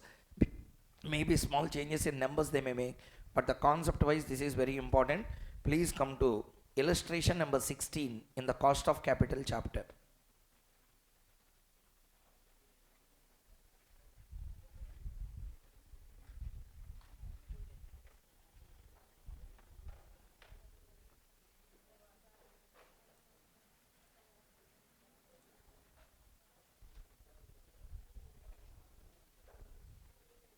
Illustration 16 in the cost of capital chapter.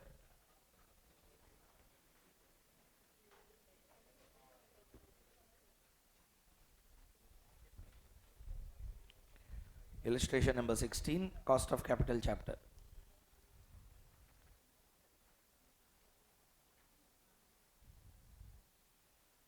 Shall we continue? Okay. First listen carefully. See here. In the yesterday's session, we completed the concepts of KD, KP, KE, KR. If company has only debt capital, KD, only preference, KP, only equity, KE, only reserves, KR. But if all are there, you can't add all these. Okay. Reason is, see here, if I have KD in my capital structure, there will be some percentage of cost. KP has some percentage, KE has some percentage, KR also have some percentage. Clear everyone? When all are there, you can't add all these and total them. Reason being, I will tell you, they only saying very clearly this is per cent. For 100 this is a cost. For every 100 I am not having fully KD, I am not having fully preference, I am not fully having equity, I am not fully having reserves, I am having a combination of all these. Therefore 100 rupees la percentage basis la we divided all these. Therefore the formula what we use is, instead of KD, WD KD, instead of KP, WP KP, instead of KE, WE KE, instead of KR, WR KR. These all W's put together will be equal to 100%. Listening or not everyone? Okay. Tell me, KD plus KP plus KE plus KR, right or wrong? Wrong. Shall I tell you why? Debt 10%, preference 12%, equity 16%, resources 16%.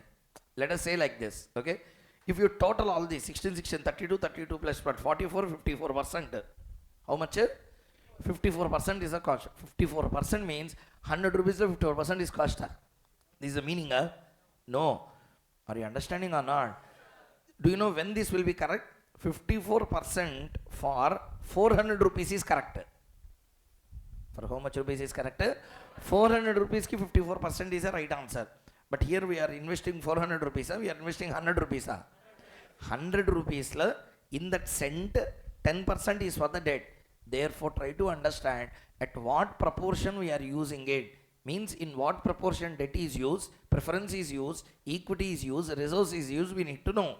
So tell me what is the formula? WD KD plus WP KP plus WE KE plus WR KR. If you add all these, then you will get the KO. What is it? What is KO? Overall cost of capital. What is it?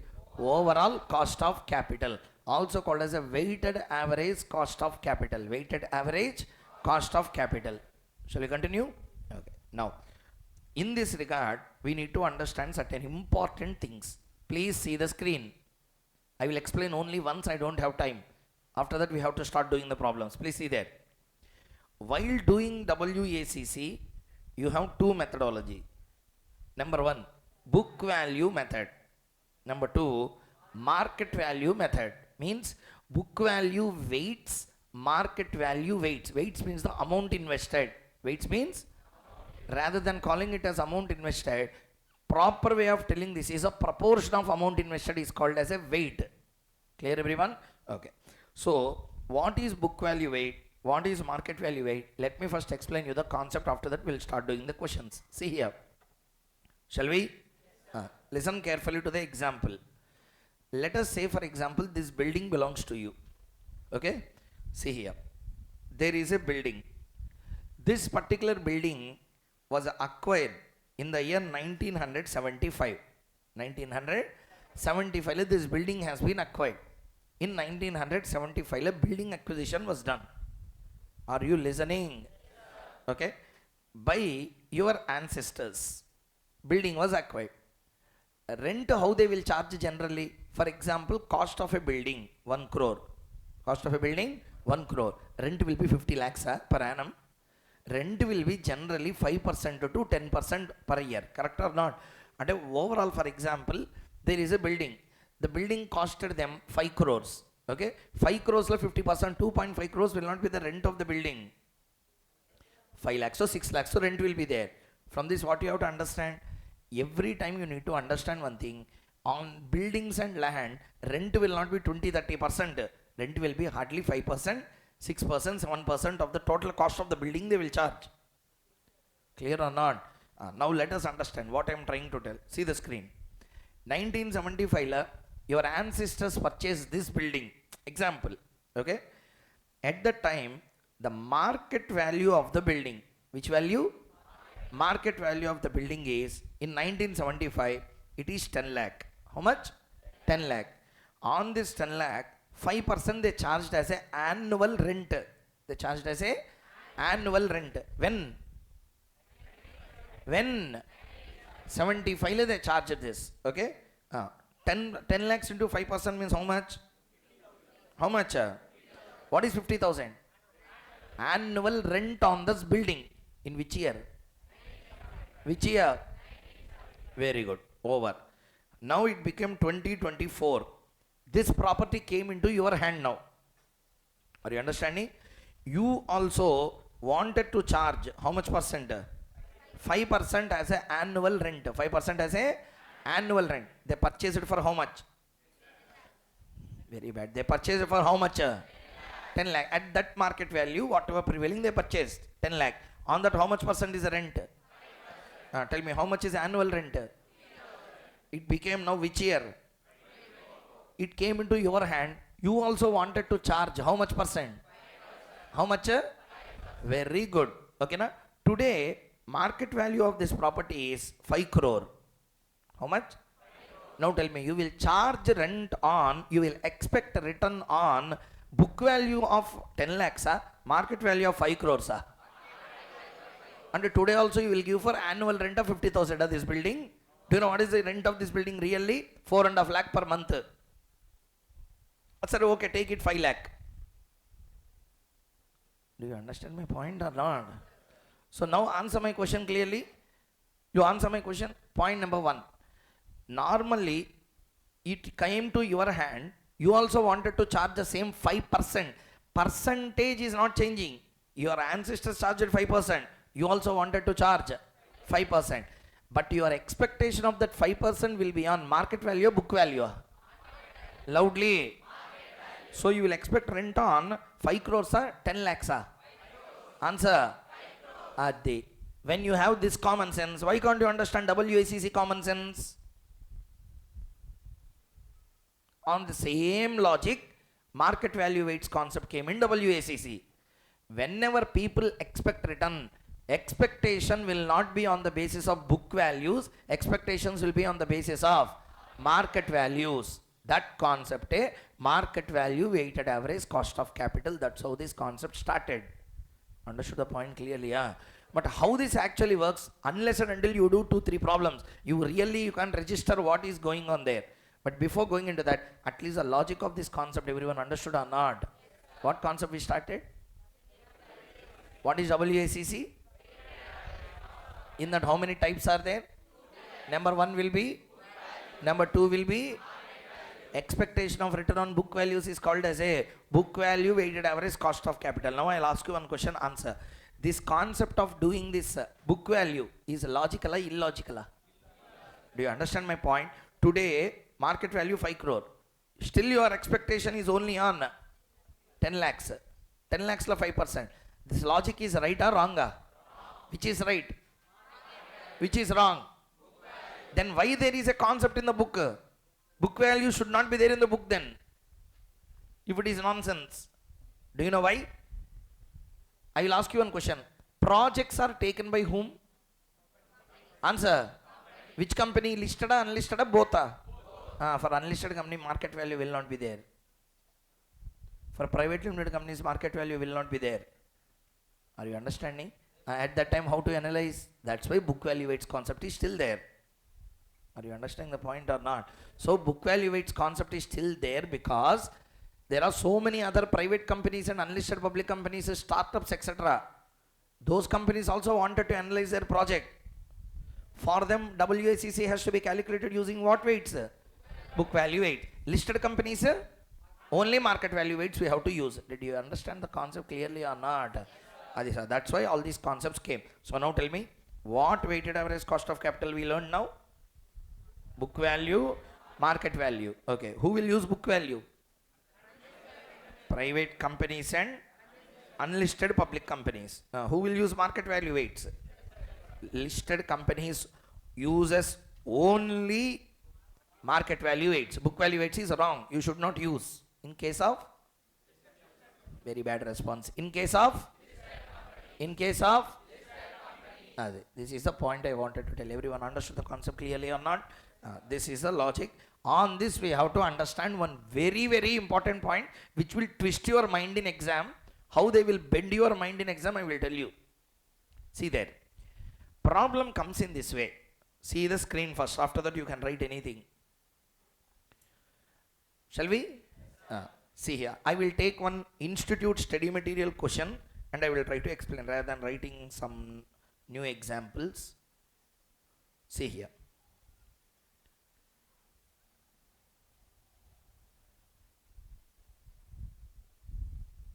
Illustration number 16. See here. Cost of equity of a company is how much? 10.41. So I am writing here. KE is 41%. Cost of retained earnings is 10%. Why both are not same? Obviously 10.41 might be the KE of the new issue. What is the KE old? That's why that is equal to what? KR. What is the KE new? Yesterday's problem numbers say these are. Okay, next. There are 50,000 equity shares of 10 each. Retained earnings 15 lakh. Market price per equity share is 50. Calculate the WACC using market value weights if there is no other sources of finance. Okay, see there. Point number 1. How many sources of finance is there? Answer. How many sources of finance is there? 2 sources are there. Listen carefully. Shall we?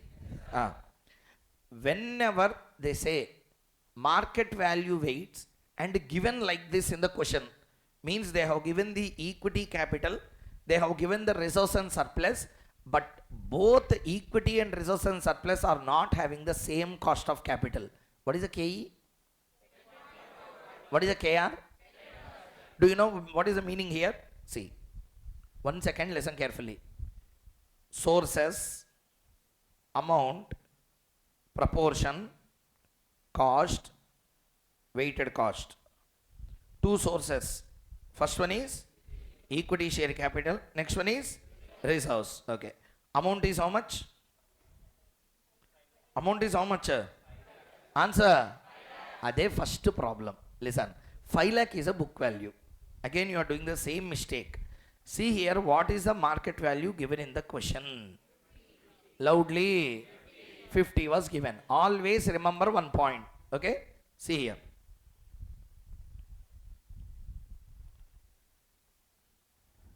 Let us have one balance sheet to understand. There is a balance sheet of a company.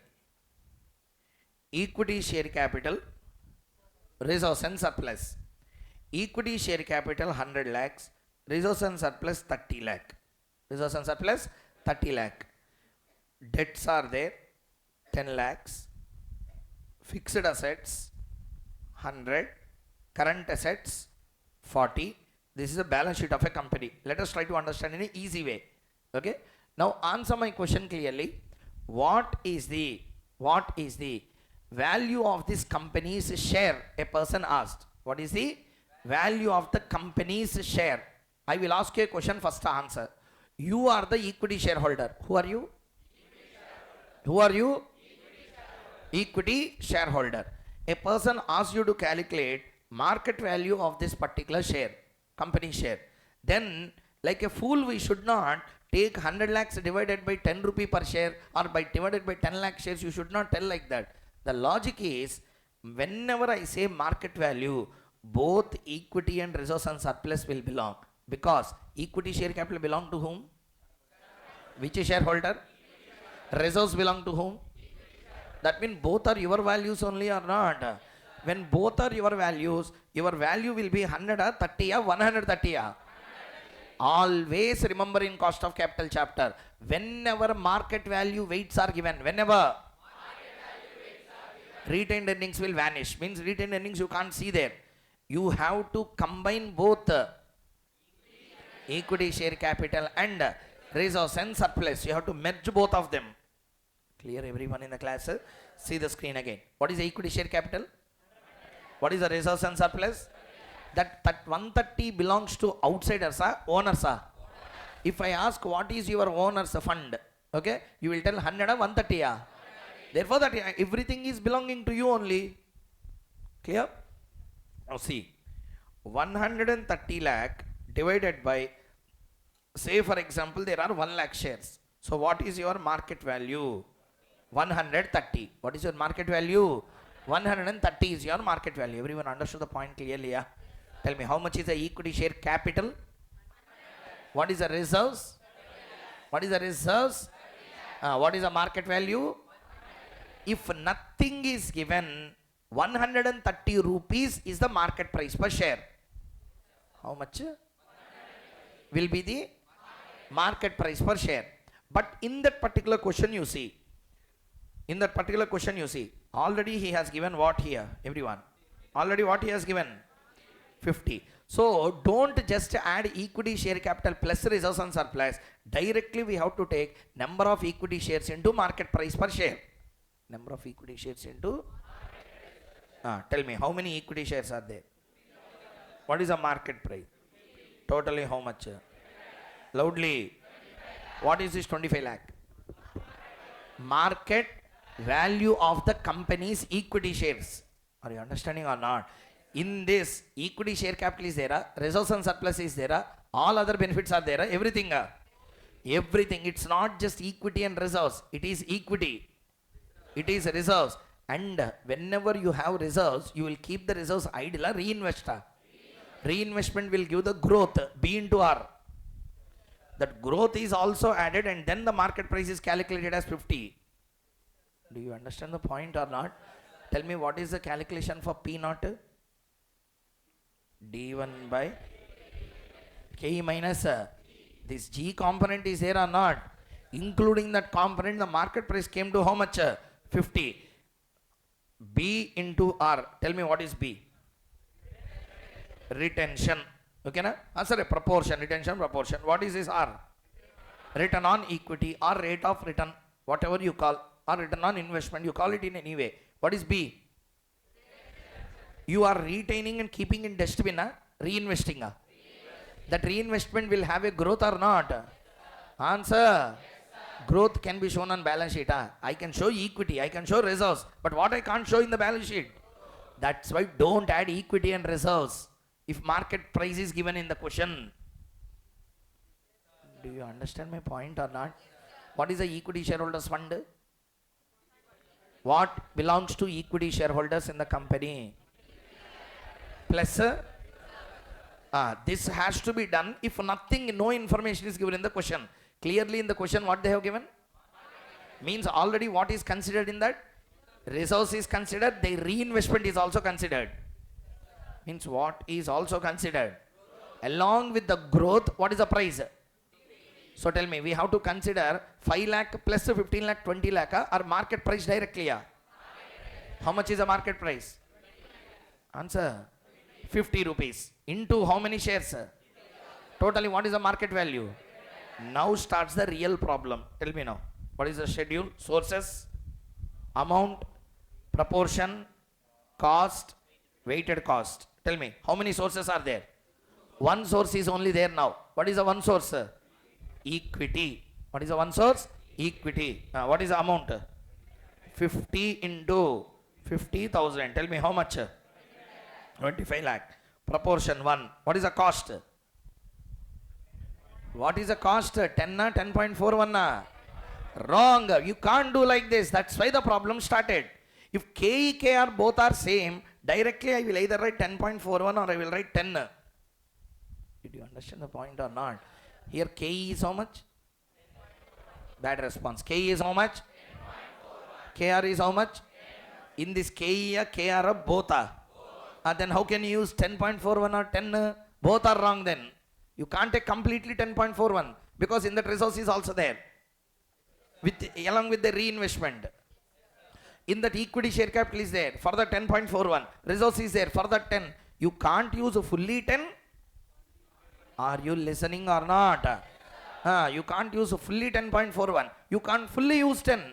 Then what to do? Therefore, what arrangement financial persons made is, whenever market value weights has to be calculated, in that case what we have to do is, first break the market value into equity share capital and reserves and surplus in proportion to the book value. In proportion to the loudly. Now you tell me, now book value will be useful. Tell me now, equity share capital book value is how much? Reserves and surplus book value is how much? Totally how much? Tell me, 5% on 20. 5 lakh on 20. 25%. This is how much? 75%. Now you tell me, sources, amount, proportion, cost, weighted cost. If you don't listen, exam will be ready to fly off. Because they will ask in exam market value weights. Say, last exam paper also you take, 9 marks question came from cost of capital. Ditto question came in exam. They don't ask normal questions in exam. They ask only market value weights because student will do mistakes only in that. Book value weights la prati bacha will do the answer correctly. Are you understanding the point or not? So why they have to ask in a professional exam like CA, book value weights, calculate KD, they don't ask those questions. They will merge all cost of capitals into one single question, they will ask for 10 marks. Clear or not? If you don't have clarity, what? So therefore, see the screen. First tell me what we are calculating now, which value weights? Using which values?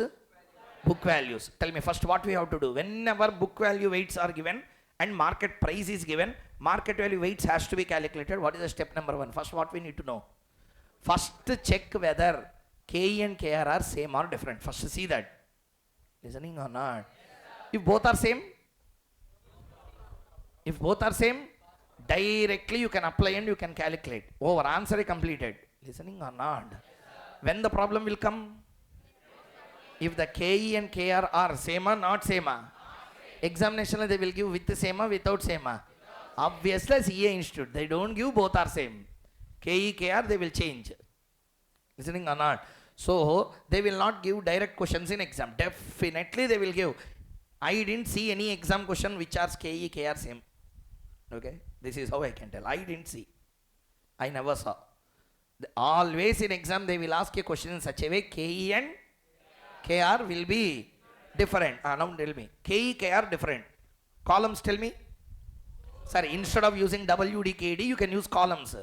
Tell me. Source, amount, proportion, cost, weighted cost. Tell me, what is the first column? In that, what you have to write? Equity share capital you will write. Reserves and surplus can we write or cannot write? Cannot write. Whenever market value is considered, in that market value, B into R is already there. What is already there? What is the formula for P naught? D1 by KE minus G. Those who attended regular sessions, you might remember, big derivation is there for D1 by KE minus G. D1 by KE minus G, when you calculate D1, dividends is considered there. KE minus G. G represents what? Growth. Growth equal to what into what? Retention into rate of return. Retention means what? Reserves. Means reserves is already considered in valuing the share or not. Only reserves are reserves with their growth. But balance sheet growth can't be shown. So therefore don't just add book values. Take market value directly. Tell me, what is the market price? What is the market price? Into how many shares? Total market value. In the 25 lakhs, equity is there, reserves is there, growth is there, all are there. This is a point. If at all both KE, K are same, directly either take 10% or 10.41. Very good. But the problem in this question is, KE, KR is same or different? So what we have to do is, first calculate the market value. First calculate the bad response. First calculate the break down the market value into two parts. Break down the how will you have to break down the market value into two parts? You have to break down into equity share capital and reserves and surplus in proportion to their book values. Understood the point or not? Now you tell me, 25 lakhs what is 75%? 18 lakh? Oh, sorry. Then 6 lakh? 25,000. Tell me total amount now. 25 lakhs. Okay. Now tell me, 6 lakh 25,000 on 25 lakhs means how much? 0.25. 0.75. What is the cost of equity? 10.41. What is the cost of reserves? 10%. Multiply 10.41 into 0.25. 2.6. Next 7.5 totally 10.10. See here, exactly. What is the percent? 10.10. This is how we have to do. Everyone understood the concept clearly or not? Okay, this is all how they will do. So this is the concept. The point that we have to understand is book value and market value weights you should know how to calculate. Okay, shall we do one problem now? We will do 3 problems now in the class. 3 very good problems. So don't leave with this. You practice after this all the other problems. My intention is to show you all the concepts and all the problems. After that you practice 50-60 problems. I don't care. But main concept what I wanted to tell from this I will tell in the revision classes. Understood? See that. Take illustration number 17. Everyone. Last exam 90% a similar question came with a small changes to illustration 17.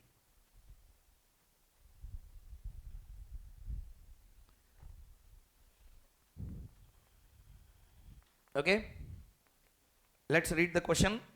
And by the way, tell me first, what is the question? Calculation of what? Weighted average cost of capital. Using which weights? Book value weights and market value weights. Meaning is what? Imagine that company is a private company. Imagine the company is a listed public company. That's the meaning of the institute. Listening or not? Imagine that this company is a company. Then what weights will be there? Therefore calculate that way. Second one, imagine this company is a listed company, take the market value weights and recalculate. That's why the question was given this way. Shall we start? Before that, read the question properly. Don't check for the answers. See, time like if you check the answers and write me, no one can save you. You have to read, understand and do. Tell me, calculate the weighted average cost of capital using the following data. First one, using book value, market value. Capital structure you see, debentures, preference shares and equity shares. Debentures, preference shares, equity shares. What observation you made? What observation you made? Everyone, what observations you made? How many sources are there? Main observation is reserves not there. That should be the observation. What is not there? Reserves not there. 3 sources, anyone will know. When 1, 2, 3 are there, no one will tell 5. 3 sources, okay. What is not there? Reserves is not there in the question. And this is a question not on reserves. Normal capitals only they have given. Okay. Now you see the next one. Start. What is the market prices of each of these securities? 100 rupee debenture is trading at? Next. 100 rupee preference shares is trading at? Next. After that, equity shares are traded at? First, I want one answer. What is the face value of equity share? 10 rupees. Now it became how much? 24. Next. Additional information. 100 rupees per debenture redeemable at par, 10% coupon rate, 4% flotation cost, 10 years maturity. 100 per preference share, redeemable at par, 5% coupon rate, 2% flotation cost, 10-year maturity. Equity shares has a 4 rupee flotation cost, market price per share is 24 per share. Next year expected dividend is 1, growth is 5. All earnings will be paid. Corporate tax is 30%. YTM method we have to use to calculate the cost of debentures and preference shares. A full chapter they asked in one question. Did you understand the question or not, everyone? We will do it together, no worry. But please read the question before we solve. Don't start doing. Okay? Let us do it together. 3 problems I promise that I will do. All big problems I will do. Not small bacha problems again. Big problems in this particular chapter only we will do. First see the question properly.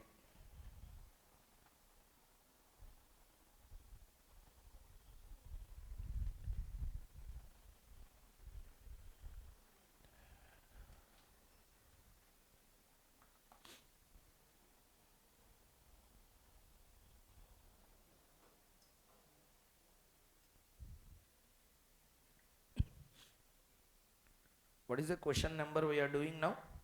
17. Illustration number 17. First tell me, in this question they are asking us to calculate weighted average cost of capital using the book value weights or market value of both the weights. Answer? Both weights we have to use and we have to calculate. Correct? See there now. Shall we do? If you want, you read this information properly.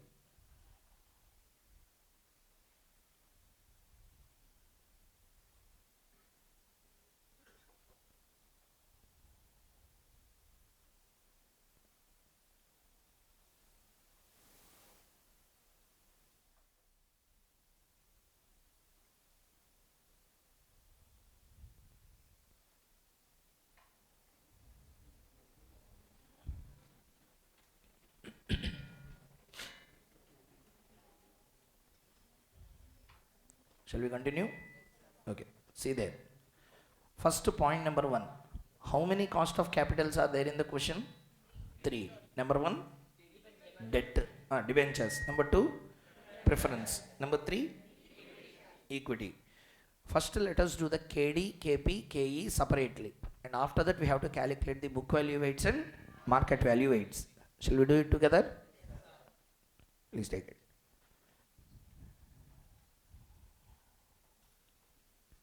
Illustration number 17. First, KD we have to calculate approximate or accurate. How do you know? The YTM represents, we have to calculate the accurate number. Write down. First, step 1. Calculation of KD. Calculation of KD. Can you please tell me the formula for and borrower? Redeemable or irredeemable? He has clearly given redeemable after how many years?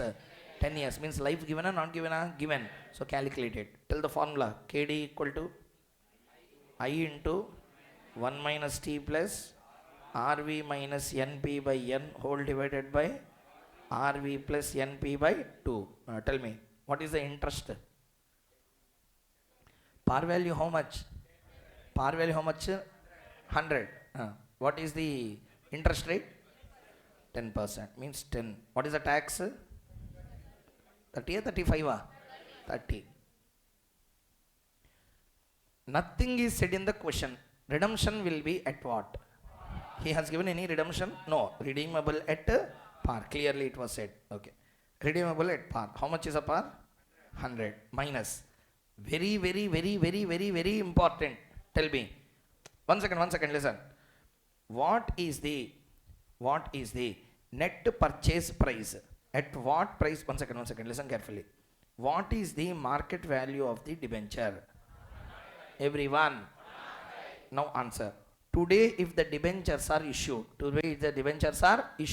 they will issue at book value or they will issue at market value? At what value they will issue? 105. In that 105, all the 105 will come to the company. 4% will be gone in the form of flotation cost. 4% or 4 rupees of that particular value will go in the form of flotation cost. Here, listen carefully.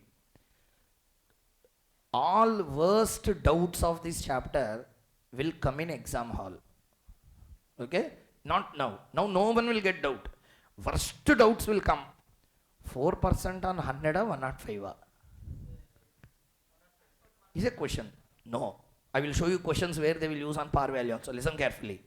Question like if they don't say anything. Listen carefully. If in the question they don't mention anything. I repeat. In the question, if they don't mention anything. Okay. Flotation cost will be applied on the issue price. Flotation cost is applied on the issue price. If specifically said in the question, then flotation cost will be applied on the par value. Did you understand my question or not? Tell me what I said. If nothing is specifically said in the question, then flotation cost should be applied on the issue price. If specifically said, then flotation cost will be applied on the par value. Understood? I will show you one question. See the screen.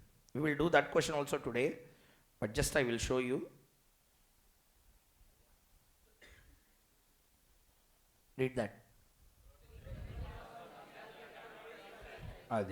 Like that if they give, you have to apply on the par value, face value, nominal value. Listening everyone? Yes, if nothing is said, on issue price, we have to calculate the flotation cost. Now did you understand how questions will come? Yes, be extremely careful. No joke with this chapter. Shall we continue? Now see here, point number 1.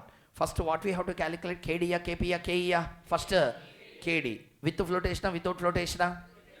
Now you tell me, I will listen. Company has to take how much money? How much money? But 105 will come into the hands of company, flotation cost. Now you answer my question properly. Tell me, I will ask you question, answer. KD means what? Very good. I will ask you one question now. Tell me. KD cost of debt. Correct? Now answer my question.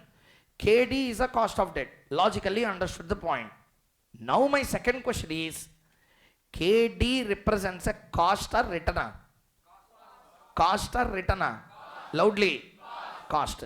Third question for you. When you say cost, it is a cost to the investor or cost to the company? Cost to the, though company raised 105, it can use entire 105, it can use only 104. Sorry, not 104. Some number. 100 point? The 100.8. Company can use entire 105, company can use only 100.8. Company makes a calculation using 100.8. But from a shareholder point of view, debenture holder point of view, what I will see, how much I have given you? My return calculation will be on the basis of 105. Your company calculation will be on the basis of 100.8. Do you understand what I said? From my point of view, investor point of view, 100.8. I gave you 100.8. How much I gave you? 100. 105. How much you used? You are company, I am investor. From your point of view, tell how much I gave. How much is the flotation cost? 4.2. 4.2. Not percent, amount I am telling. 4.2. Gone. How much is only in your hand? Therefore, net proceeds to you is how much? 100.8. You will calculate KD on that basis because it's a cost to you. But from my point of view, if I see how much I have given you, I will calculate using 105. Listening or not? Now question arises, sir, what I have to do now? Confusion. 105 or 100.8? Answer is CA internal you have to do from company point of view only. CA finally there is a chapter called as a bond valuation. What is the name? There you will not consider flotation cost because that is nonsense for me. I gave you how much? That's all. I will calculate only on that.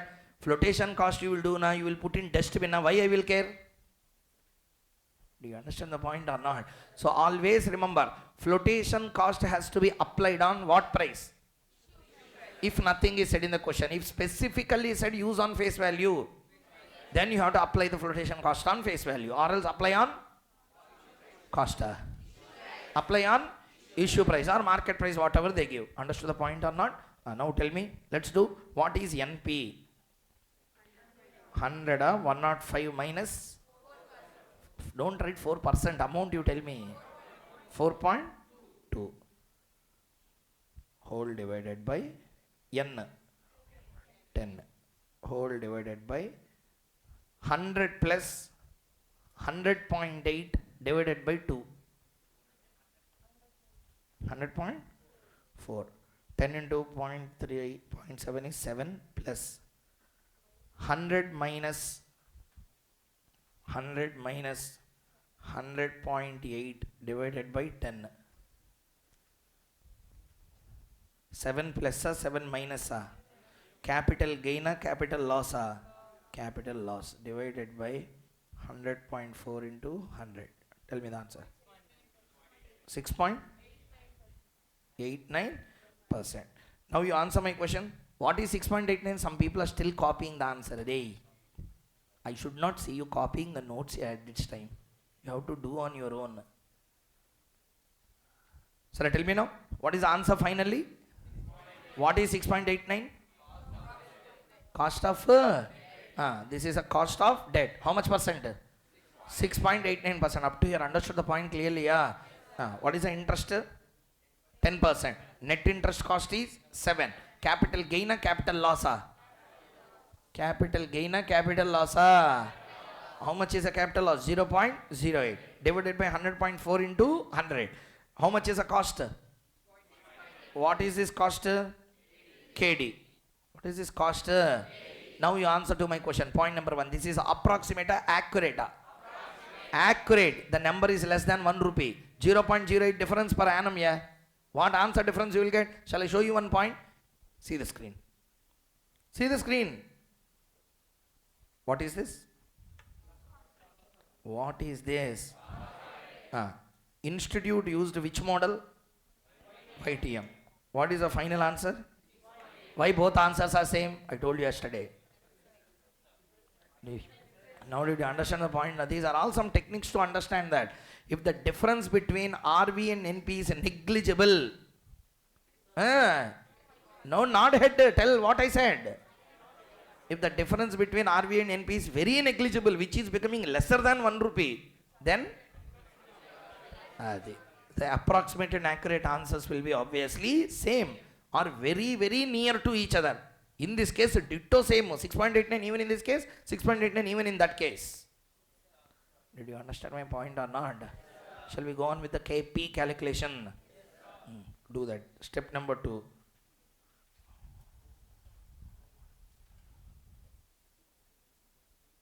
Calculation of KP. Tell me the formula for KP, and moreover, KP redeemable or irredeemable? See the question and tell me. Where he has given redeemable at par, 10 years of maturity. 5% is the preference dividend coupon and 2% is the flotation cost. You understood how to do or not? Start. Tax will be there or will not be there? Tell the formula. PD plus RV minus NP by N whole divided by RV plus NP by 2. Tell me now. What is a PD? 5. Plus what is a RV? 100. NP. What is the market price? 110. 110 I will receive. 110 minus 2% or 2 rupees? 2%. 110 into 2%. 2 point? Minus and tell me. 107.8. Whole divided by how many years? 10 years. Whole divided by 100 plus 107.8 divided by 2. 103.9. Tell the value. 5 minus 0.78 whole divided by 103.9. What is answer? 4.06. Maximum answer will be 4.0708. Answer will be also completed. Do you understand or not? Small decimal change might be there even if you calculate. How much is answer? 4.08. This is accurate. Approximate. How much difference? Not 0.2, 0.02. Negligible difference. Why? Do you understand why reason? Negligible difference is there between what and what? That's why always in examination, remember one thing. As the movement between RV and NP is going very far, then the answer approximate and accurate will change. If it is lesser than 1 rupee, like 50 paisa, 60 paisa, 70 paisa, 1 or 2% nearby only answer will be there.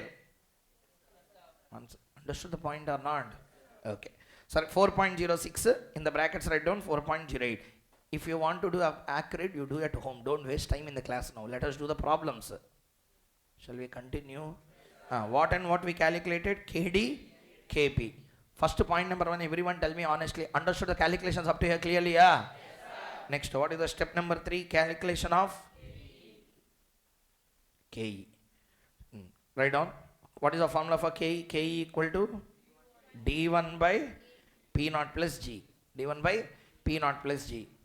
Go to the question. Go to the question. Equity shares. What is the price? 24. Okay. Flotation cost is how much? 4% of 4 rupees. 4 rupees means directly 24 minus 4. Okay. What is the market price? 24. They only given in the question. Next expected dividend 1 rupee, growth 5%. Can we calculate or not? When I say expected dividend, D0 na D1 na? Answer. Has paid dividend. No, I am asking, has paid dividend, like that they given. Just paid dividend. Just paid dividend. Expected dividend. So expectation, futuristic is always D1. Already happened is always D0. Understood the logic or not? Okay. So put the numbers and tell me. What is the D1? 1. What is the P0? 20. Because it is 24 minus 4. Growth.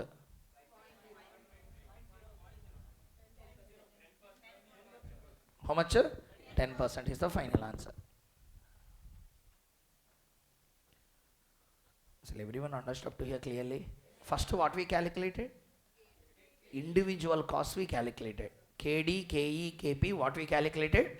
Individual costs we calculated. Using all these, what we have to calculate further now? What we have to calculate further? Individual costs over. Next. Calculate weighted average cost of capital using 2 types of weights. What are those? Book value, market value. Right now, step number 4. Weighted average cost of capital using the book value weights. Right now. Sources, amount, proportion, cost, weighted cost. Tell me now. What is the sources? First one is debt, preference, equity. Amounts you tell it the book value first. Don't copy. Don't see the screen and copy, please. 5 lakh. Again 5 lakh. Equity 10 lakh. This is book value or market value? Tell me now. 20 lakh. 0.25, 0.25, 0.5. Individual costs. What? Yes, sir. Tell the answer. 4 point? Debt to 4.08. 6.89. 4.08. 10%. 6.89 into 0.25. 7, 2, that's all. Next 4.08 into 0.25. 0, 2. 5%. Total 7.74. This is weighted average cost of capital on book value weights or market value weights. Next one is what weights?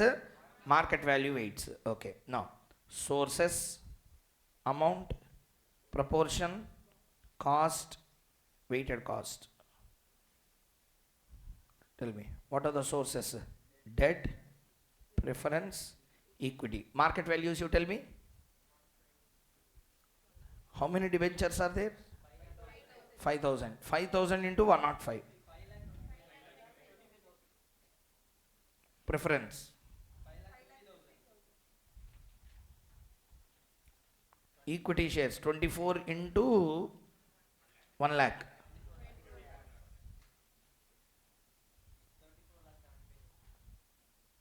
34 lakh.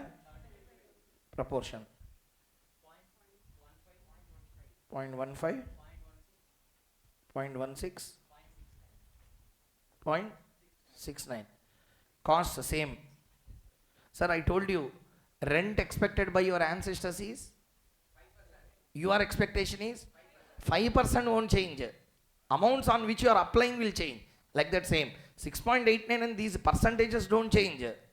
On what amounts you are applying will change. Tell me, 6.89, 4.08, 10. 0, 3,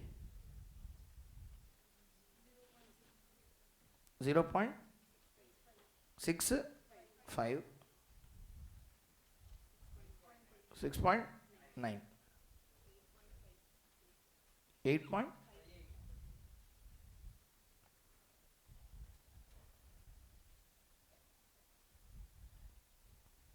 8.58. Everyone calculated? Okay. See here once. Sir, no extra time given for this, please. Shall we? See here. Let us see the answer. 6.89. Final answer, let us see. First one is 7.74. Had we got the answer or not? Yes, next one is 8.59. How much we got? 8.58. Almost answer is same. This is a completion of very, very important problem from the example point of view. Everyone understood the concept clearly or not? Okay. Next, take question number 18. Illustration 18.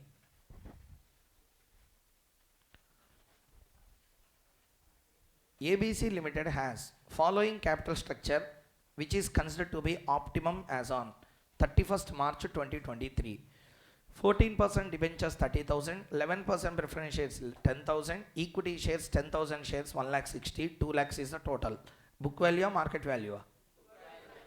Next, company share has a market price of 23.6. Next year dividend per share is 50% of EPS of 2022 EPS. Following is a uniform trend of EPS for the preceding 10 years which is expected to continue in future. 10 years EPS was given. Company issued new debentures carrying 16% rate of interest, current market price 96. Preference shares of 9.2 with an annual dividend of 1.1 were also issued. Company is in 50% tax bracket. Calculate the after tax. Calculate the after tax cost of new debt, cost of new preference, cost of new equity, assuming new equity from the retained earnings. Calculate the marginal cost of capital when no new shares are issued. Determine the amount that can be spent for the capital investment before new ordinary shares must be sold, assuming that the retained earnings for the next year's investment is 50% of the 2022. Compute the marginal cost of capital when the fund exceeds amount calculated in C, assuming new equity is issued at 20%, rupees 20 per share. 10 marks question given in exam. Read the question properly. Don't see the answers. Don't see the answers.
Please read the question first.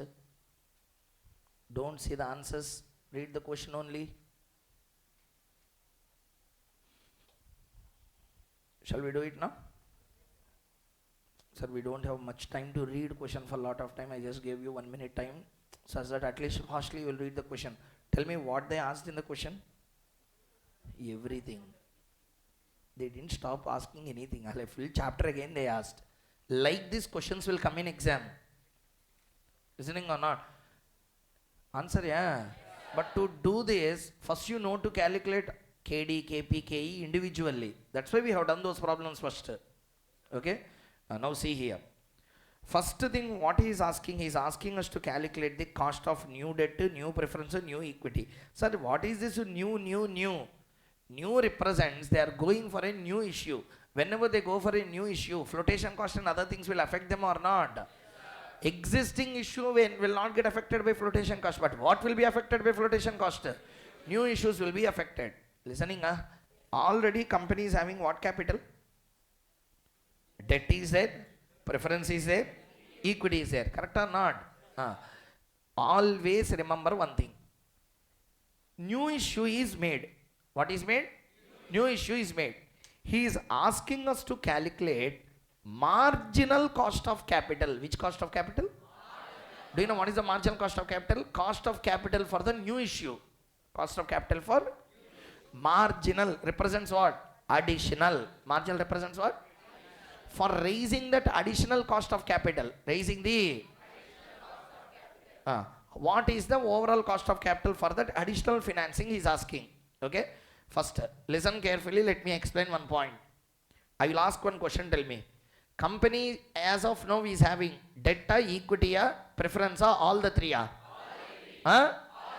Now it is going for a new issue. Okay. New issue of equity, debt, preference, all the three. Everyone. Proportion. In what proportion it is issuing it? Nothing is given in the question. Same proportion has to follow. Nothing is given in the question. Same proportion has to follow. If there is a different proportion, they will tell in the question. Nothing is said. In what proportion you will take? Same proportion we have to follow. Did you first understand this? Tell me. 30,000 on 2 lakh. 10,000 on 2 lakh. 1,60,000 on 2 lakh. That's all. This is the proportion you have to remember always. Hello everyone. What is this 80, 20, 5%, 15%? Existing proportions in which the equity, debt and preference is raised. Whenever new capital is also raised, they will raise in the same proportion unless it was said in the question very clearly. Clear or not everyone? Okay. Now, first point number 1, we have to calculate in the same sequence KD, KP, KE. Shall we calculate? When you read the question on KD, KP, KE, what are your observations on KD, KP? Irredeemable. That's the first observation. Life given or not given? Flotation cost given or not given? Flotation cost not given. Normally only they have given the question. Shall we start doing or not? Problem is very big. Complications will be less. Problems are very small. It makes your life miserable. So always pray to the God that problem should be very big, such that most of the points you will know in that. Problem is very small, given for 8 marks. Somewhere there will be dol baja. So over. So therefore, when problem is very big, complications are less. When problem is very small, complications will be very high in the exam. Here. So let us start doing the problem. What is illustration number 16? 18. First, do it. Calculation of step 1. Calculation of individual costs. Bracket write down for new issue. First, A, KD. Redeemable, irredeemable. Formula. I into 1 minus T by NP. What is I? Par value how much? Par value how much? Array, see there you have 100. What is the rate? Tax rate? Tax rate 50%. What is the interest rate? 16. 1 minus 0.5 divided by, what is the market price given there? 90. Okay. 8 by 96 into 100. 3 or 33. 8.33%. B. KP formula. PD by NP. Tax or no tax? No tax. Tell me. 1.1 divided by 9.2. 12. Next. C. KE. Tell the KE formula. D1 by P0 plus G. Here some adjustment is required. Again, you are seeing the screen and copying down the answer, which I hate. Please listen carefully. Tell me, growth rate is given or not given in the question? Given. The difference between these two a growth. Tell me, 1.1 minus 1 divided by 1 into 100. How much percent? Randomly let us do three things. These two you take 1.77 minus 1.61 divided by 1.61 into 100. 10%. Also try these two. 2.36 minus 2.15 divided by 2.15 into 100.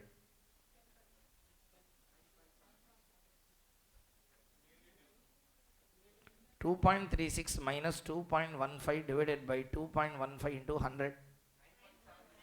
Almost nearing how much percent all the time. So technically, what is the growth rate in that particular company? What is the G?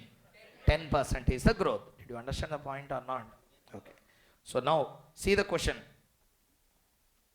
Company's share has a market price of how much?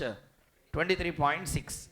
Next year dividend. When I say next year dividend, it will be D1 or D0 na? Will be 2022 EPS la how much percent? 50%. What is the 2022 EPS?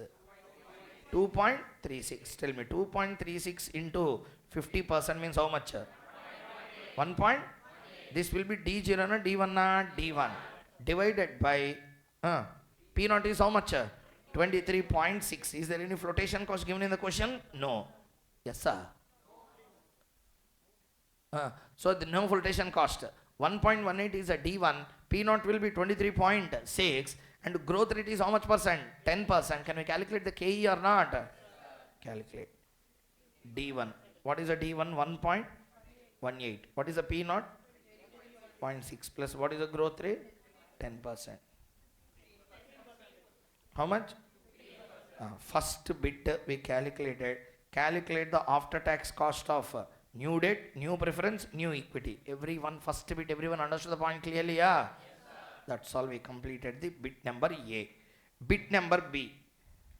Right on. Step 2.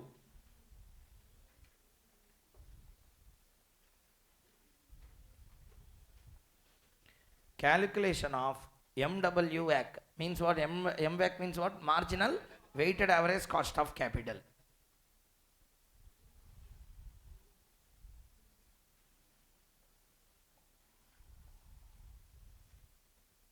Okay, right? First keep the heading marginal weighted average cost of capital.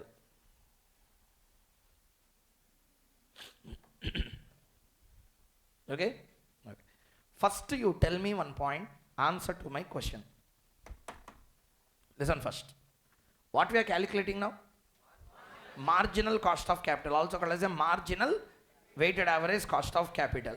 Tell me, we can calculate any cost of capital in two ways. Number one, which weights we can use and calculate? Next one, answer. They just ask you to calculate marginal cost of capital. We can use two weights or only one weight. Both weights we can use and do. You can use only one because marginal cost means a new issue. New issue can never be made on a book value. Therefore, the advantage of marginal cost of capital is all weights are only market value weights always. Do you understand or not? Existing capital ke problem will come, book value, market value, because issue will be done 2-3 years back at book value. Today market value will change, but marginal cost of capital means what? New capital when you raise, you will obviously raise at which value? Again you need not calculate book value weights for them.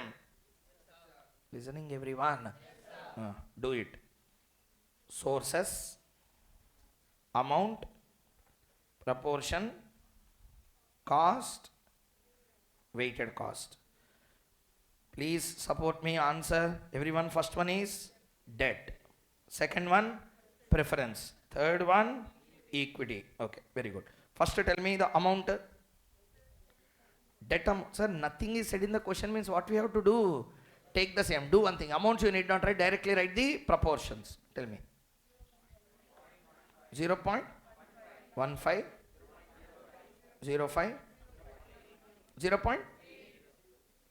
0.8. Cost you tell me one by one.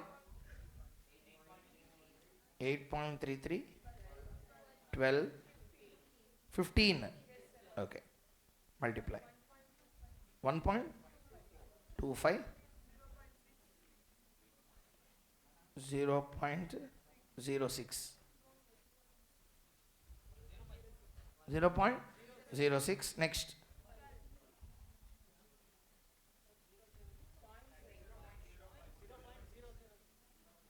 0.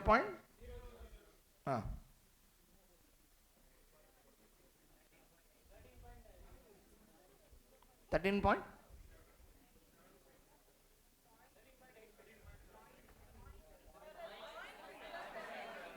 Are you are telling, I am writing here. What is it? 0.6.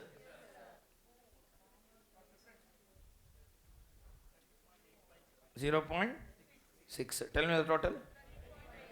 13 point. What is this 13.85?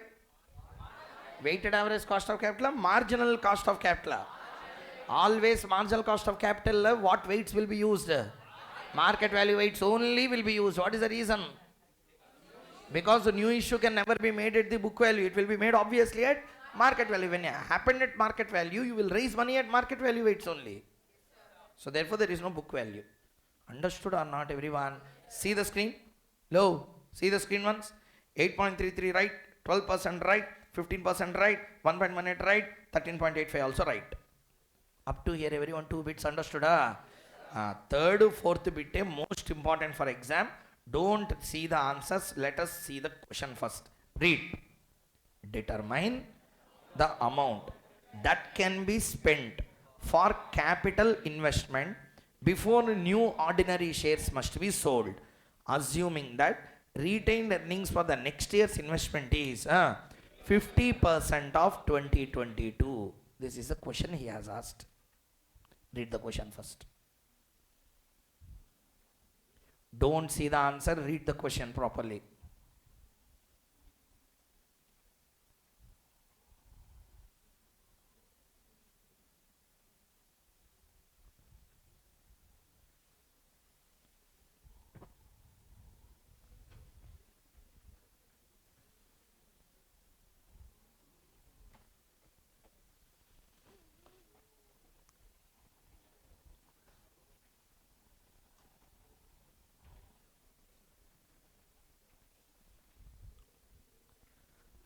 Read the question, determine the amount. Read the question, determine the amount that can be spent for what investment?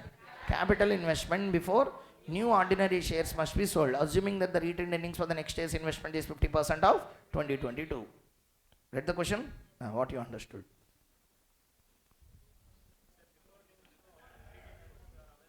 That is okay. First tell me, when this particular capital investment, do you know what is a capital investment? New project.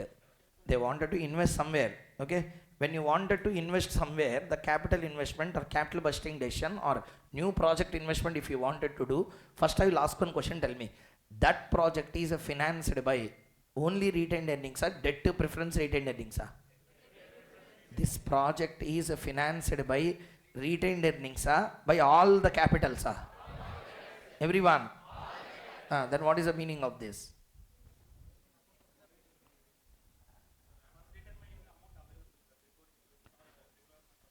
Reason behind this is, first point number one, whenever any project is taken, okay, what he said is, there is a new capital investment.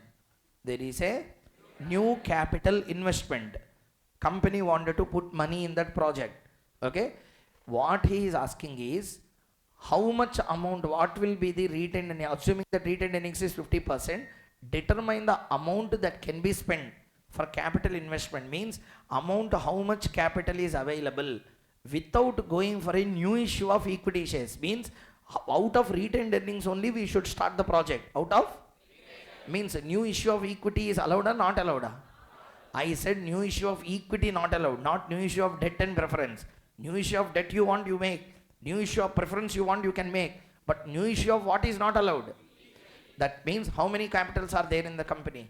3. Number 1, debt. Number 2, preference. Number 3, equity. Now continue the point. Debt, can I go for new issue? Preference? But what new issue is not allowed? Equity new issue is not allowed. Are you listening or not? What new issue is not allowed? Equity new issue not allowed. Listen to this. I will ask one question, one by one answer. See the question once. What is the EPS of the year 2022? 2 point? Very good. How many equity shares are there? 10,000 into 2.36 means how much? 23,600 into 50%. 11,000. Now you answer. 11,800 is the amount we will raise for that project out of new equity or retained earnings. Everyone. Again start. What will be the retained earnings of the next year? 50% of 2022's retained earning. What is the 2022 retained earning? Answer. 50% will be how much? 1.18. How many shares are there? 10,000 into 1.18 will become 11,800. Like that also you can understand. So tell me, how much reserves will be available next year for the project? 11,000. First, this is the amount we will take from new equity or reserves and surplus. So entire reserves of that year, whatever available, we will put in the project. Listening? Now you tell me, whenever project is financed, project should be financed in the same proportions. Okay, na? Now you tell me, in the existing scenario, in this scenario, how much is the equity part? Everyone? This 80% comes to how much? 11,800. If 80% is 11,800, what will be the 20%? What is the 20% I asked? If 80% counts to 11,800, equity and debt put together, how much? 2,000? What is the total? 14,000? What is this 14,750? Explain the meaning of 14,750. 14,750 is the maximum capital investment we can put in the project without going for new issue of what? Without going for new issue of equity shares. How much amount we can raise? 14,750. In that, how much will be the reserves and surplus? How much will be the debt and preference put together? Everyone understood? Sir, how can you take both together? You want, you can also individually calculate. In this question, he didn't ask cost of capital. He asked to calculate the amount available. Now again tell me, what is 14,750? Amount, maximum amount available for new project investment. In that, how much will be the reserves? How much will be the equity debt? Preference and debt. Everyone understood the concept? What is the answer? 14,000? Okay, see here. Let us check the answer. 14,750 is the answer. Shall we do it together now? Write down step number 3.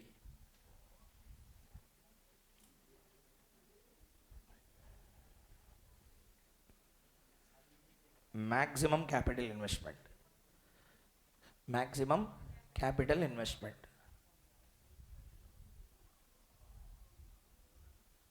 Okay, maximum capital investment. Let us solve. First one.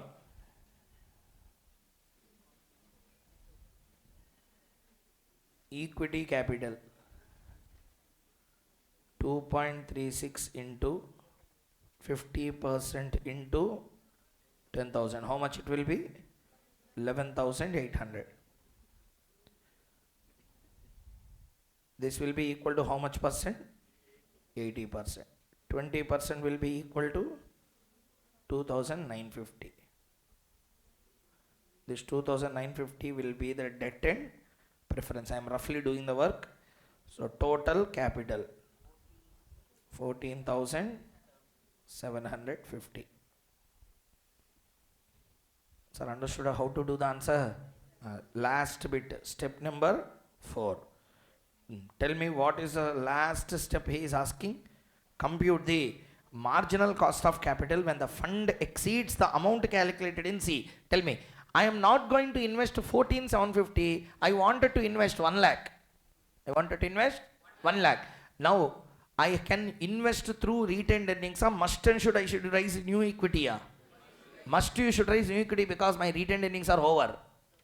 How much retained earnings are available? Entire use. If you wanted to invest more than that means definitely you should go for new issue. Listening or not? At that time, you need to issue new equity shares, or you can go with the existing shares. New equity share. At that time, you have to issue at what price? 20. So we have to calculate the new KE. Write down.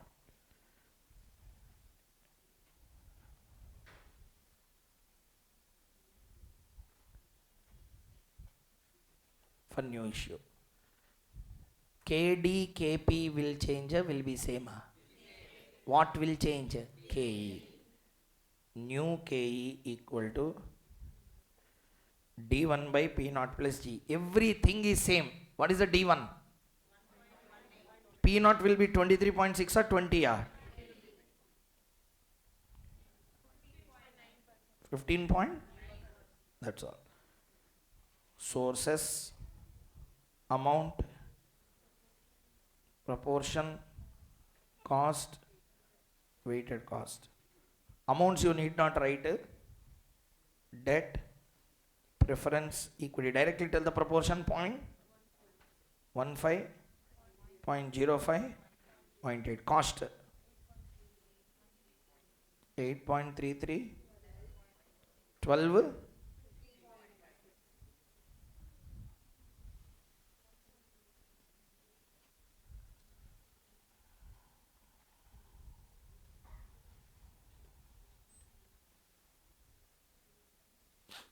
Tell me the answer. 0.15 to 8.33. 1.55. 25. 0.6. 7. Tell the total. 14 point. What is this 14.57? Marginal weighted average cost of capital. How much is answer? 14.57. See the answer here. Exactly, the answer is 14.57. With this cost of capital, all the important concepts have been completed. Sir, all models we completed. Now rest of the things is in your hand. You have to practice after this. Listening? There are some illustrations at the end of the book. Practical concepts in the cost of capital chapter. That you practice. Listening? That you have to do them through some practice. If you do that practice, enough. Sir, concept wise, everyone understood all the concepts inside this chapter or not?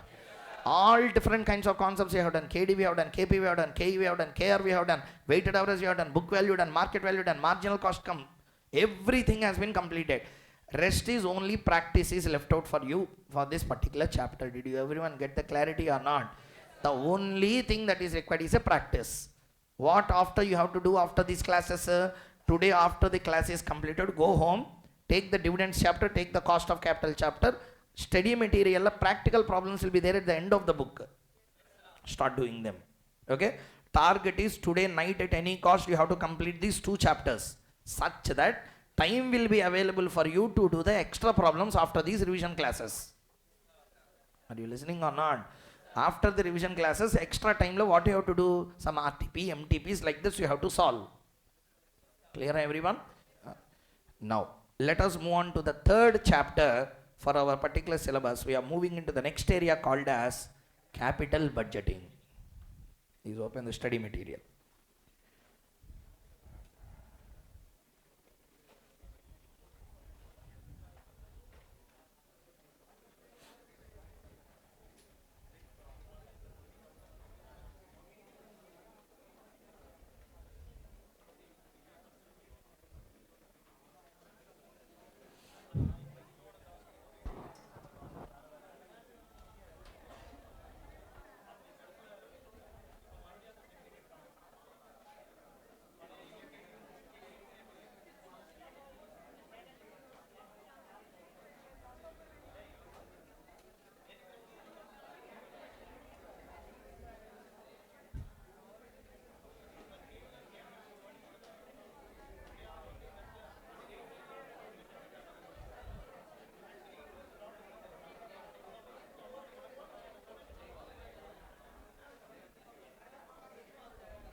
So see the concept. So the next topic we are going to start in the today's session is, what is the name of the topic? Capital budgeting. It comes under the segment called as investment decision. It comes under the segment investment decisions.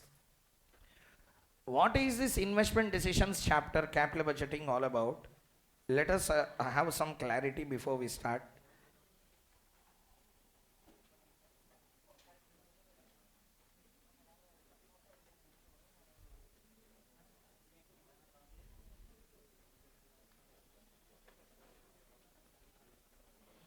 Okay, see here once.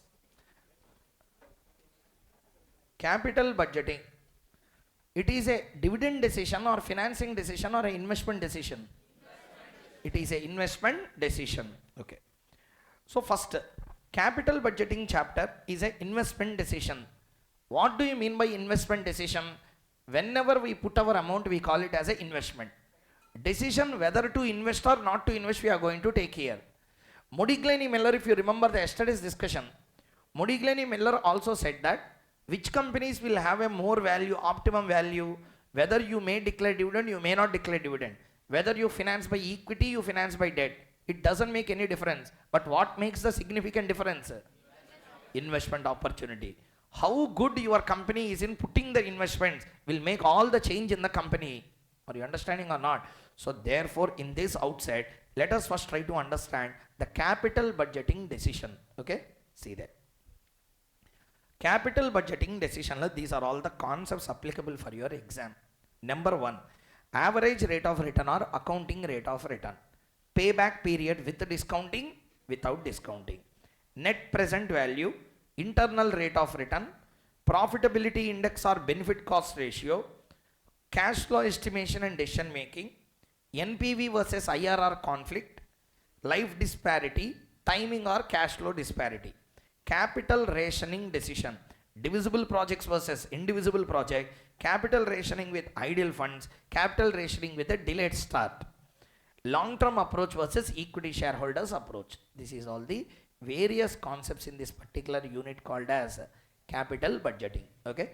Fastly, I will go into the concept directly without wasting our time. Point number 1. In exam, what will come? In exam, combination of questions will come. Like cost of capital chapter. Like cost of capital chapter, what will come? Combination of questions will come. Listen first. Capital budgeting chapter is the biggest chapter in our CA Inter FM. Correct, everyone? So simply in your language, if I have to tell, normal classes point of view tell, regular classes if you see, I have around 27 videos only on capital budgeting. 27 into 2 if you take on an average, sometimes 3 also is there. Averagely you take 2, means how many hours? Actually it is 56.3 hours totally. Which one? Capital budgeting. That we have to cover in the 3 hours to 4 hours time maximum. We can't spend more than that. Means the logic the perception behind the capital budgeting, all those we can't do here. But what I can help you to do is the problem first. Means if a question comes in examination, how to solve that? Understood the point or not? How can we solve that particular question? That I can help you to do in this particular session. We will do a good amount of problems from the study material. We will solve the problems. Whenever problem is very big, which wastes our time, I will explain the concept by showing you the answer directly. Listening? Such that we can save a lot of time. You can practice at home. Shall we continue? This chapter is a unique chapter where working will take a lot of time. Are you understanding or not? One problem will take 40-45 minutes sometime. That much time we don't have to spend in class. Correct or not? Therefore, try to understand this chapter. We should be extremely careful. Okay? Today we are going to start with which chapter? Everyone loudly? Today I will explain you the concepts of ARR. Payback period. Discounted payback period. Discounted payback period. Profitability, NPV. NPV, IRR, okay, profitability index. All the 6 techniques individually we will learn today. Maximum time allocated for that is 1 hour to 1.5 hours. Individually techniques I will explain how to understand. After that, one full problem, 10 marks question came in exam. That we will do for the today. Maximum 2 hours is the time including that problem. Once we complete that, I will go into capital structures. Listening? Tomorrow again capital budgeting we will continue. Remaining problems one by one we will do. Again 1.5 hour, 2 hours I will spend on capital budgeting. Again I will continue with the remaining chapters. Such that if I sit on capital budgeting, are you understanding or not? And moreover, the point is I am more biased on that chapter. Capital budgeting chapter means I will get positive vibes always. So what I will do is I will spend a lot of time only on capital budgeting. That is dangerous for you. Are you understanding or not? If I sit on capital budgeting, I love that chapter. I literally love the capital budgeting chapter. The way the capital budgeting chapters will come, the concepts of NPV, IRR, how they project. I love that concept. So I will go on discussing about that concept means you are gone. Your NPV is negative. Therefore, I don't want to do that. I will spend only 1 hour to 1.5 hours every day on capital budgeting for the next 3 days. We will complete entire chapter. By the time we complete other chapters also simultaneously. Listening everyone? Don't crave for the break.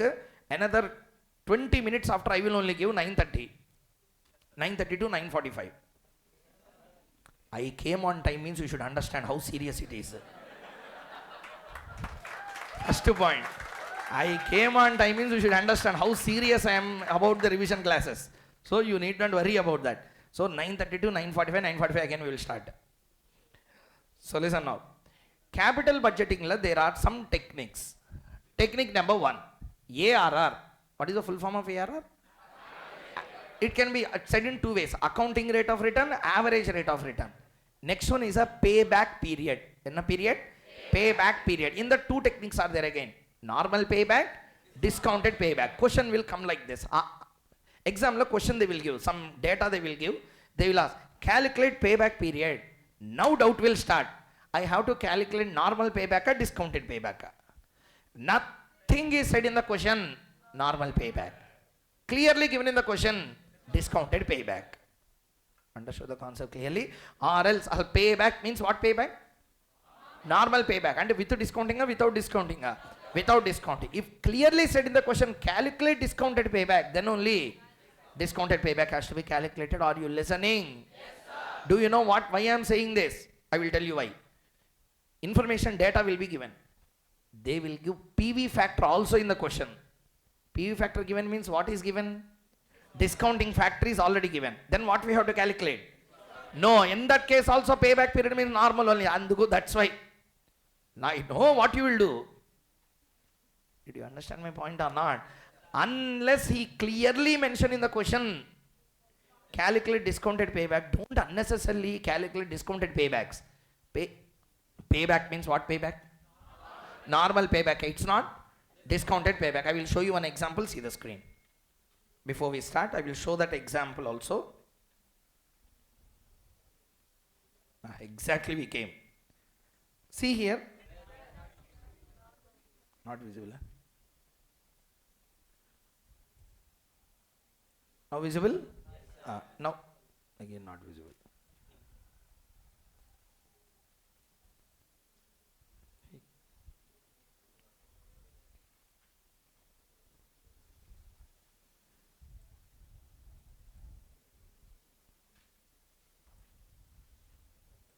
See here now.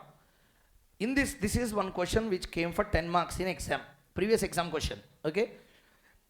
They have given some info. What also they have given? What also they have given? Yeah, you need not open the textbook, see the screen. What is also given? When cost of capital is given, obviously what we think? Discounting factor is given. Therefore, what we will calculate? The pi 2 marks gone. See, directly they have done normal payback over.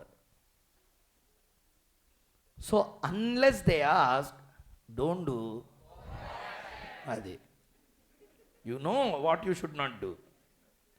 So, if they don't ask you mentioning clearly discounted payback, don't do that unnecessarily. Okay. Problem is two things. Payback, discounted payback is more viable. Listening, that who know? As a professional in finance, I will know. As a student, you will know. But the valuer don't know. He will see, why he is doing like this? Keeler he will see. Not down keeler. Key. So, in that key he will see. And the Tamil keeler.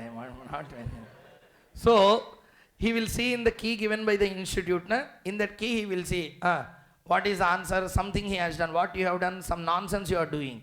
Why 10% is coming in the calculation, why he will strike off and he will put 0. You will apply for certified copy, it will come. You will open that. Then you will see there is a big 0.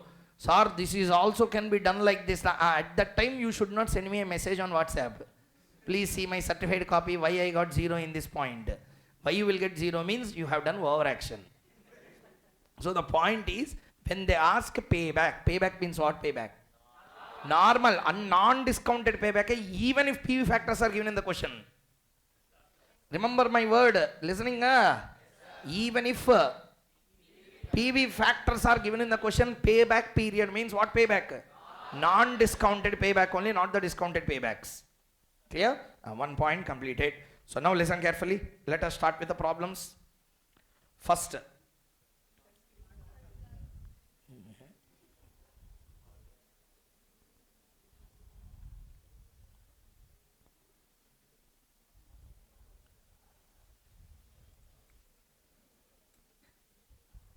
Okay, see here now. Sir, please. First one, there are some techniques in capital budgeting. Let us directly go into that. Let's not read the theory. See here. What are the various things? Everyone. Capital budgeting, two types of techniques are there. Very prompt. Capital budgeting, two types of techniques are there. What is the first technique? Non-discounted. Second one? Discounted. Non-discounted, read what are the two techniques? ARR. What is ARR? Average rate of return. What happened? Okay, give. Average rate of return, also called as accounting rate of return. What is next one? Payback. Payback, how many types are there? Two types. One is this normal payback, discounted. That's why discounting techniques it will come again. See there. Discounting, what are the techniques? NPV, IRR, profitability index, discounted payback, EAB and EAC. EAB, EAC, tomorrow's class we will discuss because it is a lot of nonsense will be there in that. You have to understand at least some amount of concept in that. Directly we can't solve. So that concept alone we will discuss tomorrow. Starting from ARR, ending with the discounted payback, everything we are going to complete in the today's session. Pakka 2 hours. Listening, because I have to explain one technique, one problem. One technique, one problem. Or 2-3 problems we will do and we will go. One problem I shown just now, very big problem. That problem also we will do in the today's class. Such that you will get practice on the following. ARR, payback, NPV, IRR, profitability index, discounted payback. All concepts ki revision with one problem we will do. After that, capital budgeting will not get completed. You have to practice a lot. Are you understanding or not? Capital budgeting requires lot of practice. What I can do in this 2-3 hours, I can explain you all the concepts. You can revise all the concepts very fast. After that, you have to start doing some problems in that regard. Then you will get the practice. Clear or not, everyone? No. So let us start with the concept. What is the first technique we are going to start with? Accounting or average rate of return. I will do one thing, since capital budgeting has a lot of concepts and understanding. I will display it on the screen. Problem we will do directly. Please see there. What is the first technique? Accounting or average rate of return. Okay. This concept is also called as a book rate of return. Which written there? Book rate of return. Now first one by one let us see. Sir, listen carefully. Average rate of return, also called as a accounting rate of return or book rate of return. ARR we will complete and take a break. Such that after that other concepts we will discuss and we will complete off. Shall we continue? Please see the screen properly. First point number 1. What is the concept? What is the full form? Average. This is the worst way of analyzing the project.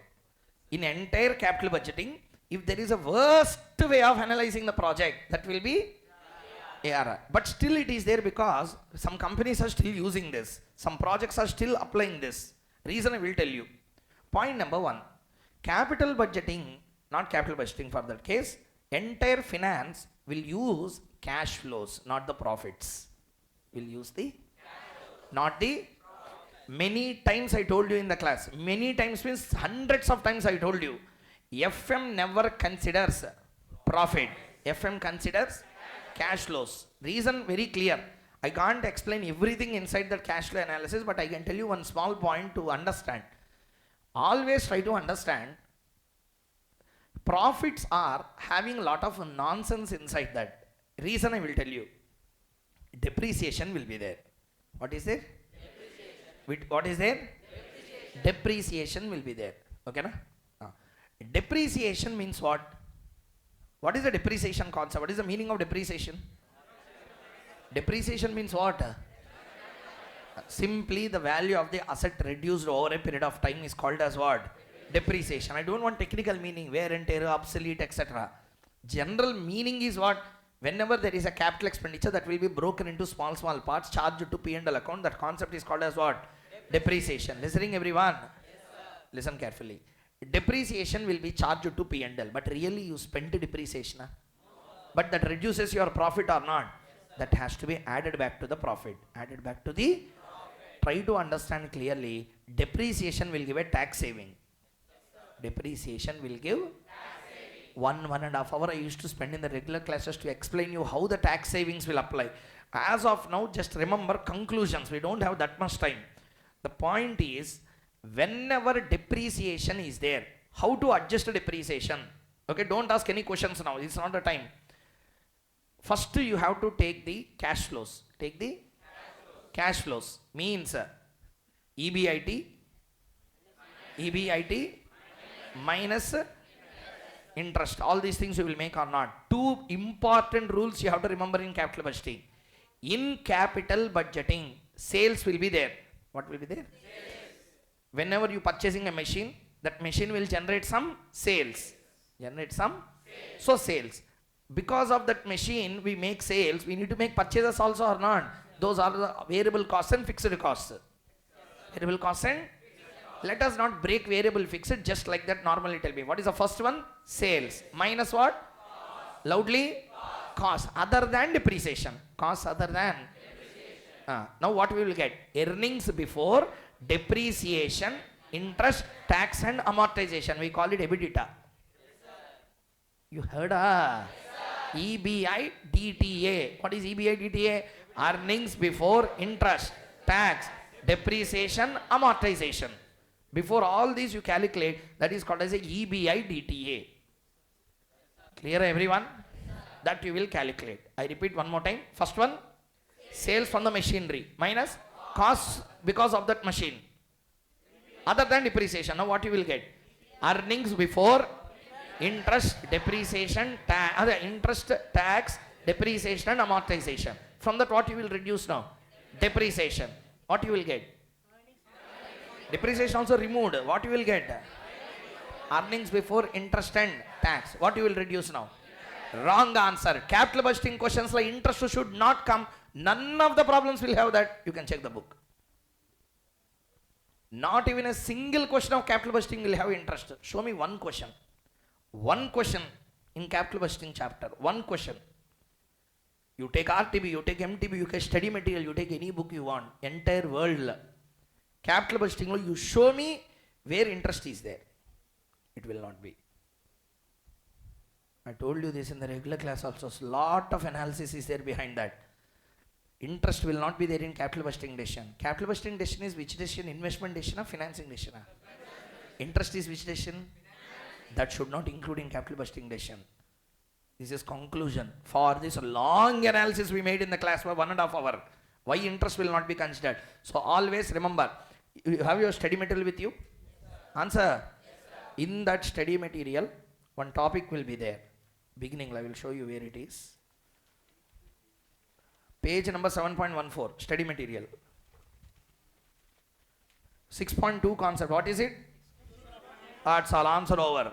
Financing cost is excluded in capital budgeting decision.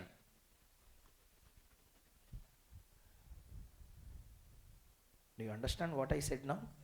Why? Regular class I told you, as of now, don't ask reasons behind that. We don't have that much time. Conclusion I am telling you. Just remember the conclusion at least. In the exam you will pass. Clear? So the point is, in capital budgeting, what cost will not come? Financing cost will not come. Interest, dividends, all these will not come. Listening, huh? Because interest, dividends, preference dividend, all these are which cost? Financing cost. And which decision? Answer, sir. I will give you one example here. Okay, na? Like this you can understand. With this example I will close this. Okay. There is a car moving. A very good car. He is there. I asked him whether this car is good or bad. I wanted to buy, I said. Listening? I said, a car is moving. I asked him whether this car is good or bad. I wanted to buy this car, I said. What he should tell now? You expect the answer? Normally I am asking, not a joke, yeah, answer. There is a car moving. I asked you, can I buy this car I am trying to buy? What answer you should tell? Generally what answer I will expect? Either you will tell it is good or bad, or you may tell reasons why it is good and why it is bad. Correct? Huh? Instead he said, if you buy with your own money good, if you are buying with loan money bad. Is there any logic in that argument? I am asking about whether that car is good or not. And I am asking about investment or financing. Answer. Why you are talking about financing? That's why capital budgeting questions, financing will not come. Are you understanding the point or not? When I am asking about investment decision, why you are including financing into that? I didn't ask you about that. That's why interest cost should never be considered while doing which decision? Never. Remember this thumb rule. Capital budgeting decisions, never we should use financing cost. Okay. So tell me the income statement under the capital budgeting decision. Sales minus cost excluding depreciation. Earnings before interest, depreciation, tax, amortization minus depreciation. Earnings before tax. Interest will not come. Earnings before. Next. Minus tax. Earnings after tax. Earnings after tax. Also got as a profit after tax. In this entire income statement, depreciation is deducted or not? But really depreciation is out of pocket expense.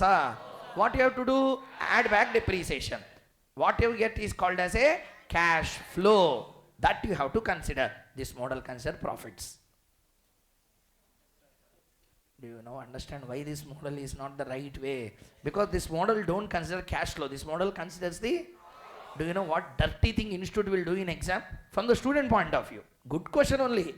But the mind-blowing thing what institute will do is, generally whenever profits are given in the question, what student will do? Depreciation of profits are given. What student will do? What he will calculate? Cash flows he will calculate. What he will calculate? Same he will apply also in this question, answer will go wrong. What you have to do? Directly take the profits. Or sometimes you know what institute will do? Cash flows they will give in the question. What they will give? Cash flows and somewhere depreciation information will be there. Flow law what we will do? You will use the same information also here. But what we have to do? Profits has to be calculated separately for this technique again. That's why I kept this in the first part of my book. This model is worst model, but still exam questions are tested. Listening or not? How to be done, what to be done, what is the formula, logic, everything we will see after the break. Okay, na? So we completed up to the basics of capital budgeting. So target after the class how many hours? 2 hours. What we have to complete? Investment decision, individual techniques we will complete today with one very big problem.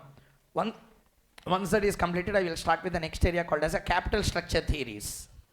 Okay. Thank you. Take a break and come.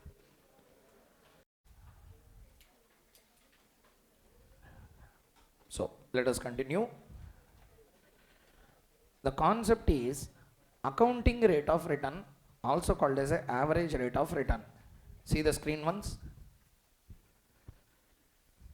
So next 2 hours, 1.5 hours we have to complete all the concepts. 30 minutes we will spend on 1 or 2 problems. Clear? Covering all the concepts. In this 1.5 hour time we will complete around 6-7 problems. Means all kinds of questions that will be covering individually. All the techniques we will do first. Once after that we will complete one problem totally. Listening? Tomorrow's session we will first start with capital budgeting only. We will do EAB, EAC. Which one? EAB and EAC. Once EAB, EAC is completed, we will do the life disparity. Timing disparity. One very big question will be there. Timing disparity we will do. With that capital budgeting techniques all will be over. Just it is only about the practice of some questions. Clear everyone? Before we move on into the next one, first listen carefully. What is the concept dealt there? Accounting rate of return or average rate of return. This is the concept. Okay. First one. What is the formula that will be used for accounting rate of return or average rate of return? See the screen and tell me. Average profit after tax divided by original investment into 100. Next. Average profit after tax divided by average investment into 100. Okay. Listen carefully. Which formula is more accurate, more meaningful? Average investment model means second formula. The second formula is more meaningful. Okay, accurate, both are nonsense. In both, to some extent, at least second one is better. First one is utter flop model. I will tell you why. First point number 1. What is in the numerator? Average profit. First thing, profit is a correct measure or wrong measure? Because it doesn't take so many important things into it. Therefore, this particular point is a nonsense. Okay. First point completed. What is the next denominator? Loudly. Sorry, I will ask you one question. Tell me. Basic question only, answer. What is the formula for return on investment? Return divided by investment into 100. Return divided by investment into 100. Denominator what is there? Numerator what is there? Everyone? Now tell me. Projects in the company will be done for whose benefit? In the company, projects will be done for whose benefit? Shareholders benefit, not for debenture holders benefit. Debenture holder will not get any benefit. They will get only fixed interest. Whose benefit we will do the projects in the company? Shareholders benefit. That to which shareholder? Equity shareholders benefits only we do the projects in company. Therefore, equity shareholders, which return is the return? EBIT is the return to equity. EBT is the return to equity. EAT is return to equity. That's why numeratorly EAT will be there in the formula. Did you understand the point or not? Why PAT will be there in the numerator means the reason being projects will be done for whom? Shareholders. Projects will be done for whom? Shareholders. Projects are done for the shareholders' purpose. Okay. So therefore, numerator what they are taking? Numerator what they are taking? Average you leave off. What they are taking? Profit after. Because profit after tax is the amount available for equity shareholders. Am I clear? That's the first point. Owner's return is profit after tax. Divided by what is the next one? Original investment. Divided by original investment. There the problem will start. Why this formula is not that much correct? There are so many a lot of reasons. Reason number 1, profit is not a right measure. Listening. Reason number 2, denominator law what is there? Original you leave off, denominator law what is there? Investment is there. I will invest in the project. Just now we have done cost of capital chapter. There is a capital structure given in the question or not? When capital structure was given, what we have done? Any project should be financed in the same cost of capital proportions. We have seen or not? What are the 3 capitals? Debt, preference, equity. That means whenever project 14,750 something we got in one of the problem. 14,750 11,800 is given by equity shareholders. Balance of 2,950 given by debt and preference. Now tell me, that means the total project like investment is how much? 14,750. Denominator you are taking 14,750. Numerator you are taking PAT. Investment is made by all. If you wanted to take denominator, equity investment only you should take. What investment only you should take? Equity. But you are taking what investment? Where is the logic in this? Because of that, this formula is not widely used across the world.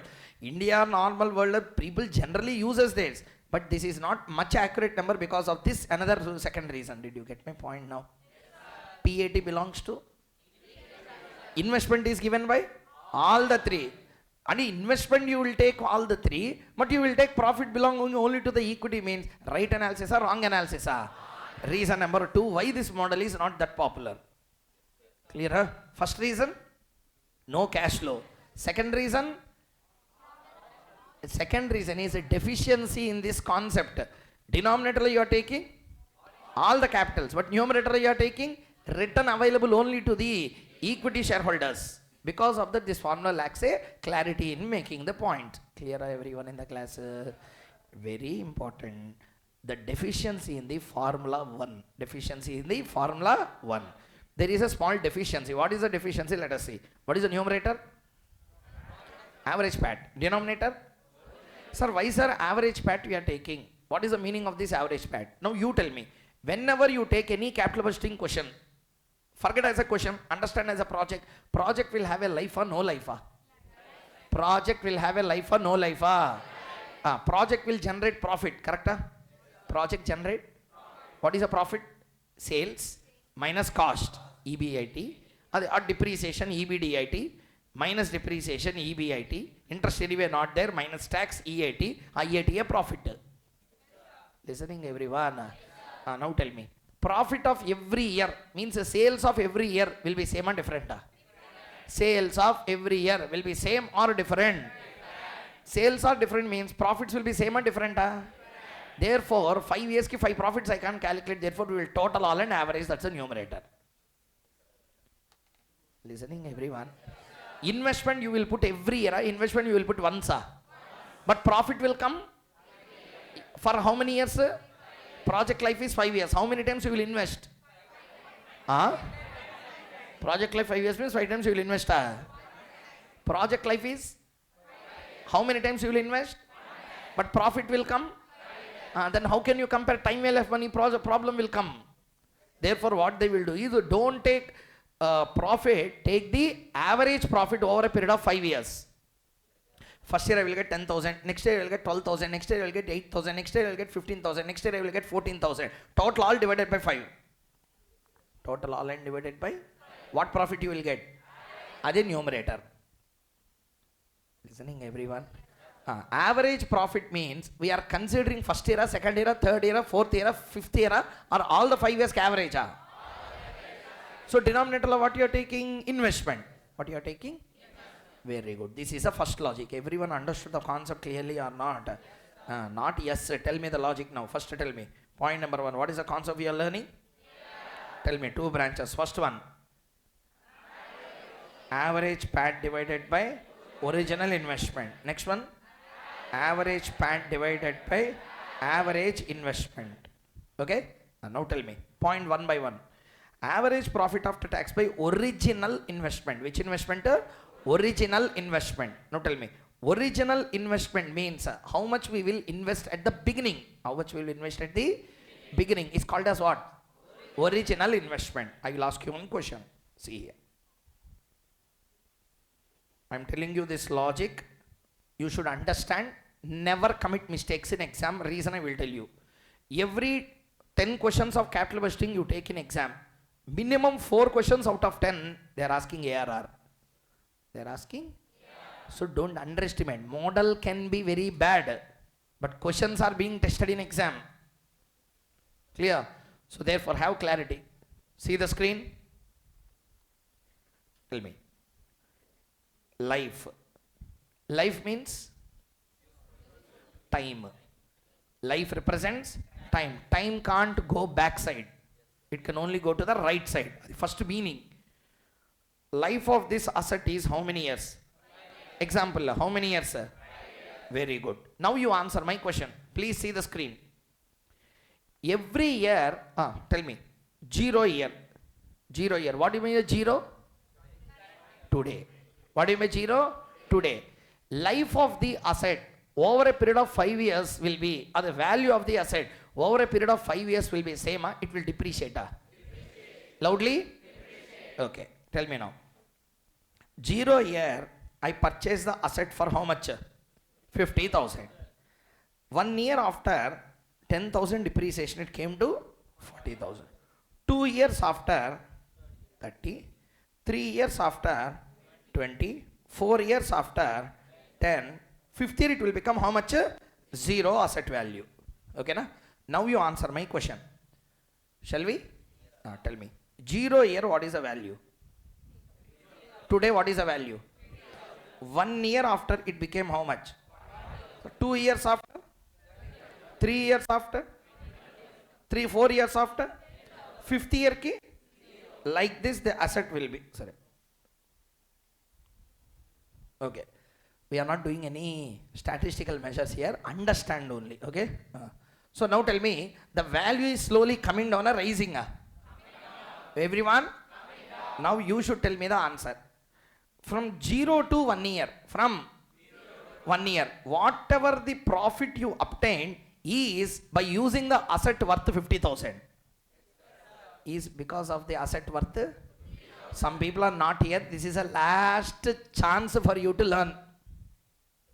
It's the last chance. Even after this, if you don't listen, next exam. So listen again. What is the value of the asset today?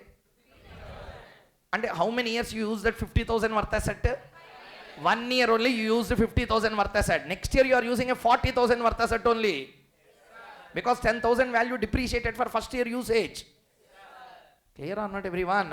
Now tell me. 0 year to 1 year, how much gap? 1 year. In that 1 year you used asset or you didn't use a? Asset depreciated or not depreciated? Ante this 1 year you used asset worth how much? 50,000. 1 to 2, 40,000. 2 to 3, 30,000. 3 to 4, 20,000. 4 to 5, 10,000. This is how you depreciated its value. Did you understand my point or not? Everyone? Yes, sir. Now you tell me, 5 years completed. You used 50,000 worth asset, 10,000 zero value asset. What is the value for the first 0 to 1? 50,000. Today you purchase. What is the value of asset? 50,000. For how many years you used that? 5 years you used. For 1 year, the value depreciated by? 10,000. Answer. 10,000. Depreciation you calculate during the year, at the end of the year. End of the year. And at the end of the first year, it became 40. It became 40,000 today, na? After 10 days, after 3 months, at the end of first year. And the first 1 year, 0 to 1 year, you used asset worth how much? 50,000. Loudly. 50,000. Second year? 40. And 1 to 2? 2 to 3? 3 to 4? 4 to 5? 10,000. Therefore, whatever profit you got in the first year, that PAT divided by 50,000 you have to take. Second year you got a profit again, PAT 2. That divided by 40,000 because you are not using a 50,000 asset, you are using only a 40,000 worth asset. That's the meaning. Did you understand or not? Like this, how many times you have to calculate? Instead of calculating 5 times, they will take an average. Do you understand the point or not? So point is, listen carefully, but lot of story is still there. Listen carefully. So I will ask you a question now. You purchased the asset at how much in the 0 year? It became how much by the 5th year? Answer. Now I will ask you a question. You are using an asset whose value is 50,000, whose value is 0 na? Huh? I will ask again. Be here in this world. Okay? Again, start. I ask you, 5 years project. I ask you, what is your investment? What is your investment? 50,000.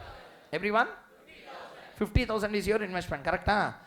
When 50,000? Today, not first year. Today 50,000. Last year?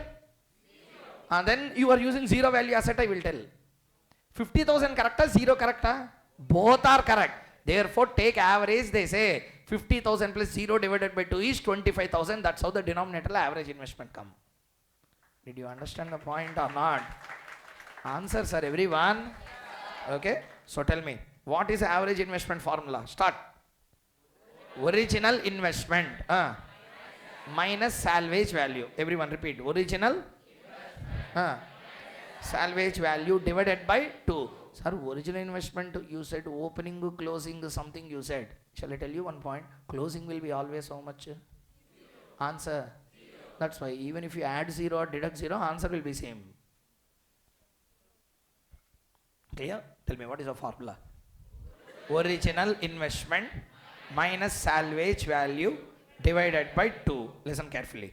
What is the first formula? Everyone tell me. What formula this is? Average investment. Tell me the formula. Original investment minus salvage value divided by 2. Okay? This is one part. Next one. Plus salvage value plus working capital investment. Which investment? Meaning I will tell you. Listen carefully. Shall we? What is this? Be here, sir. Every model we need not discuss like this. Shall I tell you why I am telling this? How many of you know this concept before I tell now? That's the problem. Point is, ARR concept you might have heard before. Classroom la I will discuss about this 1 hour, 1.5 hours we will spend. But long back you listen to that class. Understood? There is every chance that you can forget. Moreover, some people may not take the classes or may not be from our class. They also might have some doubts regarding how the ARR actually works. So the point is, you should understand ARR, payback period, discounted payback, NPV, all these 5 minutes concept. If there is any important difficult area, that is only ARR concept. Once ARR completed, all the remaining things are smooth going concepts only, easy to understand. See the screen. What is the first one? Listen carefully. You can take like the original investment means opening investment. Original investment means? How much it is in our example? Loudly. Investment is a outflow na inflow na? Outflow na inflow na? Outflow na inflow na? Original investment is a outflow. Are you understanding? Investment is a inflow na outflow na? Everyone? See there. Opening investment? Opening investment? Closing investment? Closing investment? 0. Now answer. 5 years after 0 we started last year. What should be the value?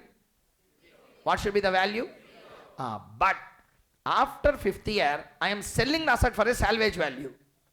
After 5th year, I am selling the asset for a of 5,000. Salvage value of 5,000. Salvage is a inflow na outflow na? And a negative investment or positive investment? It is outflow na inflow na? Start again. Original investment is a inflow outflow. Opening investment inflow outflow. Closing investment inflow outflow. Salvage is a, that's why minus. Did you understand the point or not? Minus what value? Minus what value? Start again. Tell me, what do you mean by average investment? Opening investment plus closing investment divided by 2. Opening investment plus closing investment divided by 2. This is the original formula. Okay, tell me. Opening investment in our example, how much? Closing should be how much? But how much we got? 5,000 is a investment, it is a inflow na? Therefore plus or minus divided by 2. That's how this formula came. That's why opening investment minus salvage divided by 2 they will do. Actually, that's not salvage value. That's a closing value, which is a inflow for you. Are you understanding the point or not, everyone? Understood, everyone? Okay. Now you tell me the answer. Shall we continue? So, opening investment plus closing investment divided by 2. So, now tell me what is the formula for the average investment? Start. Original investment minus salvage value divided by 2. Asal first everyone understood the meaning of this formula up to here? Don't forget, what is the opening investment meaning? Original, whatever amount you invested. Why it is minus salvage value? It is not minus salvage value, actually it is a plus closing. Plus closing. If salvage value is not there, how much it will be?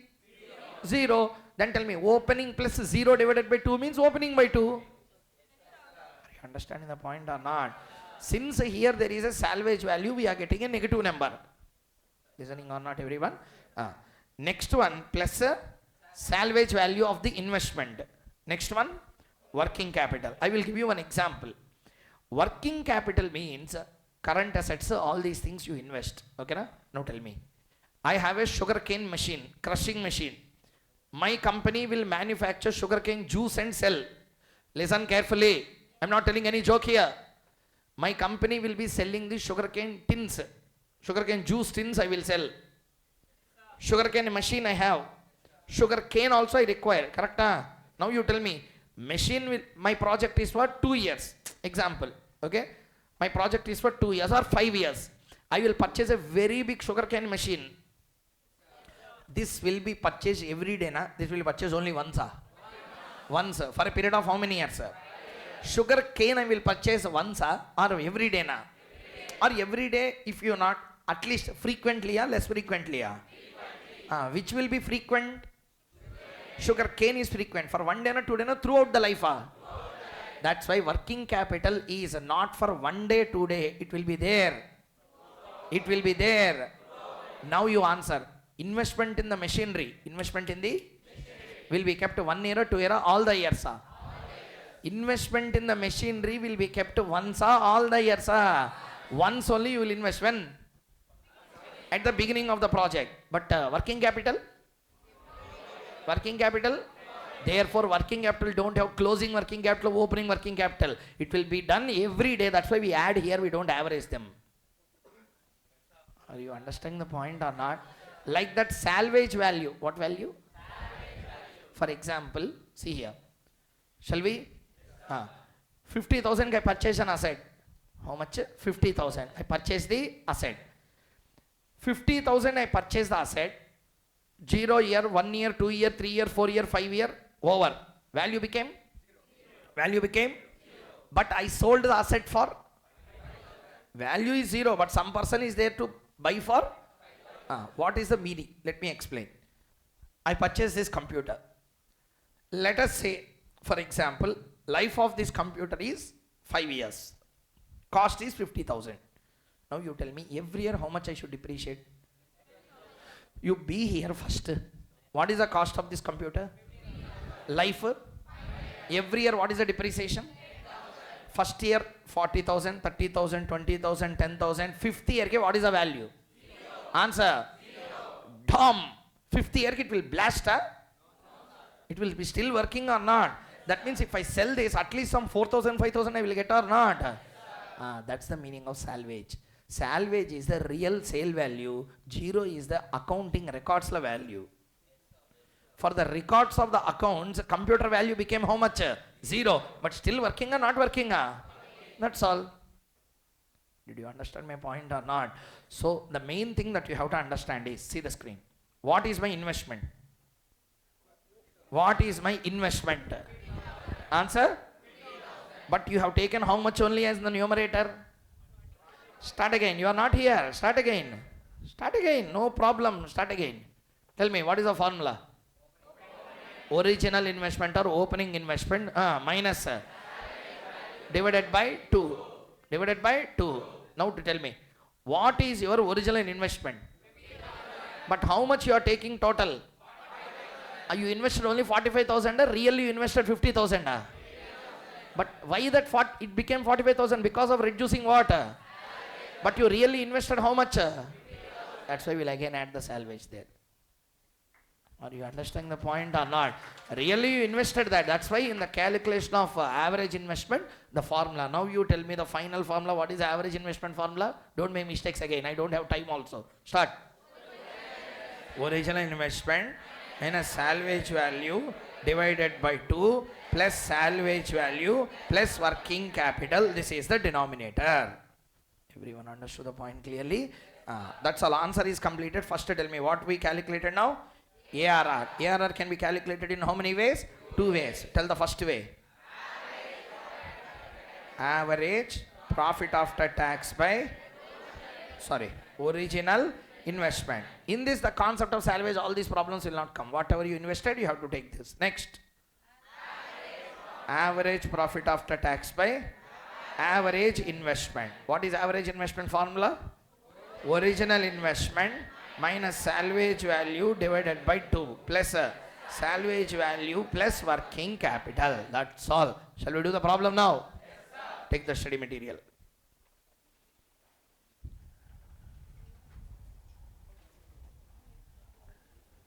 You have to take illustration 2. Illustration 2.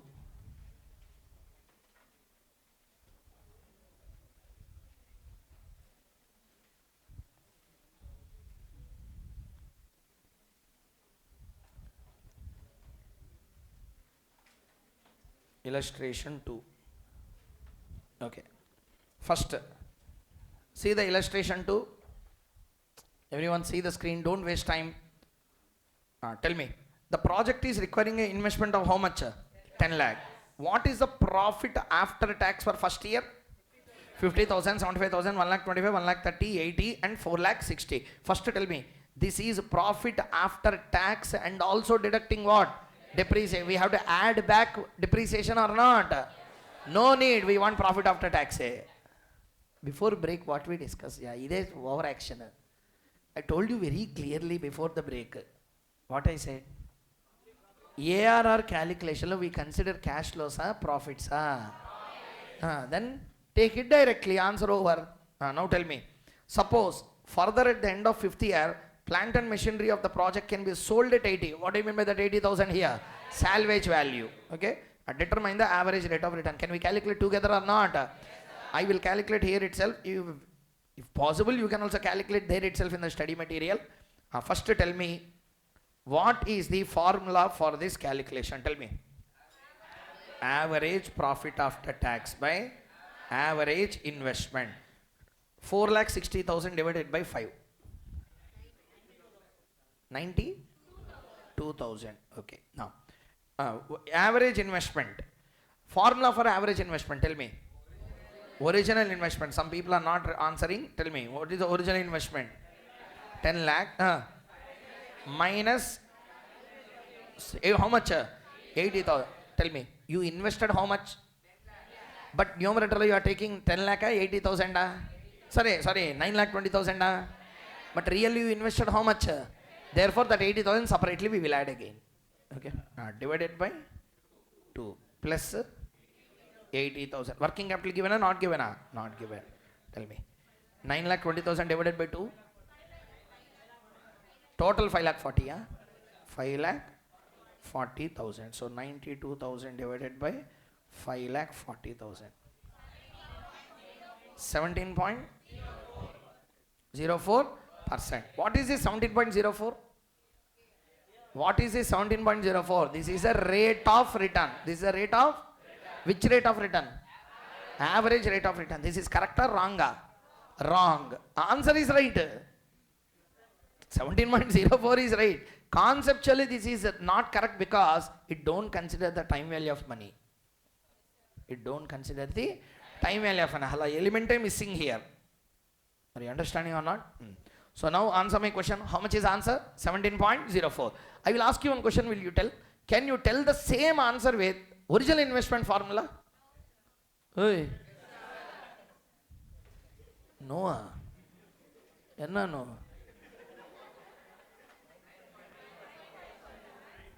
Unexpected answer.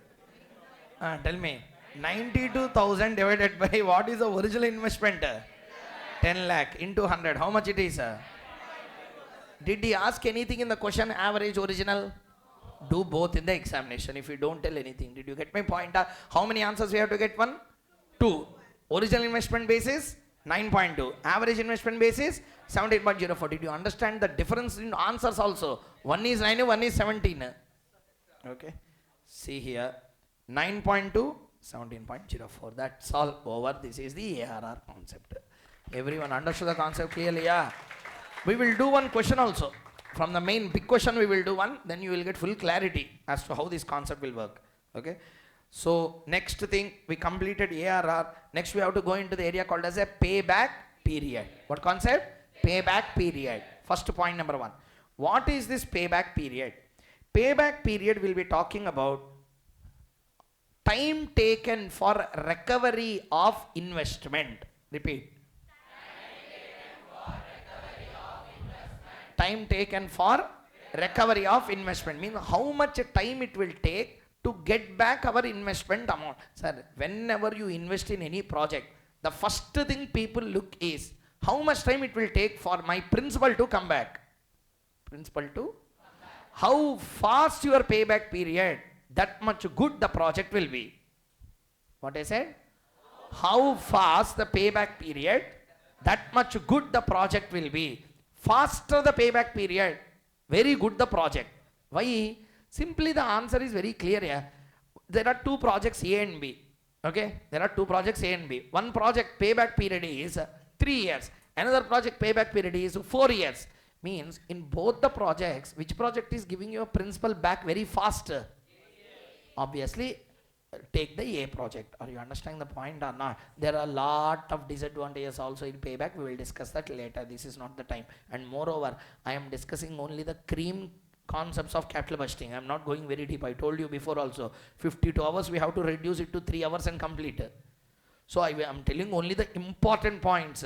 Notes is available, you can read later. Advantages of ARR, disadvantages of ARR, advantages of payback, disadvantages of payback. All those I am not discussing in the class. I am talking only practical problems inside the chapter. Okay? Okay. Now listen carefully. Payback period is a concept where it will analyze the time taken. When I say time, answer will be in years, not in percentage. That's why I am pressing that word. Payback period, calculate the time taken. Time taken for what? For recovery of the principal. Time taken for recovery of principal. That concept is called as payback period. Payback period is expressed in money terms, percentage terms, year terms. Answer. Lower payback period better, higher payback period better. Lower payback periods are always better because lesser time they are recovering the principal back to the company. Everyone understood the concept. There are two techniques in payback. One is non-discounted payback. Second one is discounted payback. Nothing is said in the question. Payback means normal, non-discounted payback only. Understood the point or not, everyone? Shall we do? Let's take question number. First you take one question. There is one small illustration given. Example 4 in your textbook.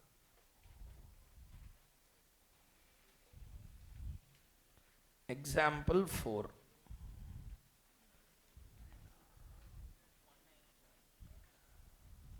Example 4. See there. Suppose, please, see there. Suppose a project costs 20 lakhs, yields annually a profit of 3 lakh after depreciation at the rate of 12.5% straight line method, but before tax at the rate of 50%. Okay? Now first see here. Hello? You go.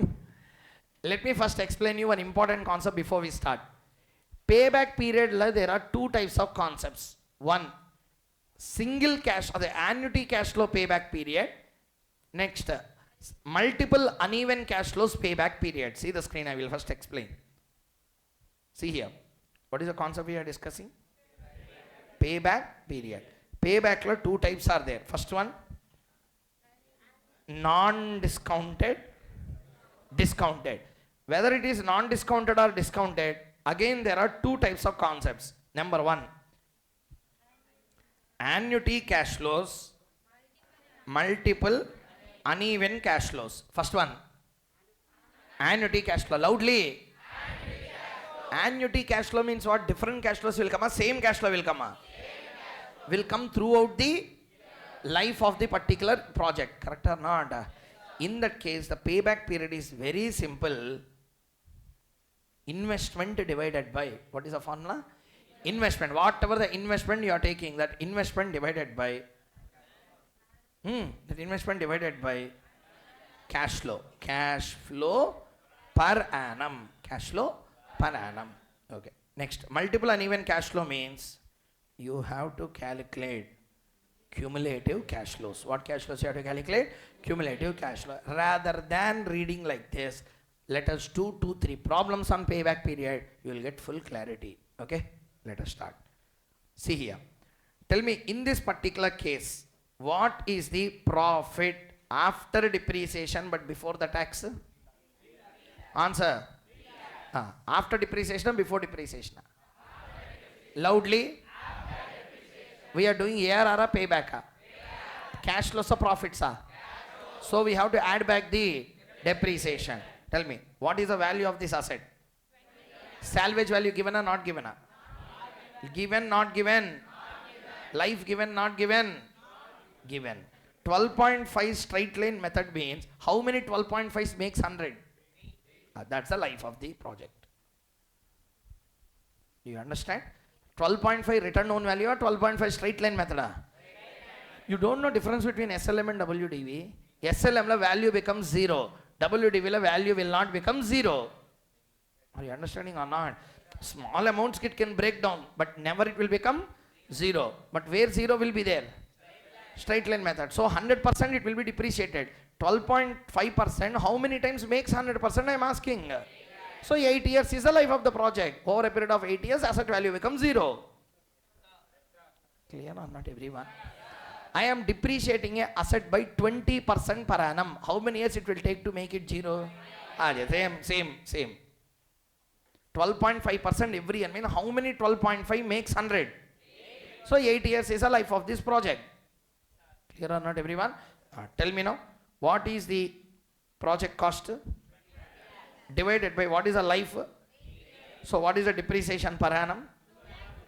2 lakh. This 2,50,000 is deducted and calculated 3 lakh before deducting. After deducting 2,50,000 or before deducting? Okay. Next, what is the tax rate? With deducted tax. What is this profit?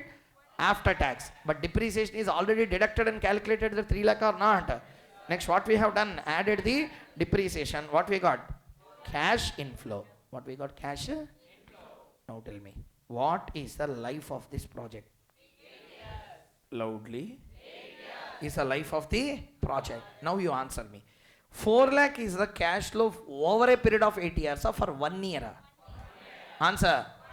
Like this I will get for how many years? Answer. Now you tell me the answer. Point number 1. Where is this? I will write here. Tell me, what is the non-discounted payback period formula? Investment divided by cash flow per annum. How much I am investing? What is the cash flow per annum? Means how many years my 20 lakhs will come back to me? How many years? This is with the discounting or without? If you want to take with the discounting, calculate the discounted annuity. What annuity? That's all. How to calculate I will show you. Just a denominator you need to make some small change. That's our answer will be completed. So what is the answer for this question? That's how this 5 years has come. Everyone understood the concept? What calculation we have done? Very bad response. What calculation we have done? Payback period with annuity cash flow, not multiple uneven cash flow. With the discounting or without discounting? What is our next target? With the discounting we have to do. Before going into that, I want every one of you see this. See the screen. Or you see your book. Tell me. Suppose XYZ Limited is analyzing a project requiring an initial cash outlay of how much? 2 lakh. Expected to generate a cash inflows Already they have given cash inflow na profits. Again need to adjust or need not be adjusted? Need not be adjusted because already they have given you cash inflows. 1, 2, 3, 4 cash inflows are given. Listening? Now you tell me, all cash flows are same or changing? Annuity are multiple uneven. What we have to calculate? Cumulative cash flows. I am writing here. Cumulative cash flows. Tell me, first year how much? First 2 years ki how much? First 3 years ki how much? First 4 years ki how much? Now tell me, how much I am investing? Answer. My 2 lakhs is recovered at the end of. So therefore, what is my payback period? 3 years. That's all. What is the payback period? 3 years. Everyone understood the concept clearly or not? That's all over. Now what we have calculated, can you please explain me? What is the concept we calculated? Now tell me. Payback period. There is a concept called as a payback reciprocal. Payback? Just reverse the formula. Tell me. Down to top, top to down. Tell me the answer. What is the formula? Cash flow per annum divided by investment. Do you know what is the formula? Return on investment. What is the formula? Return means what here? Cash flow. What is the investment? Investment amount. Tell me. In our example, or take one example here. Suppose a project requires initial investment of how much? 20,000. Annual cash flow 4,000. Useful life how many years? 10 years. Now you tell me, what is the initial investment? For that, what is the cash flow? 4,000 divided by 20,000 into 100. Tell me. How much percent? That's all. This is called as a payback reciprocal. If you do study material properly, you will understand all the concepts in FM properly. Without doing study material, if you do all nonsense books available, you can't do anything in exam. Properly do study material first. Study material, all concepts are covered. That's why even you ask any student who attended regular session, did I tell any book? My book I don't use. Because there is no person superior to that of ICA study material. Study material, if you see Nuke and Corner, they covered all the concepts applicable for your syllabus. Clear or not? For doing that, it will take a lot of time. So do study material. Complete study material you do, you will definitely get minimum 40 plus in the paper on 50. FM with the choice will come for 16. You will definitely get 40, 45 in that paper. Provided you do entire study material. Listening, lot many examples, lot many questions are given. So properly do study material first. After that you can do any kind of book available. Sorry, point number 1, everyone understood the payback period concept clearly, yeah? We completed non-discounted payback or discounted payback? Discounted means what change will come? Discounted means what change will come? One second, I will ask you one question. This is non-discounted or discounted? If discounting is there, what we will do? PV at the rate of some percentage. Next one, PVCF. For this you will calculate cumulative. Can we do that directly in a question or not? That we will do for one question there itself directly. With this, how many techniques we completed in capital budgeting? Tell me, what are the 2? First one, ARR. Second one, payback period. What is the third? Payback, 2 paybacks. Payback, discounted payback. Over. 3 techniques over. Next, what is the 4th one? NPV, IRR, PI. Tell me. NPV, IRR, PI. These are the 3 techniques that we need to still complete. Shall we start? Yes, take NPV. NPV, you know, normal NPV, if I have to explain, I will take 2.5 hours time to explain how NPV concept works. But as of now, perfectly from exam point of view, let us go and complete it. Okay? Take NPV as a concept. I will tell you where it is located in the book.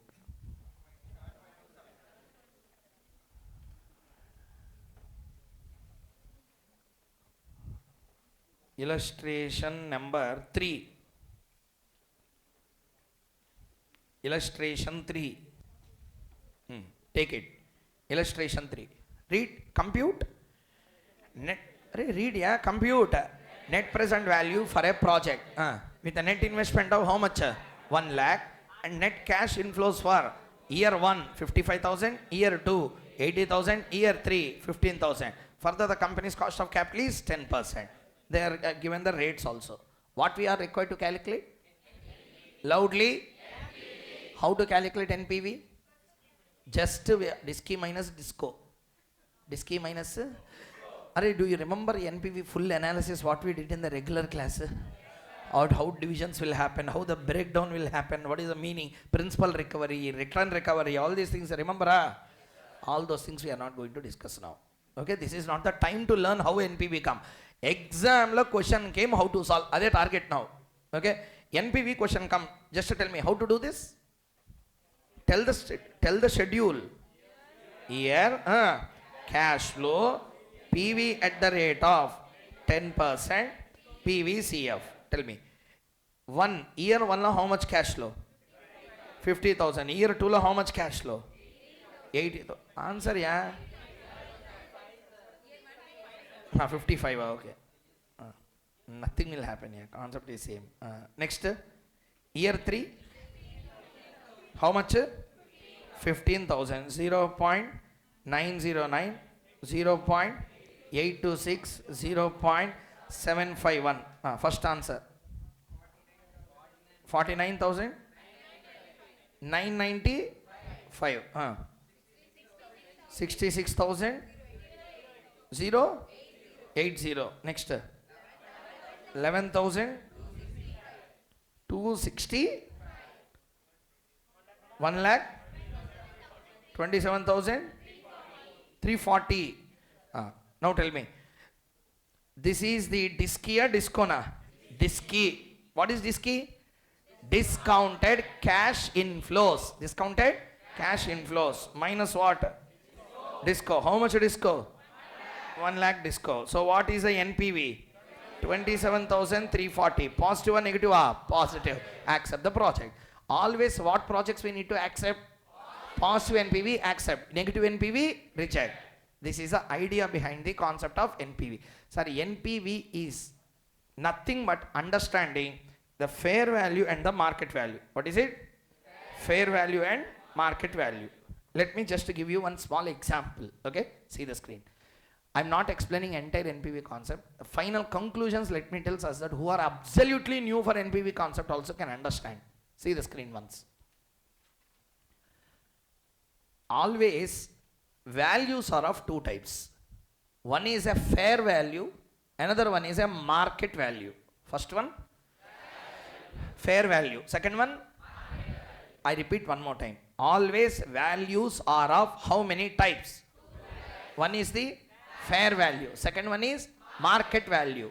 What do you mean by fair value? What do you mean by market value? Let us first understand.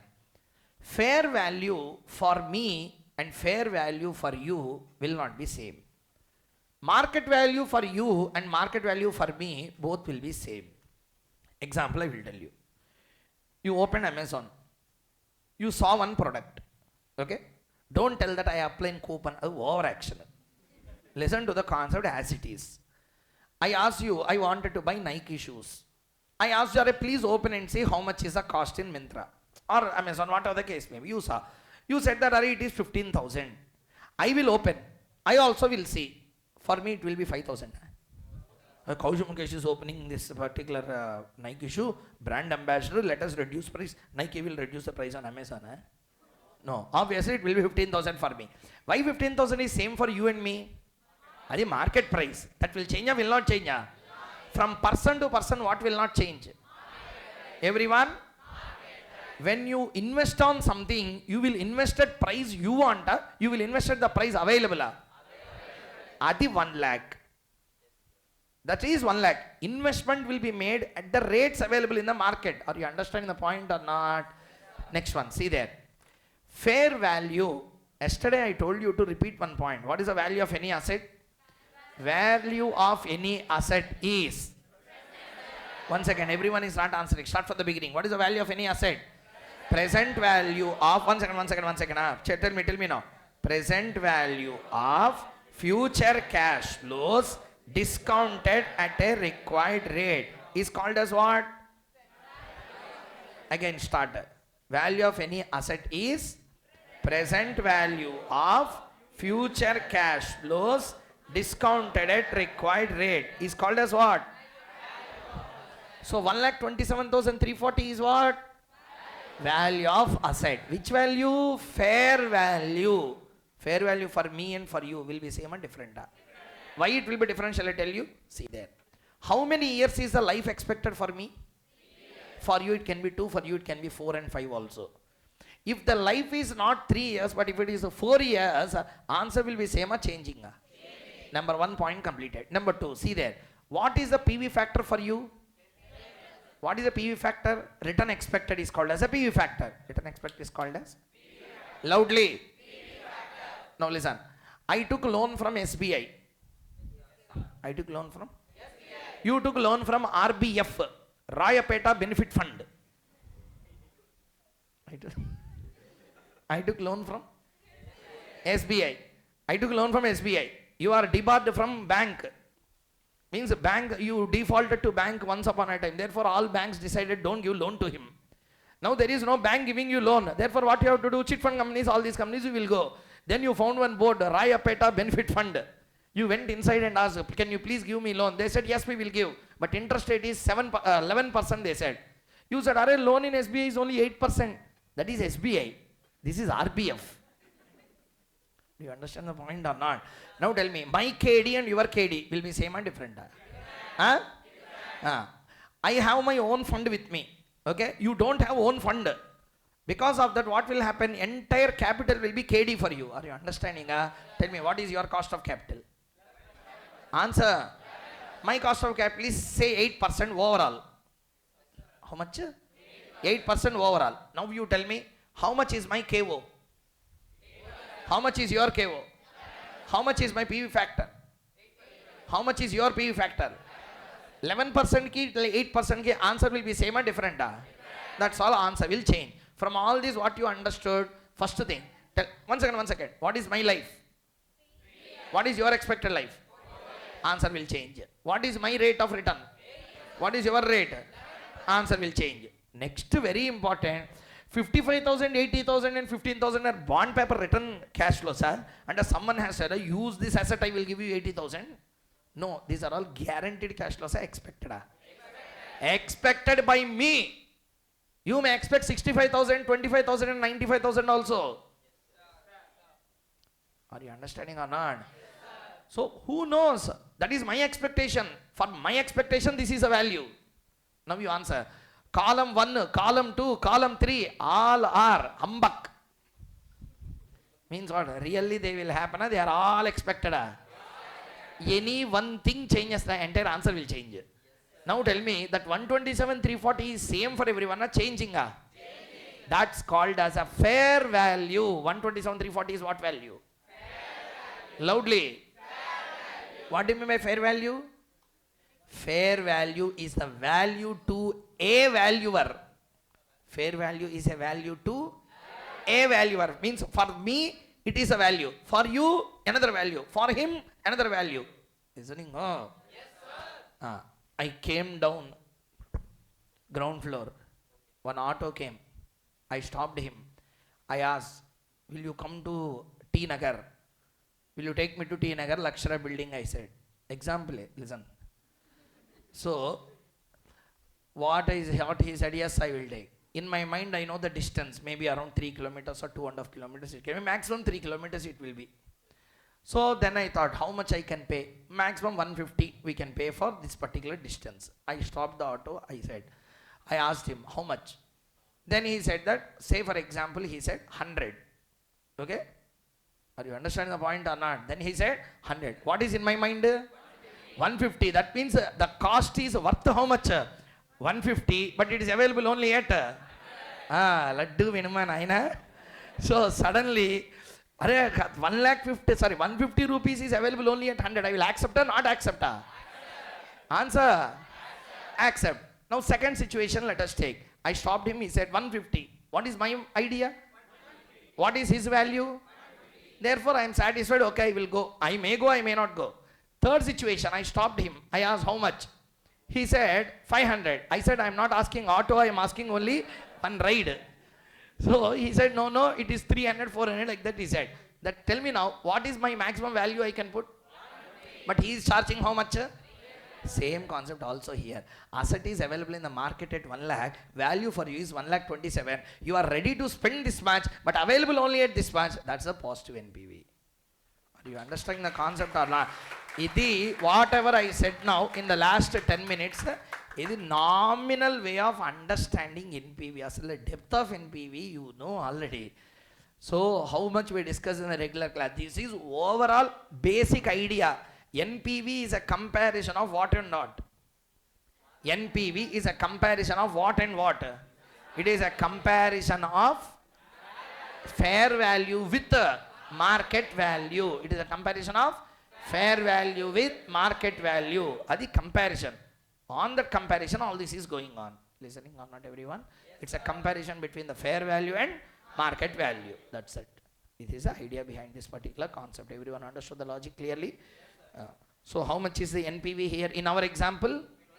Now tell me, it is positive or negative? Accept or not to accept? Okay, that's it. What we will do is, we will do an illustration on NPV. Take this illustration, fastly do it. Maximum time I am giving is 4 minutes. Each project 1 minute each. Volume? Too higher. You want me to increase? Decrease? No. You wanted to happily sleep? No.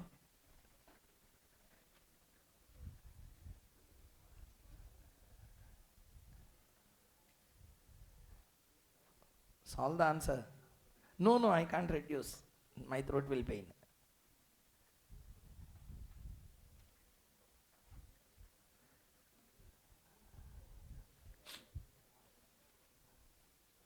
So do the problem by putting pen and paper. Don't just see the answers. Maximum 4 minutes time each project. First tell me 1 point. Everyone. What is the PV factor in all the points? In all the 4 questions, what is the PV factor? How many projects are there? Can we calculate NPV for all the projects or not? So do like this.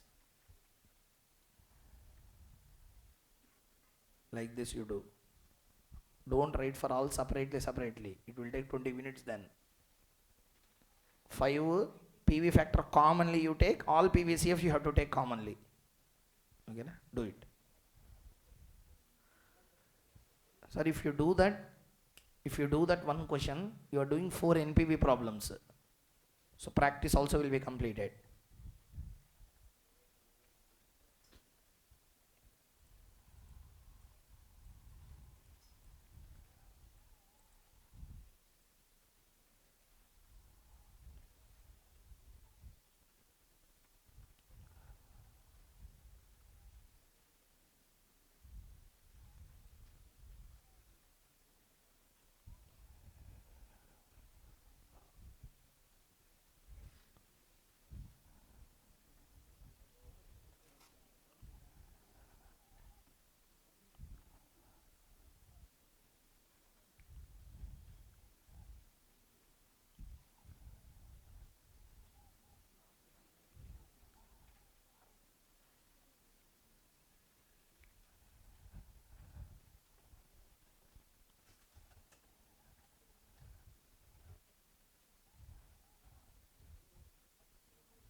completed?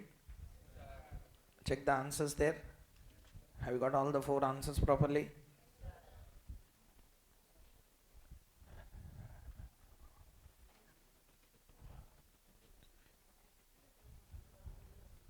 See here. These are the 4 answers that you need to get. Minus 19,750, 25,635, 27,050 and minus 3,750. Everyone, have you got the answer? Now tell me. First one, you have to accept or reject? Reject. Why we have to reject?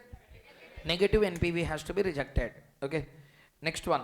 Positive NPV, remaining 2 projects we are accepting or rejecting? Accepting. Next, again, what should be rejected?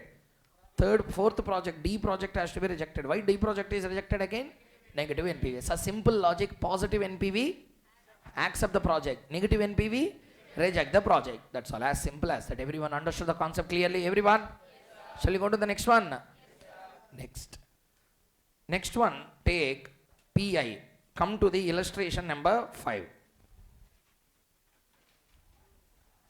Illustration number 5. Sir, as I already told you, listen sir, please listen first. See here. See the screen? NPV positive. Accept or not to accept? Okay. See here now. A, B, C. See the screen. A, B and C. How many projects are there? 3 projects are there. A, B and C. 3 projects. NPV. One project NPV is 10,000. Another project NPV is 12,000. Another project NPV is 15,000. Now tell me. See the NPV and tell which project is better and to be accepted. Answer. But this is a wrong answer. Shall I tell you why? The investment what we are putting here is 5,000. Here we are putting 9,000. Here we are putting 12,000. Did you understand my point or not? You please, not 12,000, 13,000. You tell me, one second. I am asking you one question. You are seeing NPV and taking a decision, correct or not? What you are seeing? NPV. Loudly? NPV you are seeing and taking a decision. Tell me now. NPV if you see and take a decision, which is a good project? Answer. But wrong. That is not a good project. Shall I tell you why? For 1 rupee of investment, how much NPV project A is giving?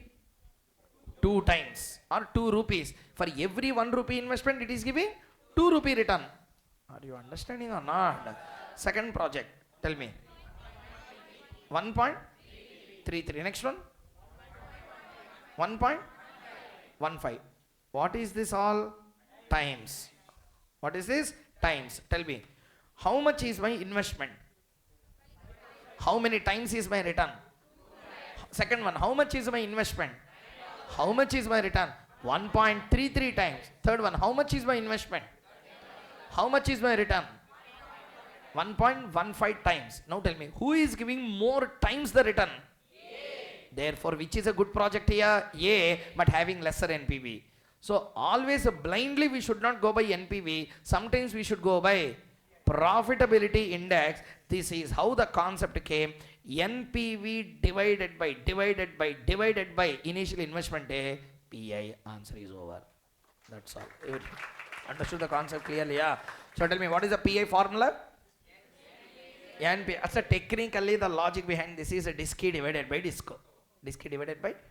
Means a discounted cash inflows divided by discounted cash. Instead of NPV, we have to take the discounted cash inflows divided by discounted cash outflow. For 1 rupee investment, how much inflow you are getting is the concept here. Are you listening? Yes, sir. Very good. Let us take a question. Take illustration number 5. Don't see the answer. Cover the answer. See the question. See the question. Suppose we have how many projects? 3 projects involving discounted cash outflow of 550, 75 and 1 crore 20 lakh respectively. Suppose further that sum of discounted cash inflows in these projects are 6 lakh 50, 95,000 and 1 crore 30,000 respectively. Calculate the desirability factor. Desirability factor also called as a profitability index. Take calculators and directly do. Tell me how to do. 6,50,000 divided by 5,50,000. Tell how many times? 1.18. 18 times. Second, 95,000 divided by 75,000. 267. 267. Okay. Next. 1.001. Tell me, which project is having highest PI? A or B or C or? So which project we have to accept it? First or second or third? Second project we have to accept because it is having more return for every 1 rupee of investment. Are you listening? Yes, now you tell me. There is only one project. There is only one project. Here we are comparing how many? Therefore easy to understand which is having higher PI, accept it. One project is given in the question in exam. How to understand? If the profitability index is more than 1, if the profitability index is more than 1, accept the project, because wherever profitability index is more than 1, therever NPV will be positive. Therever NPV will be positive. So NPV positive means PI will be more than 1. NPV negative means PI will be less than 1. Now tell me, how to analyze PI given in exam? First you should know how the question was asked. If the question was tested on 2-3 project comparison, what you should do? More than 1, less than 1 you should say a higher PI you should say a. Only one project is given, what you should see? More than 1 accept, equal to 1 your decision, less than 1 will be reject the project. That's what they have given here. Are you understanding or not? In this, which project is good? Which project is good? Second project is good for the company. Everyone understood the PI concept? Tell me what are all the techniques we completed one by one. Fatafat, give the answer. ARR, payback period, discounted payback period, NPV, PI. Okay, 5 things we completed. What is the 6th one we have to complete now? IRR. Very, very important concept. Take question number 6.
Okay, shall we calculate? Okay, see here. Hey, listen. First point, before we start with NPV, let me first give you one analysis on what is this IRR. Before we start, let me give you one point on IRR. After that, we will begin. IRR is a concept where the discounted cash inflows and discounted cash outflows will be same. NPV is a value. IRR is a rate. Means it will be in percentage. I repeat, IRR is in percentage. NPV is in value. Both are two different things in finance. Am I clear? Both are important. Equally, both are great. One level above is NPV. Always, that's why NPV is the Maharaja of capital budgeting. Due to various reasons. Those reasons I am not going to discuss in the normal revision class. But always remember, NPV is the greatest way of analyzing a project. Why? We will see in the next class. Timing disparity and life disparity concept, you will really understand why NPV always have one level edge above the concept of IRR. But let us understand what is the IRR concept. IRR is a amount or rate. Everyone? Rate. Where discounted cash inflows will be equal to the discounted cash outflows. When I say discounted cash inflow, questions can come in two ways. If you listen, you can understand. Questions will come in two ways. Number one, annuity cash flow, multiple uneven cash flows. Two types of questions they can ask in exam. Are you listening or not? First one is annuity cash flow. Second one, multiple uneven cash flows. Two types of questions they can ask you in exam. Okay. When it comes to the concept of discounted cash inflow, there are two types. One is a annuity. Second one is the multiple uneven cash flows they can ask in exam. See here now. Whenever question is asked on annuity cash flow, how to calculate, we have to see one concept called as a IRR comparison. Take the question number 6. Directly I will show you through this example. See the question. A Limited is evaluating a project involving an outlay of rupees 10 lakh, resulting in an annual cash inflow of rupees 2,50,000 for 6 years. Assuming salvage value of the project is 0, determine the IRR of the project. This is a question that is being asked. Okay, read the question first. A Limited is evaluating project involving a outlay of how much? 10 lakh, resulting in an annual cash inflow of how much? 2,50,000 for how many years? Salvage value? What you are required to determine? IRR of the project. Determine the IRR of the project. First one, listen carefully. Please see the screen for the first problem. 2 problems I will do. Third, fourth, fifth, another 3 problems are there that you will do. Please see the screen. Point number 1. What is the outflow? This is the discounted inflow na outflow na? Tell me, what is a cash inflow? Please everyone. 50,000. For how many years? 6 years. For how many years? 6 years. Okay. PV factor given or not given? Why they don't give it? The PV factor IRR. IRR is nothing but calculation of dash. Loudly. IRR is nothing but calculation of what? Therefore, the PV factor IRR. That's why I told you. IRR is a amount of rate. Percentage of rupees. Percentage PV factor. That's why they don't give that in the question. Yes, now tell me. 2,50,000 you will get 1 time or 2 times or 6 times. Every year same amount or different amount. Multiple uneven annuity. I will ask you a question now. Tell me. This one we know na? Don't know na? Don't know. But X equal to how much? 10 lakh divided by 2,50,000. Tell me. 4. What we have to do is, please listen. What we have to do now is PVAF we have to calculate. Which one? PVAF. Randomly trial and error method. Did you remember bond debentures trial and error method? Like that now we should make a trial and error calculation and calculate a particular rate whose annuity factor will be equal to 4 at some percentage for 6 years. Didn't understand? I will ask you one thing you do. Listen first. I want 10% 6 years annuity factor. Calculate and tell me. 10% 6 years annuity. Everyone solve it. Don't sit idle. 10%. Tell me 4.36. 4.36. Now you tell me 4.36 is for how much percentage? For how many years? We want 4.36 or 4. Answer. Now you listen. Listen sir first. Always remember discounting factor and the value of asset are inversely proportional. Repeat again. Always. Always what and what? Discounting factor and the value. Any value you take, the annuity value or total asset value, any value. Discounting factor and value are directly proportional, inverse. I will give you one example. I came to you. Okay, you came to me. I am selling. If I say example, I am selling a phone. You came to me. You asked, how much is the cost? I said 1 lakh. You said, please give some discount. Give some? You asked me. Now you tell. I gave 5% discount to you. How much I will receive? That also you don't know. How much is the cost? Answer. How much discount I am offering? And now tell me, how much I will receive? I offer 10% discount. How much I will receive? 15%. 20%. As the discounting is increasing, value what I get is decreasing or increasing? A concept here. Whenever the discounting factors are increasing, asset value will reduce. Any value, or asset value or PV value, any value will reduce. Listening. 10% how much we got? We want 4.36 or 4. So we want to reduce the annuity value or increase. We wanted to reduce the annuity value or increase the annuity value. To reduce the annuity value, we have to increase the discounting percent. 11% ke 6 years, you tell me. 11% ke 6 years. 4.23. We want 4.23 or 4. Increase another 1%. 12% ke 6 years. Let everyone do. 4.11. Take for 13% and do for 6 years.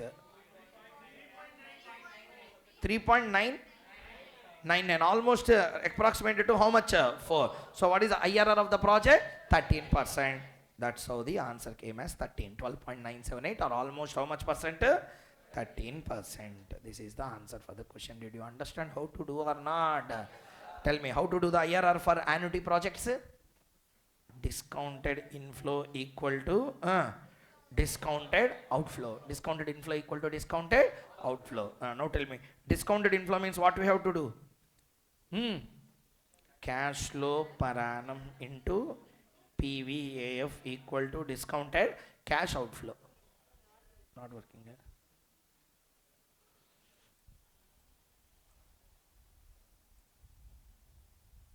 Okay. Discounted cash inflow equal to discounted cash outflow. What is discounted cash inflow? Cash flow per annum.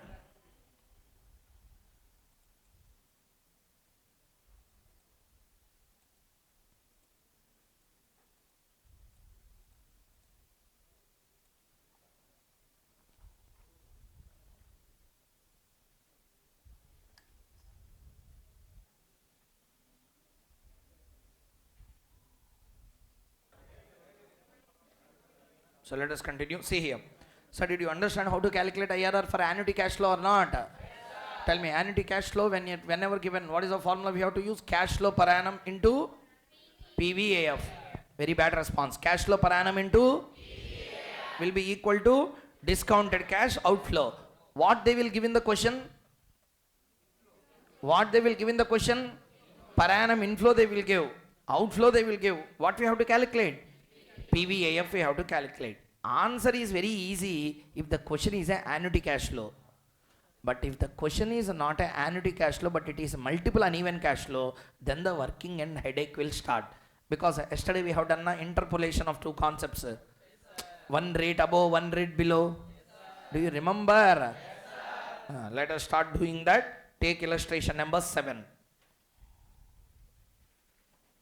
Take illustration number 7. Calculate internal rate of return for an investment of rupees 1,36,000 which yields the following cash inflows. First tell me, question they have given profits or cash inflows? Any adjustment required? Not required. Not required. Tell me how much is a cash inflow? 30, 40, 60, 30 and 20. How many years is the project life? I just want 2 answers from your side. Tell me. PV factor given or not given? Everyone? Not given. Okay. Now you tell me one answer. Please listen first. Listen. First point number 1. We need to understand rate was not given in the question. Like in the previous problem, we cannot calculate. So we have to go for random trial and error basis. What basis? Random trial and error. Any one has to go by random trial and error only because we don't know how much is a value. Clear or not? Okay. Now first listen carefully. Cash flows are given. 1,36,000 was given here. First answer my question. What is 1,36,000? Very bad. What is 1,36,000? This is called as a value of an asset, market value. What is this? Market value of the asset. Okay. We have to calculate the... No. That fair value calculation will be for NPV calculation. Here we are not calculating any fair value. Okay. We are calculating fair value of asset, IRR calculation. IRR calculation is a place where a discounted inflow should match with the discounted outflow. What is the discounted outflow? What is the discounted outflow? IRR is a place where our discounted inflows also should be equal to 1,36,000. At what PV factor? 1,36,000 exactly discounted cash inflows will come, or IRR is a place where NPV is 0. NPV is 0 means plus or minus. 0 has plus or minus or symbol will be there or will not be there. That situation I want. I should not tell it is positive. I should not tell it is negative. That situation is called as a IRR project. Did you understand the point or not? Randomly we should go with the numbers. How to calculate? I will tell you. First listen carefully. Exam lo question came.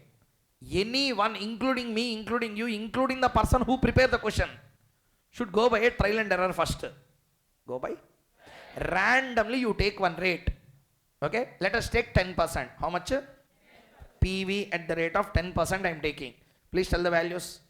0.909, 0.826, 0.751, 0.683, 0.621. Okay. And PV at the rate of, take 12%.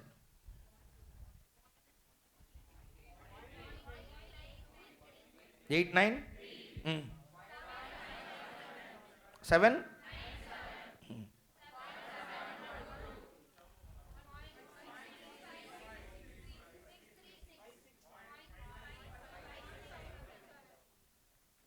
Correct? Tell me how many rates we have taken?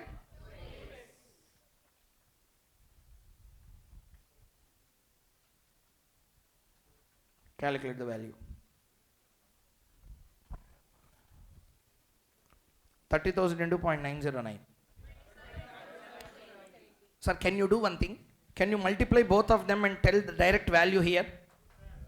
Do you know M plus using the calculator?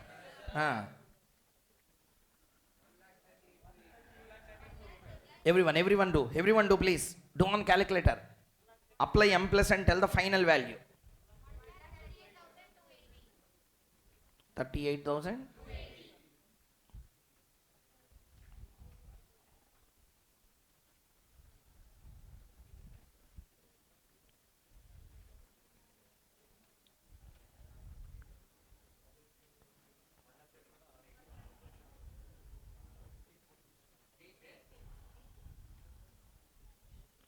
Everyone do the calculation and tell whether you got this answer or not. No, don't tell yes sir, do.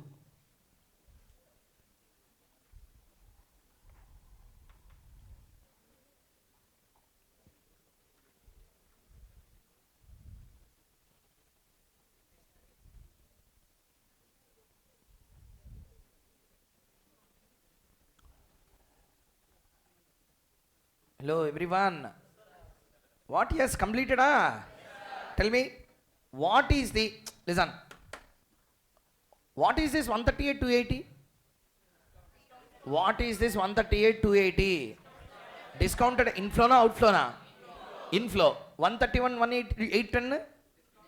Discounted outflow. We want 138,280 ya? 131,810 na? 1,36,000 NPV, sorry, IRR is a situation where discounted inflow and outflow has to match. What is outflow? What is the outflow? But first case we got how much? 1,38,000. There is a 2,000 excess there. Second situation, there is a deficit of around 5,000. Correct or not? Therefore, we want 138 280 131 810 we want 1,36 therefore we have to calculate by interpolation concept whatever we have done in the yesterday's class. Shall we do that? Yes, see here, I will do for the one problem, I will make you to do for the remaining parts. See here, PV at the rate of, tell me what is the first percent? 10%. Next percent, what is the value of the asset? 138 280. Next one, 131 810. What is our desired value of the asset? We want 1,36,000. Here also we want 1,36,000. What is the change? Plus or minus or? How much? 2,000. Next, 4,190. Correct? Tell me, how much percent change happened? For 2% change, how much is the asset value change? 6,000. For 2%, if the asset value changes by rupees 6,470, for a positive change of 2,280, how much percent change? 0.704. Okay. Or you can also do from 12%. For 2% change, if it changes by 6740 rupees, for a minus rupees 4,190, how much change should happen? Minus 1 point.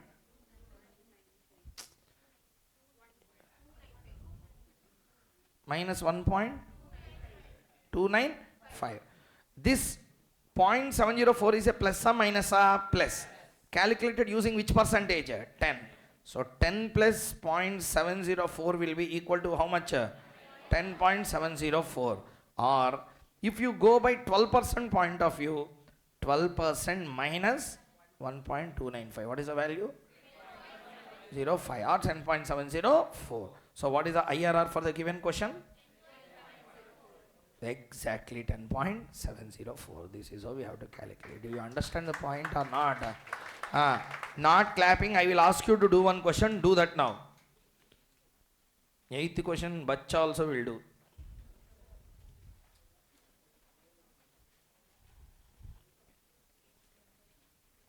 Okay, do one thing. 8th question, let us do it together. Start. Illustration number 8. Take the question.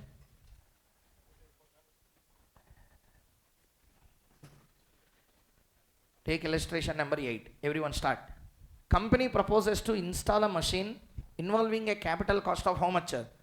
3,60,000. Life of the machine is how many years, sir? 5 years. Salvage value nil. Machine will produce a net operating income after depreciation is how much? 68,000. Corporate tax is 45%. We are asked to calculate the IRR. First tell me, this is a multiple uneven cash flow na annuity? Everyone? Annuity. Given question they have given you the cash flow na, not given the cash flow na? See there, one by one tell me, what is the capital cost? What is the 3,60,000? What is the 3,60,000? Discounted cash outflow. What is the inflow you are getting? 68,000 is after depreciation or before depreciation? First what we need to know? Depreciation.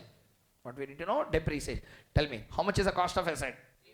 Salvage or no salvage? Therefore 3,60,000 divided by 5. Calculate. How much is the depreciation? Calculate the cash flow.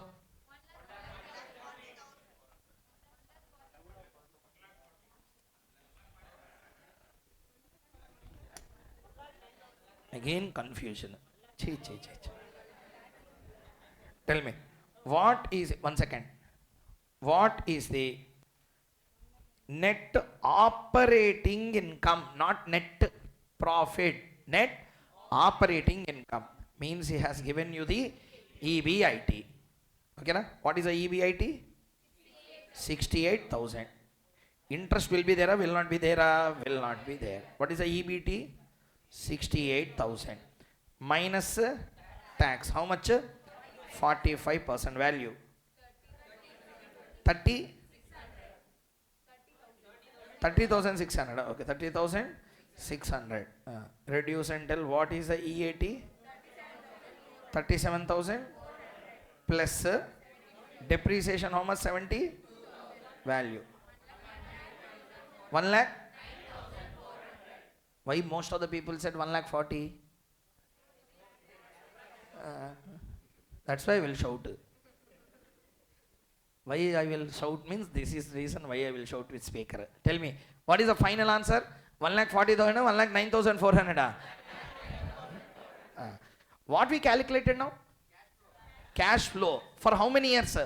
1 year you calculated. This 1 lakh 9,400 will repeat for one time or repeat for 5 times? Annuity or multiple uneven? Tell me how to do. Cash flow per annum into PVAF equal to discounted cash outflow. What is the cash flow per annum? 1,09,400 into PVAF equal to how much? 3,60,000. PVAF equal to, tell the value. 3,60,000 divided by 1,09,400. 3.29?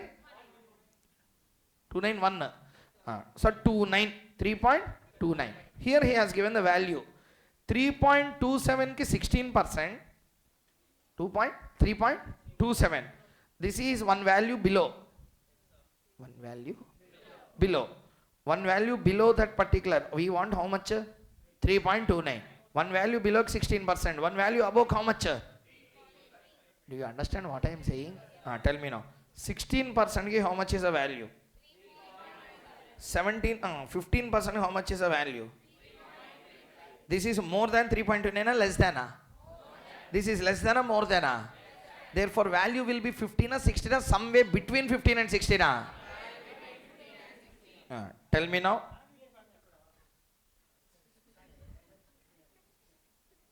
Tell me. PV at the rate of how much percent? 15. PV at the rate of 16. What is the value of this particular asset PV factor? How much? 15% how much? What is 3,66,490?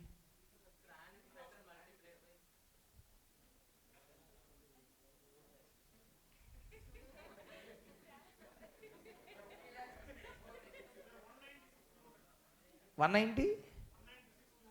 What 196 200? I didn't understand.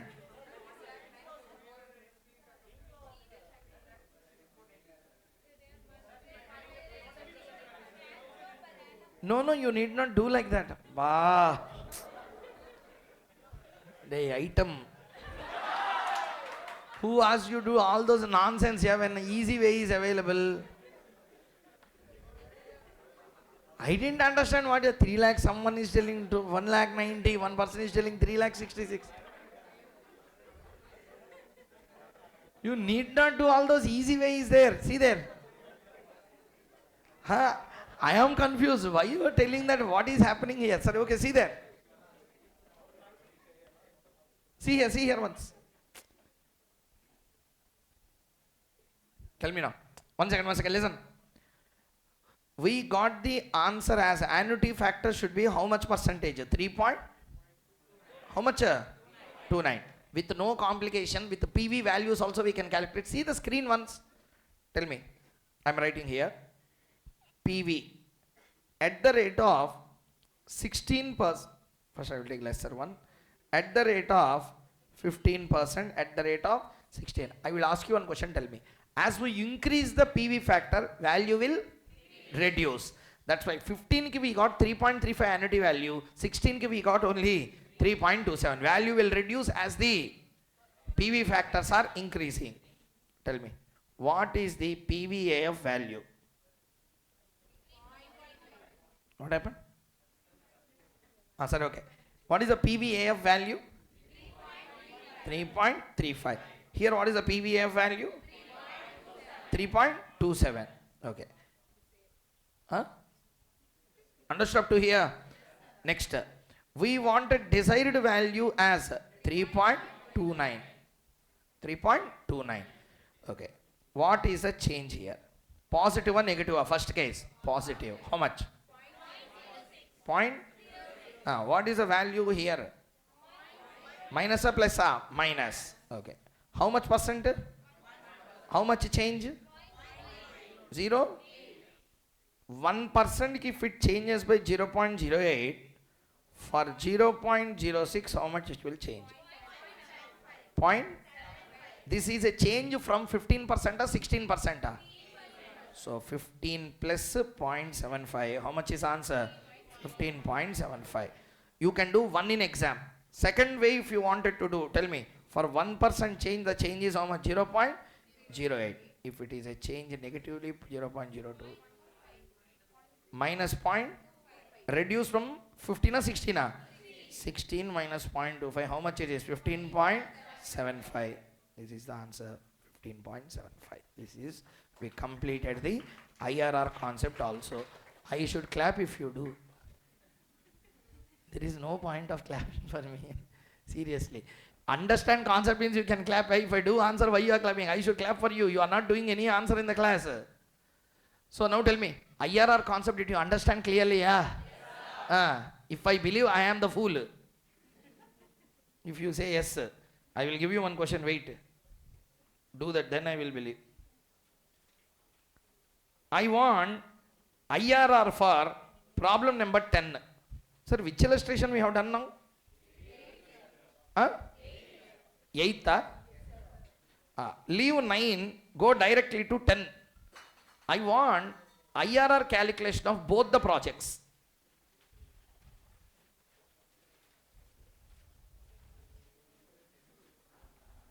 Do it. Those who see the answers will fail. Curse. Do right or wrong, no problem. Those who see the answer, including Zoom, curse is also virtual. Don't see the answer. Who see the answer and do will fail for next 5 attempts.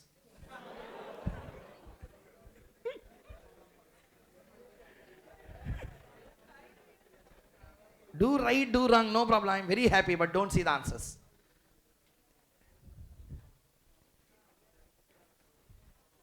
This is applicable virtually, physically, every curse. So do it. By mistake, if you see, also apply.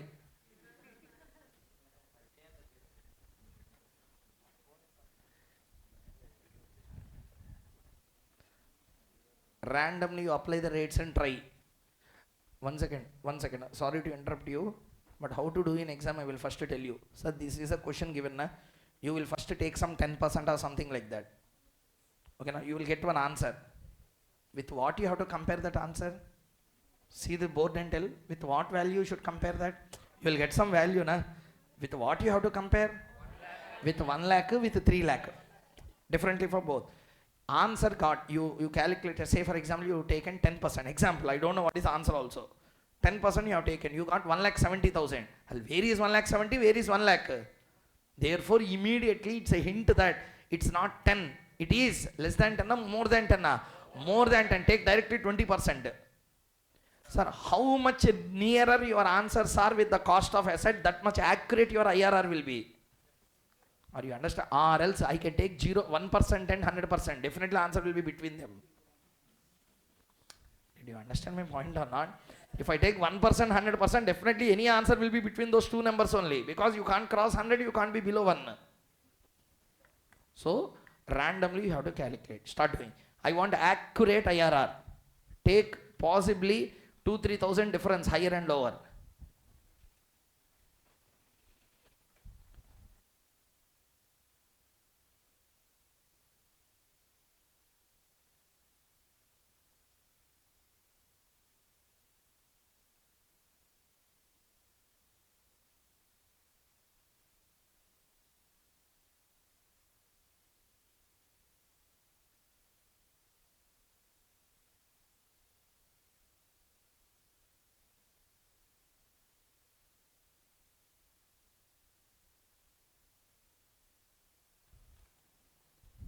You are taking 5%. Kind heart, yeah. Which bank is giving you interest at 5%? Please tell. Deposit also they are not giving that much. More than that only they are giving. For assumption also it is wrong.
Have you done?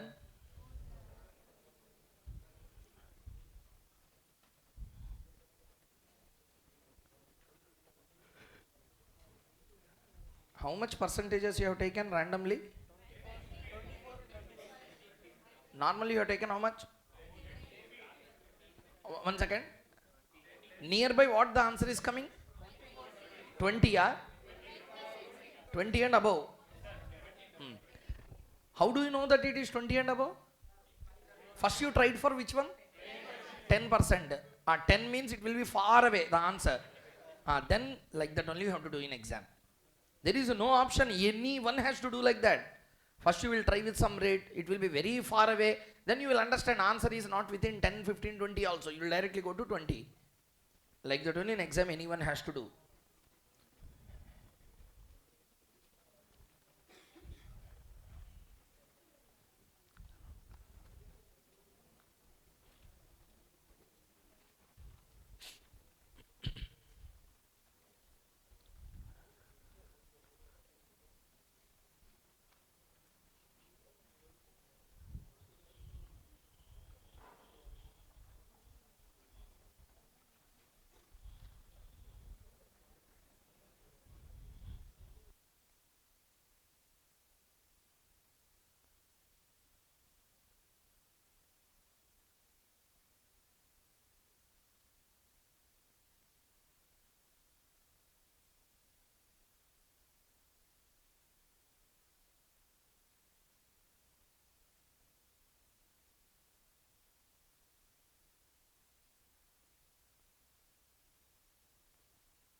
Have you done with the answer?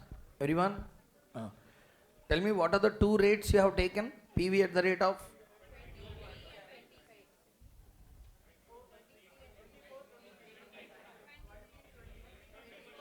22 you have taken anyone? 22. Okay. 22. 25, 24, 25. Answer is between what and what? Tell me. 22 and 22 to 25. Anyone taken 25? Tell me 25% answer, 22% answer first. 22% answer. 3 lakh, 1 lakh 3,310. What is answer for 25? 1 lakh 98,880. Okay. What is our desired value of asset? 1 lakh and 1 lakh. What is the change in the first case? Plus 3,310. Here minus 1,120. For how much percent change? 3%. Tell the value here. 430. Yeah? Okay. For 3% change, if the value changes by 4,430 plus 3,310, how much it should change? How much percent lead to 3,310 change? 2 point?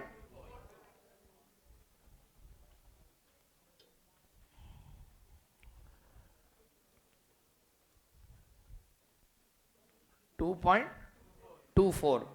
This should be added or deducted? Added. Added to what?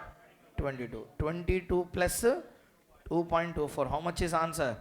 24.24. Okay, next. You can also calculate this using which percent? 25. For 3%, if the value changes by 4430, for minus 1120, how much? Minus 0.75. So 25 minus 0.75 means how much it is? 24.25 or 24. Okay. See here. See the answer. Now you can see. Curse with it run. For one of the projects. Which project we have done first? A. The answer should be 24.26. How much we got? 24.25. No problem. 24 or 25. So that small difference will definitely come in exam. No problem. That 0.01, no one can tally that. But at least have you got the 24.2? Up to there, everyone got the answer or not? Remaining is negligible. You should one consider. Sir, for which project you have done this? Answer, yeah. Do like that for B also.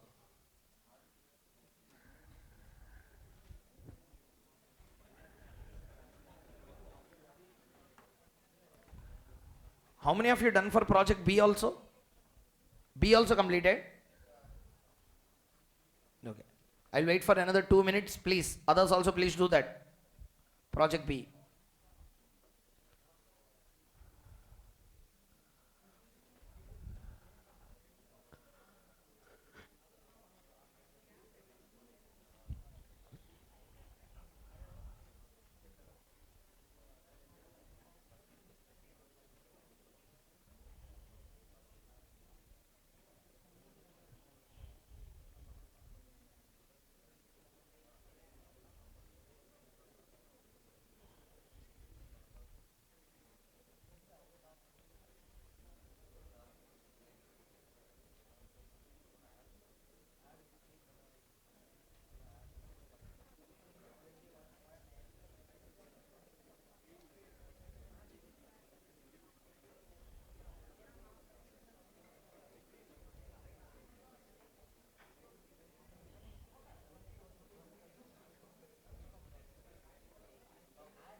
Tell me, for the project B, so time is up, please. More time you have taken. What is the answer you got for the project B? Percentage directly, tell me the answer. 20, yeah? 21 point? How many of you got the answer near to this? Under 21.4 you should get. After that 0.0102, okay. How many of you got the answer? This is a wrong question actually. How many of you did not get? How much answer you got? 9? 4. What is the two rates you have taken? 10? What I said here? You should not take with that much difference. Hardly it should not be more than 6-7%. Take 1 and 100. Definite answer will be between them. That's what I said. That much difference you should not maintain. That's why accuracy will be lost. So what is the final answer? You got 21.48. Exactly, that is the answer. 21.48. Very good. Super. Congratulations. Successfully we have completed the answer for which one? IRR. Sir, everyone in the class, did you enough practice IRR concept? Yes, now, techniques, tell me what all we completed. ARR, payback, discounted payback is normal payback, just with the discounting factor. Number 4, NPV, not IRR, NPV, profitability index, IRR. 7 plus 6 completed with this. Okay. Now our target is, we will do 2 questions. Okay. What are these 2 questions? These 2 questions will give you a notion as to how the 8 marks and 10 marks questions will come in exam. Okay. Come to question number, illustration number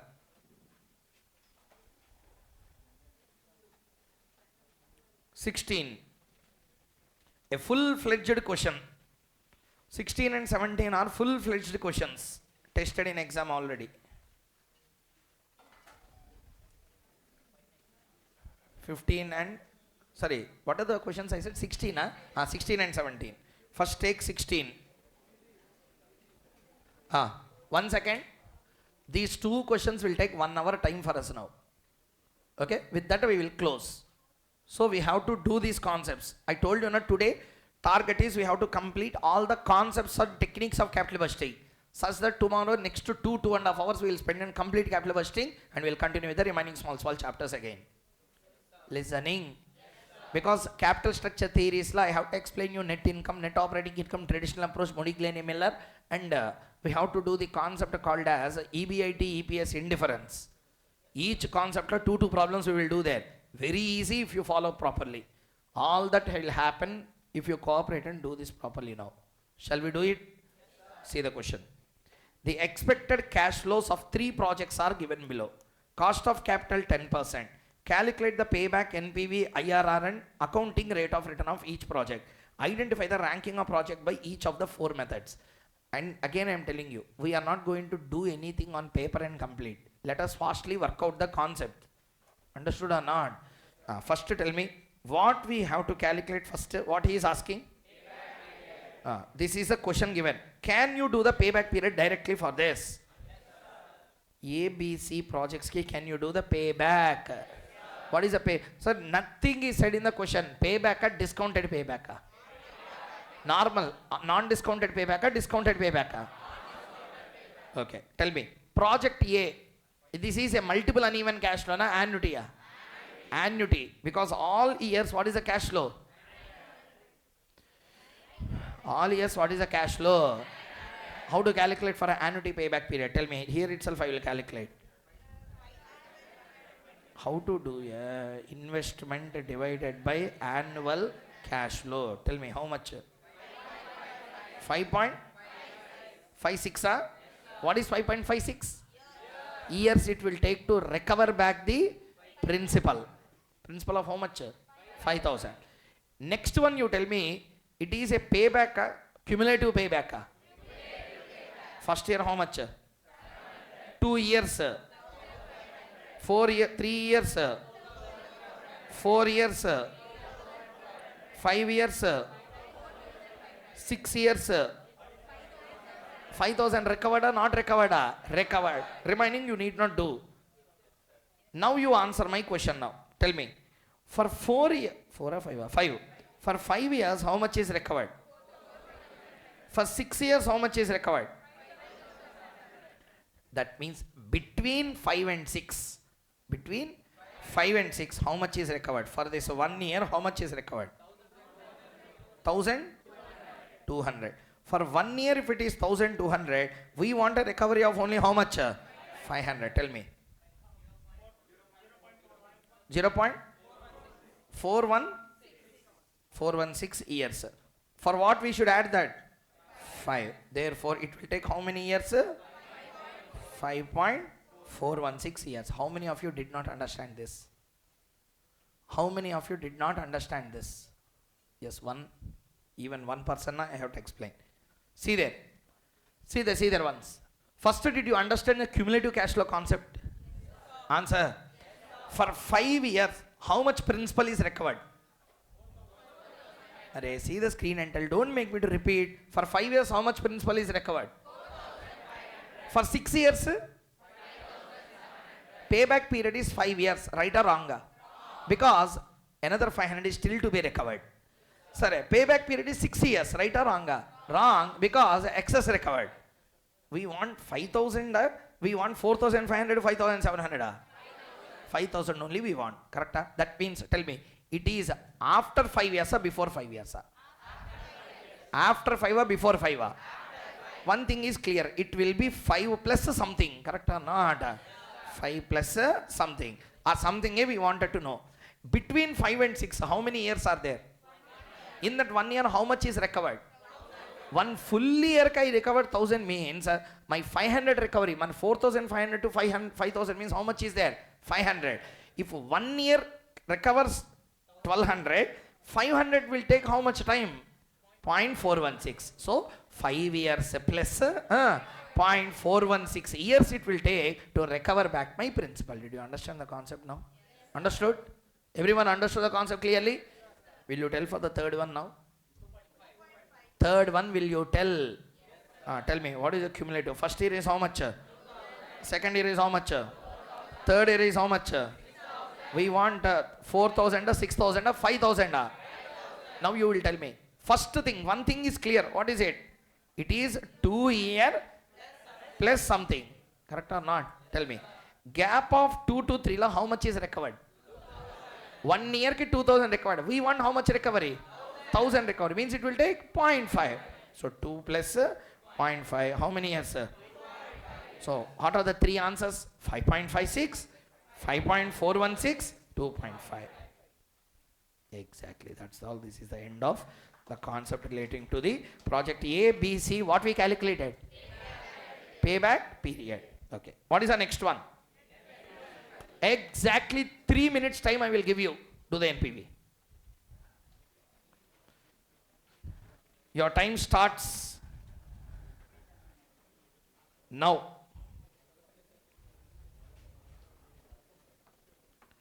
3 minutes exactly.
How much is the NPV for project A? 5,000? 530? 535? 531? 531? Okay.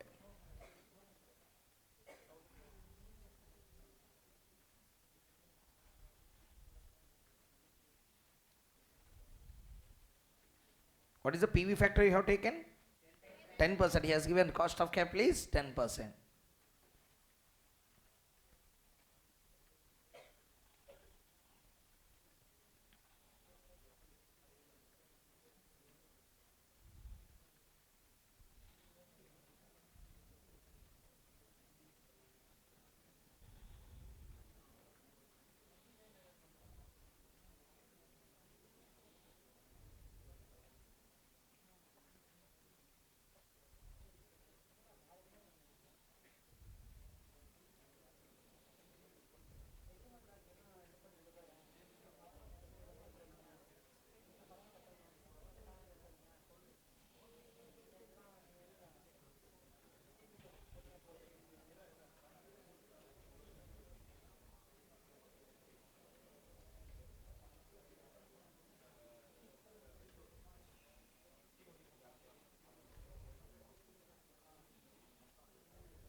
What is the answer for the project B NPV?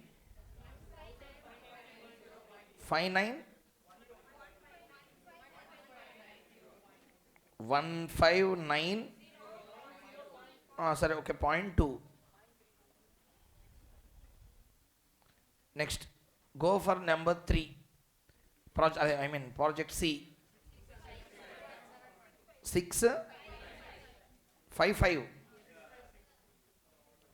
655 or 656. How many of you completed all the 3 projects? A, B, C. Everyone complete all the 3?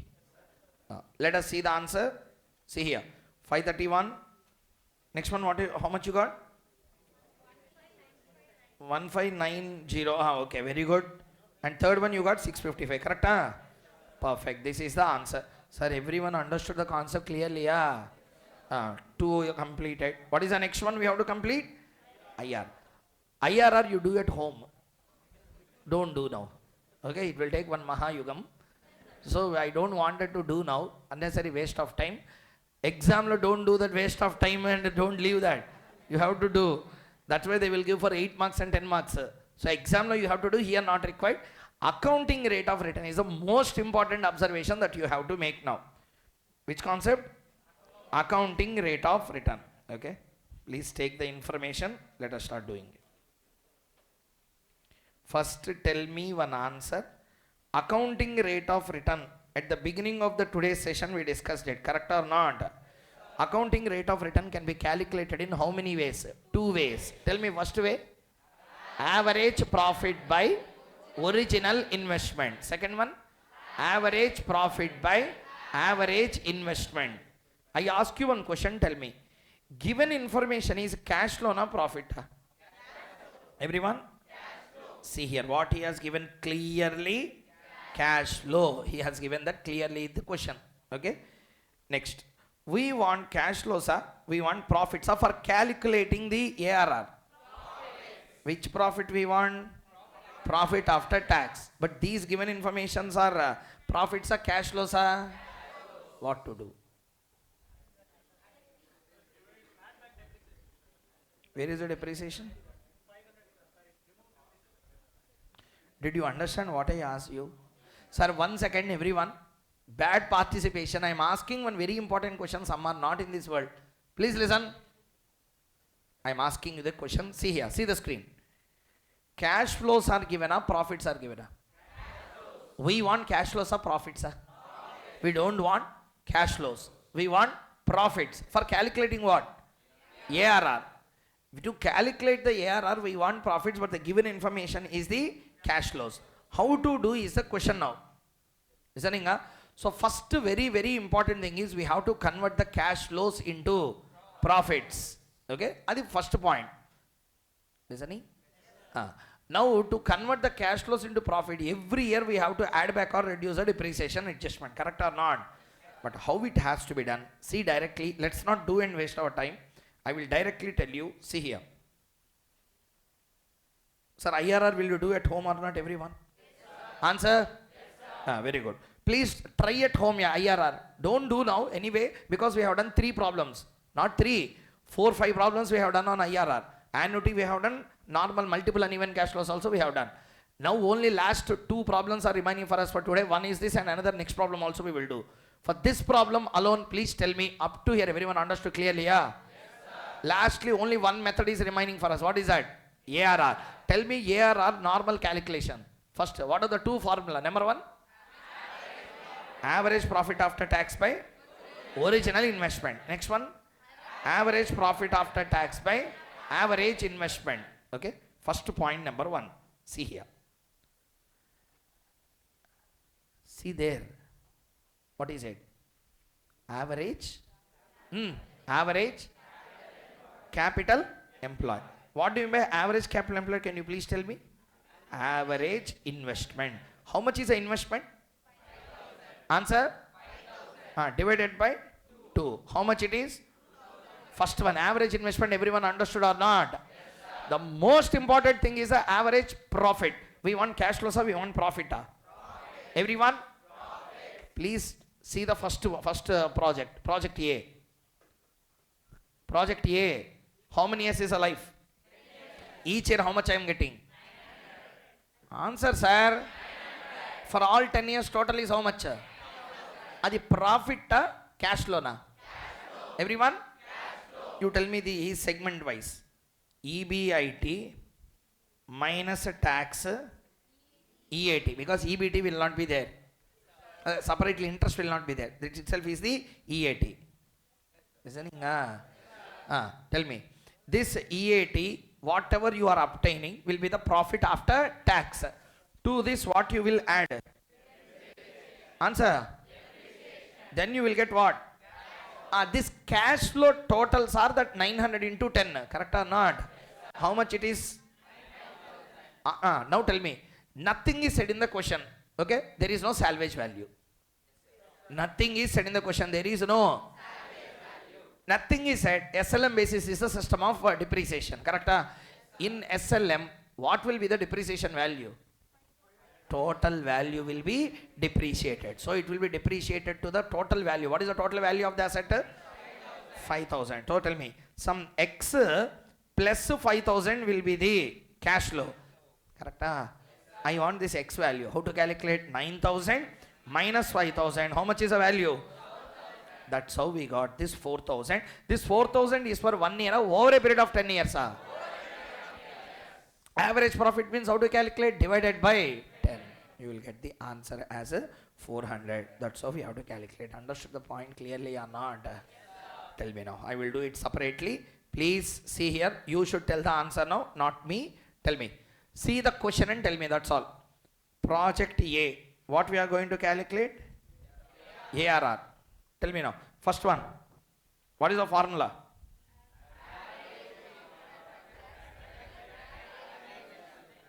Average investment. First tell me. What is the formula for average investment? Original investment minus salvage value divided by 2 plus salvage value plus working capital. First tell me one by one. For all the 3 projects, first tell me this. Working capital given or not given? 0. Salvage value given or not given? 0. Original investment is how much? 5,000. Minus salvage value how much? 0. Divided by 2. How much is the total? 2,500. That's how I got the 2,500 there. First point, everyone convinced? Yes, project B, what is the cap investment? Cap C? Therefore, first answer, average investment in all the 3 cases will be different or same? Same. Next, we have to calculate the average profit after tax. Project A, project B, project C. Please help me with the answer. Tell me what is the profit or cash flow now they have given? Cash flow. What is the total cash flow of A? 9,000. Total cash flow of B? 11,000. What is the total cash flow of C? 7,000? 7,000. Okay. This is cash flow and depreciation. How cash flow will be calculated? Profit plus depreciation is cash flow. Profit. Bad response. Profit.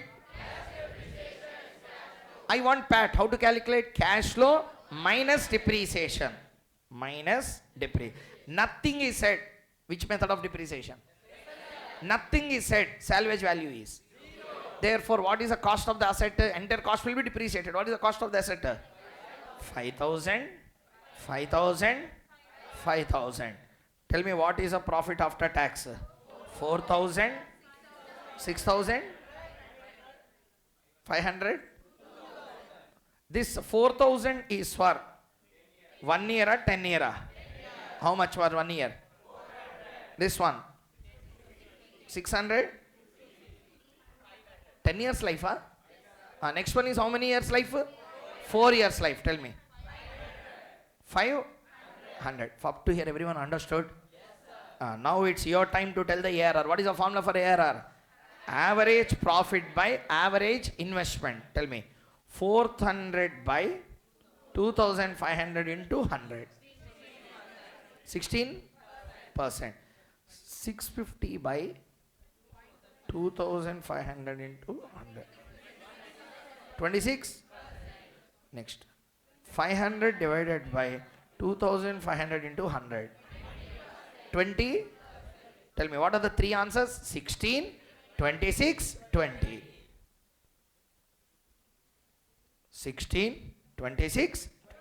That's all, answer is over. This. We have completed the big problem in this particular area. Sir, one question I will give you. Will you do it in the class now? Yes, I want every one of you to do this except IRR.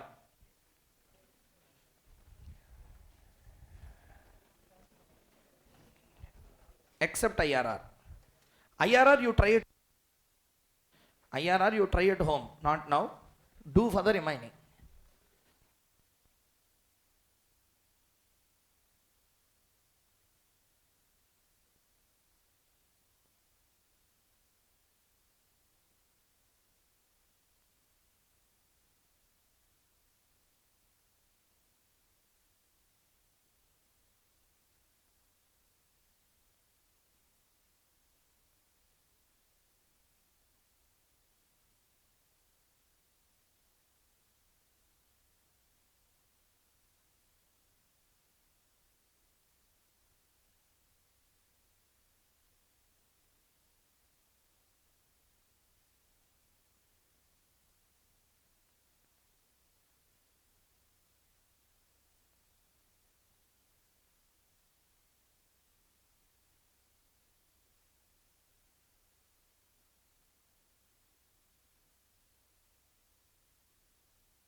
What is the payback period?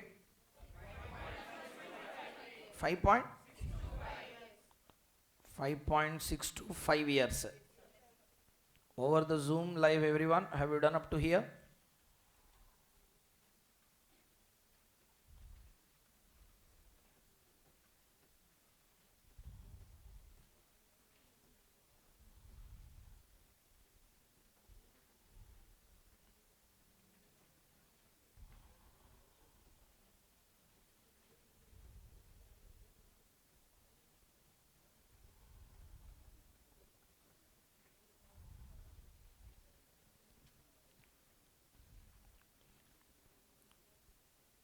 So similarly, now we have to calculate for NPV at a 10% discounting factor.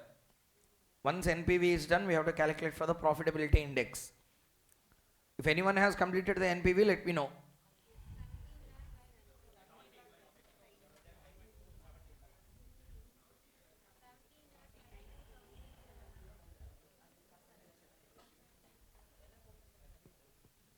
Had anyone got this answer? I have written on the screen. Have you got this answer? 17,92,700, everyone.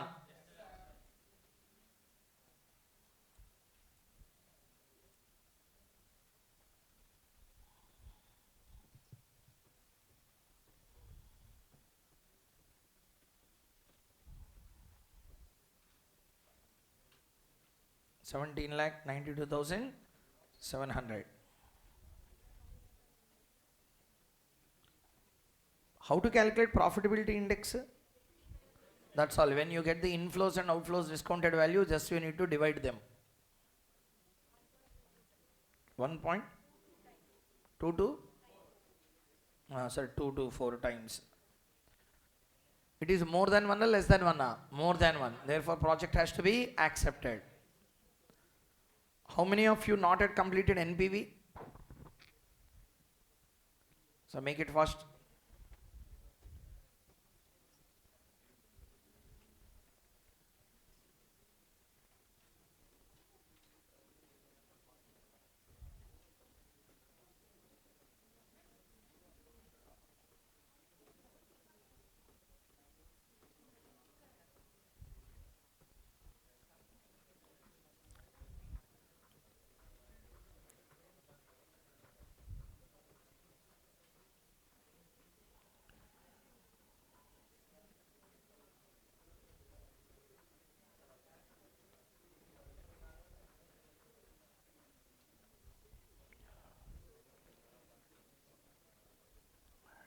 Done with the concept, everyone? Sir, have you got all the 3 answers, everyone in the class? Yes, check the answers here. First one, what is the payback period? 5.6 to 5 years. Okay. Next, NPV 17,92,200. How much you got? 17 lakh? Okay. Same answer. So profitability index is 1.224. How to calculate IRR? How to calculate IRR? Question came in exam. How will you calculate IRR? You must take some random numbers and try to do the answer. Clear everyone up to here? Okay. With this, all the techniques, all the kinds of problems that we can do, we have done in this particular session. Let us close the capital budgeting for today up to here. Tomorrow's session we will do MNPV, MIRR. What is MNPV, MIRR? Modified NPV, modified IRR. A modified NPV, modified IRR, EAB, EAC and timing disparity. Along with that, we will do capital rationing. One concept is there. What is it? Capital rationing. 30-35 minutes for MNPV, 30 minutes for MIRR, 1 hour. Capital rationing another 15-20 minutes. So next 2 hours of the session, we will complete full capital budgeting, all the concepts. But we will do in the next session. Now I will give some basic introduction, 1 or 2 problems in the concept called as capital structure theories. Shall we begin? Yes, sir. Please open the chapter, capital structure theories.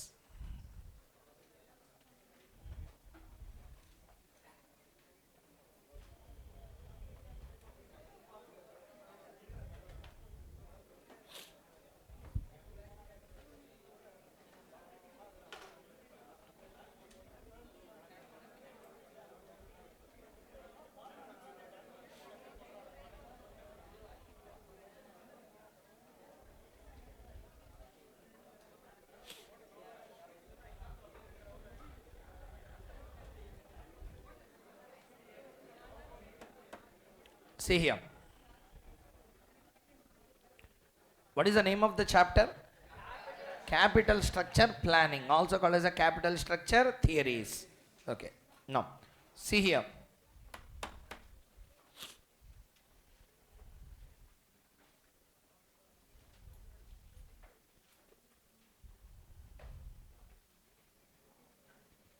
First, before we start with the concept, everyone should have some sort of clarity on what are the theories that are governed by this particular chapter. Please take 5 minutes time for us to understand the concept.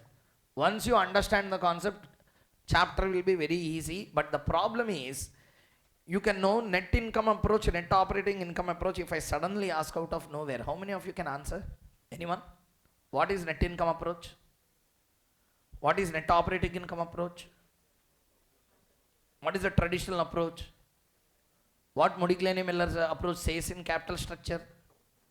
These are all the various question marks. Therefore, we have to fill all these gaps. Problem with this chapter is, I will tell you, generally when I see in the students community in general, certain chapter students are always feeling allergic. The first chapter is capital structure. Okay? In that also capital structure theories, people will do EBIT, EPS analysis and all these things. They don't do capital structure theories, that's why they ask an exam. Okay? So the point is, capital structure planning is a chapter. Everyone tell me, what is the name of the chapter? Capital structure planning. In that there are two areas. Segment 1 is capital structure theories. Second one is EBIT, EPS analysis. In the two segments are there again. General analysis and indifference analysis. General analysis and indifferent analysis. Exam like in general, one question will come from this, one question will come from this. Chapter will come for 8 marks in exam. Okay? Generally both they will ask. 5 marks, 3 marks, 4 marks, 4 marks, 5 marks, 4 marks, like that. 8 to 10 marks is the weightage of this chapter. Which chapter? Capital structure theories or capital structure planning. Shall we start with the concept or not, everyone? Before going into that, see the screen. Hello? See the screen first. Problem solving will take hardly 2 minutes to 5 minutes. Any problem, any question you take in the exam, solving the problem in this chapter will take hardly 3 to 4 minutes. Problem is with understanding. So what is the concept you need to know? Once that is understood, very easy. Shall we go on? See there. Today's session, I will first explain you 3 theories. Problems we will do in the next session. Listening? I will explain all the 3 theories. Net income approach, net operating income approach, traditional approach I will explain. Okay? Tomorrow what we will do is, first we will do 7 problems in this particular chapter. How many? 7. 6 to 7 problems are there. Flow we will do all the problems. We will complete it. Once you complete all the problems in all the 3 theories, then we will go into the last theory of this chapter called as a Modigliani-Miller theory. Shall we continue? Yes, see here. Capital structure planning chapter will be running on the wheels of 4. First one, value of a company will be equal to, please listen, value of the company will be equal to value of debt borrowing B plus value of equity shareholders S. So tell me, what is the first formula? V equal to? V equal to? Very good. Next, where B equal to I by KD. B equal to? B equal to? First one. B equal to I by KD. Tell me now, what is B? Value of borrowing. Value of? Means net proceeds of borrowing. Net proceeds of borrowing. Sir, always in capital, cost of capital chapter, cost of capital. What is NP? Not full form. What is NP? Market law, what is getting traded at that price we have to buy. Correct or not? Our buying price is a market price. Our buying price will become NP. Correct or not? So tell me, what is B? Market value of borrowing, which is also called as what? NP. Tell me, what is the formula? B equal to I by KD. I by. Instead of B, can I write NP or not? Equal to I by KD. KD equal to I by NP. This is what we have done also in the cost of capital, but this is without tax. What is the formula for KD? 1 minus T by NP. If tax is not there, how it will look like? I by NP. If you take NP here, KD here, what will happen? NP equal to I by KD. NP means what? Net proceeds of borrowing. Therefore, B equal to I by KD. That's how this formula came. Fastly, I am trying to explain the formula interpretation here, how to understand. Okay, tell me, what is the first formula? V equal to B plus, yes, B equal to I by KD. B equal to, next component is what? Yes. This is very important. Listen, there is a formula, one second. There is a formula. Present value of perpetual cash flow. Present value of, what is the value of any asset? Present value of future cash flows discounted at required rate of return. Repeat one more time. What is the value of any asset?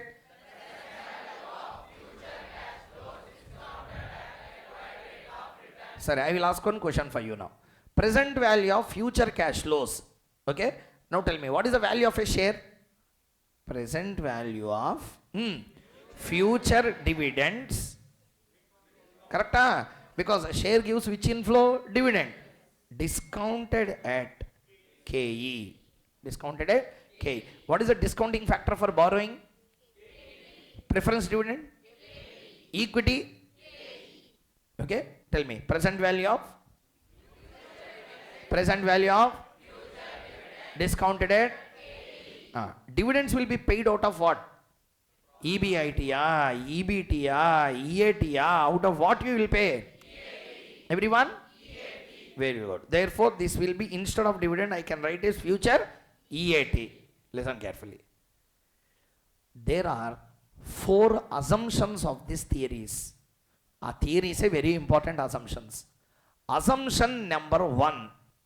There is no preference capital. There is no. Therefore, EAT will be the equity shareholders amount available. Understood the point or not? How many assumptions are there in this chapter? Tell me, what is the first assumption number 1? There is no preference. Assumption 2. There is no tax. When there is no tax, EBIT and EBT both will be, sorry, EBT and EAT both will be same or different? Same. Same or different? That's all. EBT means what? EAT and EBT will be same or different? Different if tax is there. Different if a tax are not there means? It is same. So therefore EBT and EAT are same. EAT and equity shareholders amount is also same, because what is also not there? Number 3. Debt is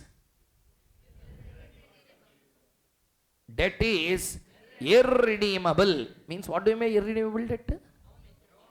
What do you mean irredeemable debt? There is life or no life? No life. Perpetually it will continue. That's why we didn't use RV minus NP by and all those there. Okay. Last. Assumption number 4. What is the first assumption? Asal, if you don't know 4 assumptions, you are gone. I'm telling you. This chapter runs on 4 formula and 4 assumptions. What is the first assumption? No preference. Second one. Third one. Ain't irredeemable. You are irredeemable. What is irredeemable? Debt is irredeemable. Equity? Redeemable. 4th floor నుంచి తోస్తే direct ground ఫ్లోర్కి వెళ్ళిపోతావు. ఈక్విటీకి redemption ఉంటుందా? Did you understand or not? Will there be redemption for equity? Equity is always irredeemable. That's why we call it perpetual succession. Yes, sir. Understood the point up to here? Tell me, what is the first assumption?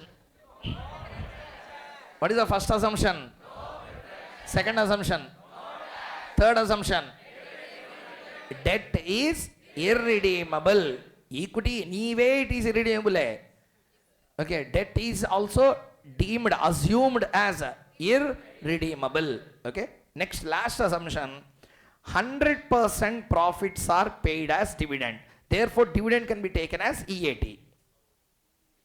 Therefore, dividends can be taken as? I will write one income statement, you tell me. Tell the income statement.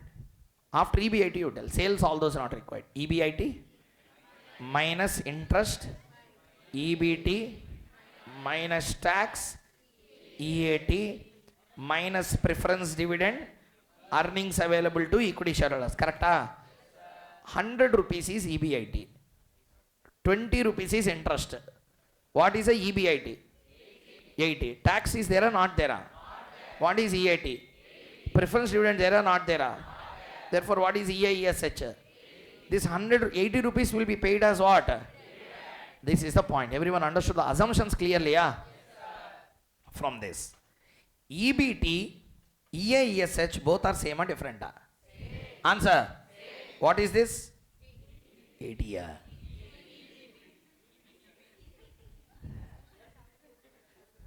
What is this? I said, what is this number? I didn't ask. What is this? EBT. What is EBT? Earnings before tax. 2. Earnings before tax are 2. Earnings before tax, I know, yeah. This is EBIT minus interest. What is it? Now tell me, EBIT belongs to whom? Debt, equity, both. In that, debt takes what? That means what is available to equity? Don't tell EBT. Again, start from the beginning. That's mistake you are doing. Tell again. What is the amount belonging to both of them? In that, debt is taking what? What is available to equity? EBIT minus interest. That will be, that particular EBIT minus interest will be assumed as perpetual. Assumed as? There is a formula. Present value of perpetual cash flow is equal to cash flow per annum divided by required rate. This required rate dependent on the instrument you are taking. Okay? Tell me. What is the equity share giving cash flow? What cash flow equity share will give? Everyone? What is our assumption? Fourth assumption. All the profits are paid as dividend. All the profits are paid as? Dividend. All the profits are paid as? What is the profit available to equity shareholders? EAT. Correct? But here tax is not there. Therefore, EAT and EBT are same. How to write EBT? EBIT minus interest. This is called as numerator. Cash flow per annum. Correct? What is the required return on equity? Therefore, the third formula is EBIT minus I divided by K. This is how the formula came. Understood the point clearly? Next, what is the fourth formula? How many formula we completed? Sorry, 3. What is the first one? V equal to B plus S. Next, B equal to I by KD. Next, S equal to EBIT minus I whole divided by KE. Last and final one, V equal to, V means what? Value of the, sir, already we calculated. Not in that way. One second. B equal to how much? S equal to how much? Whole divided by K. This is individual values of B and S. Correct or not? Yes, tell me. What is the amount available to debt? What is the amount available to debt? Interest. What is the amount available to equity? EBIT minus I. What is the amount available for both of them? That is a numerator value. Okay, na? What is the required return of equity? Required return of equity, KE. What is the required return of debt? KD. What is the required return for both of them? KO. That's all answer is over. This is the formula. Okay. Either you can understand this way. Numerically, if you have to show what is the amount available to debt, what is the amount available to equity, KE and KD put together is called as. minus I plus I cancel EBIT by KO. That is a formula. Everyone understood the logic clearly? Yeah? This is how this formula has come. Hopefully everyone understood the logic clearly. Everyone in the class? Yes, so these are all the 4 core formulas in this chapter. I will give you one thing, one statement I can make. You take any question in capital structure chapter, any question, for that case any 100 out of 100 questions, without this 4 formula you can't do. Either one formula you will use or 2 formula or all the 4, I don't know. Without these 4, in this chapter you can't even put the pen. First, these 4 formulas are what you have to by heart. You should understand how the formulas came. Tell me, what is the first one? V equal to what? B plus S. B equal to I by KD. S equal to EBIT minus I whole divided by KE. V equal to EBIT by KO. These are all the various formula you have to use. Up to here, understood? Answer? Yes, sir. Now you test yourself. Come to illustration 1. You are having zero knowledge till today, na? Just you try with illustration number 1. Magically, how your understanding will change, you only will see. See here. Don't see the answer. You do one thing. Don't see your notes, see the screen. That's better. Problem is involuntarily, unknowingly you will see. Okay. Everyone close your eyes. Close your eyes once. Now open. Tell me now. One by one answer to this question. EBIT of the company is 5 lakh. Company has 10%, 20 lakh, rupees 20 lakh debentures. Equity capitalization rate is 16%. You are required to calculate the market value of the equity and the market value of the firm, overall cost of capital. One by one you help me. You tell right and then help me. Tell me first. What is the first question he is asking? Means he is asking via BI, yes sir. Tell the formula for yes sir. EBIT minus I whole divided by K. What is the EBIT? Minus I. 20 lakhs into 10%. How much? Tax will be there or will not be there? 18 lakh? 70 or 75? 75,000. What is this answer? Market value of equity. Tell me. What is the value of V? B plus yes. What is the B already given? 20 lakhs. What is the S we obtained? What is the total value? 38 lakh 75,000. Okay. Next he is asking us a calculation of KO. Tell the formula for KO. Tell me, one second, not like that. You know the value of firm or not? V equal to EBIT by KO. EBIT by? V equal to EBIT by KO. We know KO now. Sorry, we know V now. What we can do? KO equal to EBIT by V. What is the EBIT? 5 lakh divided by value 38 lakh 75,000. 12.9. Now see here. Everyone see here. Check the answers. What is the first one? 38 lakh 75,000. 12.9. That's all. This is the answer. As simple as that if you understand the formula. As hard as that if you don't understand the 4 formula. That the simple capital structure chapter is one of the most simplest chapter if you understand. If you don't understand, we don't even know what is happening there. Understood the point, everyone? With this, we have completed the first illustration. Now I want you to answer illustration 2. Start. Directly do there itself.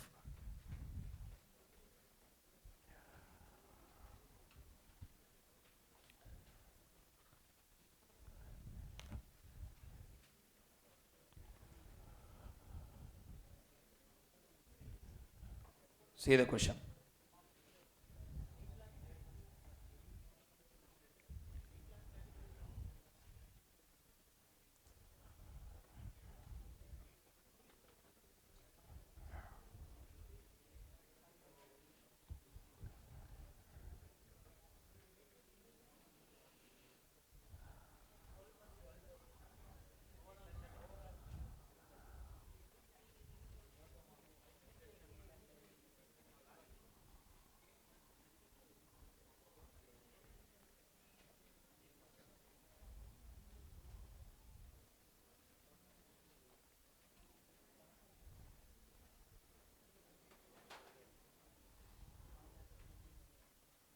Have you done? Everyone? Done with the answer? Now you tell me. First one.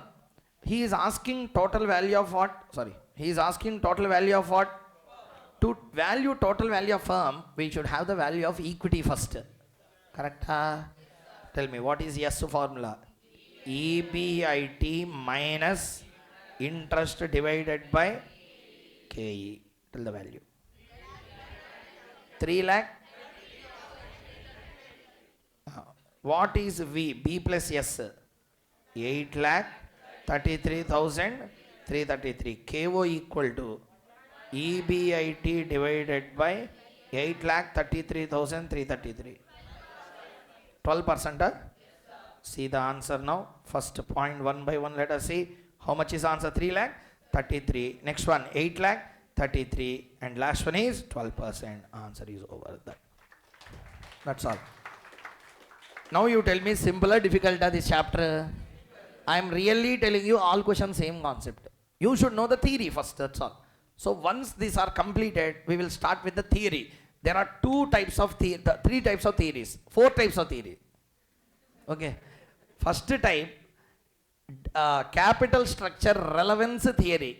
Capital structure, do you know what I mean capital structure relevance? Those two theories says that whether you finance with debt or equity will have influence on the value of company. Will have influence on the value of company. Next to 2 theories will tell that whether you finance by equity or whether you finance by debt, value of the company will not change. Listening? Which 2 theories will tell that value of company is influenced by capital structure? Net income and traditional. Net income and net operating income. Net operating income and Modigliani-Miller approach says that whether you finance by debt or whether you finance by equity, value of the company will not change. The main point here is net income, net operating income, both the approaches are given by a same person called as a Durand. Both the theories. First net income approach came. 17 years after net income approach, net operating income approach also came. Criticism was made by the same person, self-criticism. Are you understanding or not? He only said that I made mistake and he made net operating. Later again he said that I made again mistake with net operating income. Again he said net income approach is only correct. Did you understand the point or not? So try to understand my point. Here first NI came. Next same person said NI is not correct. NY came. Later he said that NY is wrong. NI is only right. Did you understand or not? Sir, why sir that much of doubt has come? Problems I will show you. Bheja fry. So, how exam questions will come in this area? Just to motivate you, I said that it is very easy. Are you understanding or not? Okay, literally if we ask a proper question, brain fry. So, try to understand. Very, very complicated chapter among all. So, because conceptually you should work out so many things in brain to understand the chapter capital structure theories. But what I said is correct. All the 4 formula, whatever you learned, same will continue throughout this particular chapter. Listening? Give me 10 minutes time. I will leave you. I think you are waiting for break. I am not going to give. Listen. So first point. I will first tell you what concept both the theories wanted to tell. Which theories? Net income approach, net operating income approach. Logic if I tell today, problems we can start in the next class. Okay. Net income approach says that, I repeat, net income approach says that, companies which are having debt in the capital structure, repeat, companies which are having debt in the capital structure will have more value than companies not having debt in the capital structure. Tell the full statement. Companies having debt will have more value than companies not having debt in their capital structure. Companies which are having debt with equity, we call them levered companies. What we call? Why they got levered company? Mean they have financial leverage effect. What is financial leverage? Leverages chapter we will see. Last day, fourth day, we will discuss about leverages. Listening? Listening? Tell me, what chapter we will discuss on the last day? Leverages. At that time I will tell you what is this financial leverage concept. Just one small model of asking the question I will show you, and I will tell what is a financial leverage. Understand the objective first. Point number 1. Whenever company is having a debt, companies having debt will have more value than companies not having debt in their capital structure. In simple terms, levered firms will have more value than unlevered firms. This is the argument of net income approach. Why? What is the reason? Why they said like that? Sir, very simple answer. You go back to cost of capital chapter. Randomly you pick any 5-6 questions. In any of the question you see, KD will be always lower than KE. What is lower? Will be lower than? Answer. What is lower? Will be lower than what? Reason is? Tax is one of the reason. I correct it. I don't deny. Main important thing is risk. What is the main important thing? Tell me, my business is working, my business is not at all well. Okay? Interest will be paid, can be compromised. Must be paid, may be paid. If you may be paid, you go to insolvency. Understood? It's a danger. So now the point is, debt holders will get their interest whether I perform well or not performing well. Means they are getting a fixed return in the form of what? Interest. Loudly. Interest. Now tell me, who is safe? Sorry, business utter flop. Who will bear the loss? Answer. Adi. So answer my question now. Who take all the risk in company? When higher risk is taken, we ask for higher return. So KE will be more, KD will be more. KD is lesser because of 2 reasons. Reason number 1, the risk they take. Second one is the tax effect. Second one is the, these 2 will make KD as low cost funding, high cost funding. Not answering. Low cost funding, high cost funding. What is cheaper source? What is costly source? Now you tell me. Higher debt, lower equity, or lower debt, higher equity. Let me explain. KD 8%, KE 16%. Okay, na? 2 companies are there, A, B. Company A uses 50:50. Company B uses only equity. Listening? Now tell me, what is the cost of capital of total overall cost of capital of A company? 8% into 50%, 16% into 50%. Correct or not? WD KD plus WE KE. 4 plus 8. How much percent? 12. What is the KO in the second case? Everyone? How much? 16%. Now, EBIT of, what I said? EBIT of company 1 is 1 lakh. EBIT of company 2 is also 1 lakh. Tell me, what is the formula for V? EBIT by KO. Tell the value. What is V? 1 lakh divided by 12%. 8,33,000. 1 lakh divided by 16%. 6 lakh? 25,000. Now everyone, proof is behind you. Now answer. Company having debt in the capital structure is having how much value? Company not having debt is having how much value? First tell me, company A and company B both are in education sector, and business is same or different? Same. Both are having same amount of resources. Both are having same EBIT also. Both are having? Loudly, both are having? Your EBIT is? My EBIT is? You are in education. I am also in? You are having what resources? I am also having the access to same resources. How much is your value? How much is my value? Why? When both are having all resources same, everything is same, why I am getting more value or why I am getting lesser value? Why you are getting more value? Because of debt.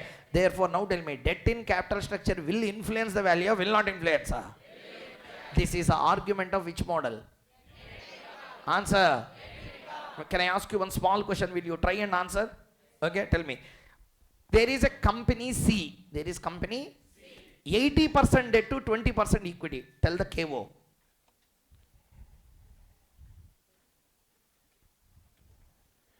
%80 of 6.4, 20%, 9.6. Same EBIT 1 lakh. 1 lakh divided by 9.6. 10,41,000. 667. Now you tell me, value further increased or decreased? Loudly. From this, what is the moral of the story you understood?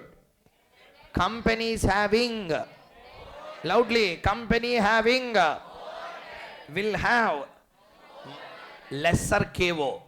Companies having, bad response. Companies having will have lower the KO, higher the value, because KO is the discounting factor. Relation between discounting factor and value will be inverse relation. Just now we discussed. Tell me, lower the KO, higher the value. Higher the KO, lower the value. Now tell me, KO has to be reduced to have more value or increased to have more value? To reduce that, you should inject equity or debt. So now tell me, what net income approach says? Companies having more debt in the capital structure will have lower KO. Because of having a lower KO, they will be having higher value. So value of the company is affected by data, not affected by data. Under which model? Exactly, reverse will be the net operating income. How it works, we will see in the tomorrow's class. Okay, thank you very much for today. This is the end of the today's session. Thank you very much. Sir, hopefully we completed one big chapter like capital budgeting as well. Are you all confident about the FM syllabus up to here? So students on the Zoom live also please reply. Are you all confident up to here?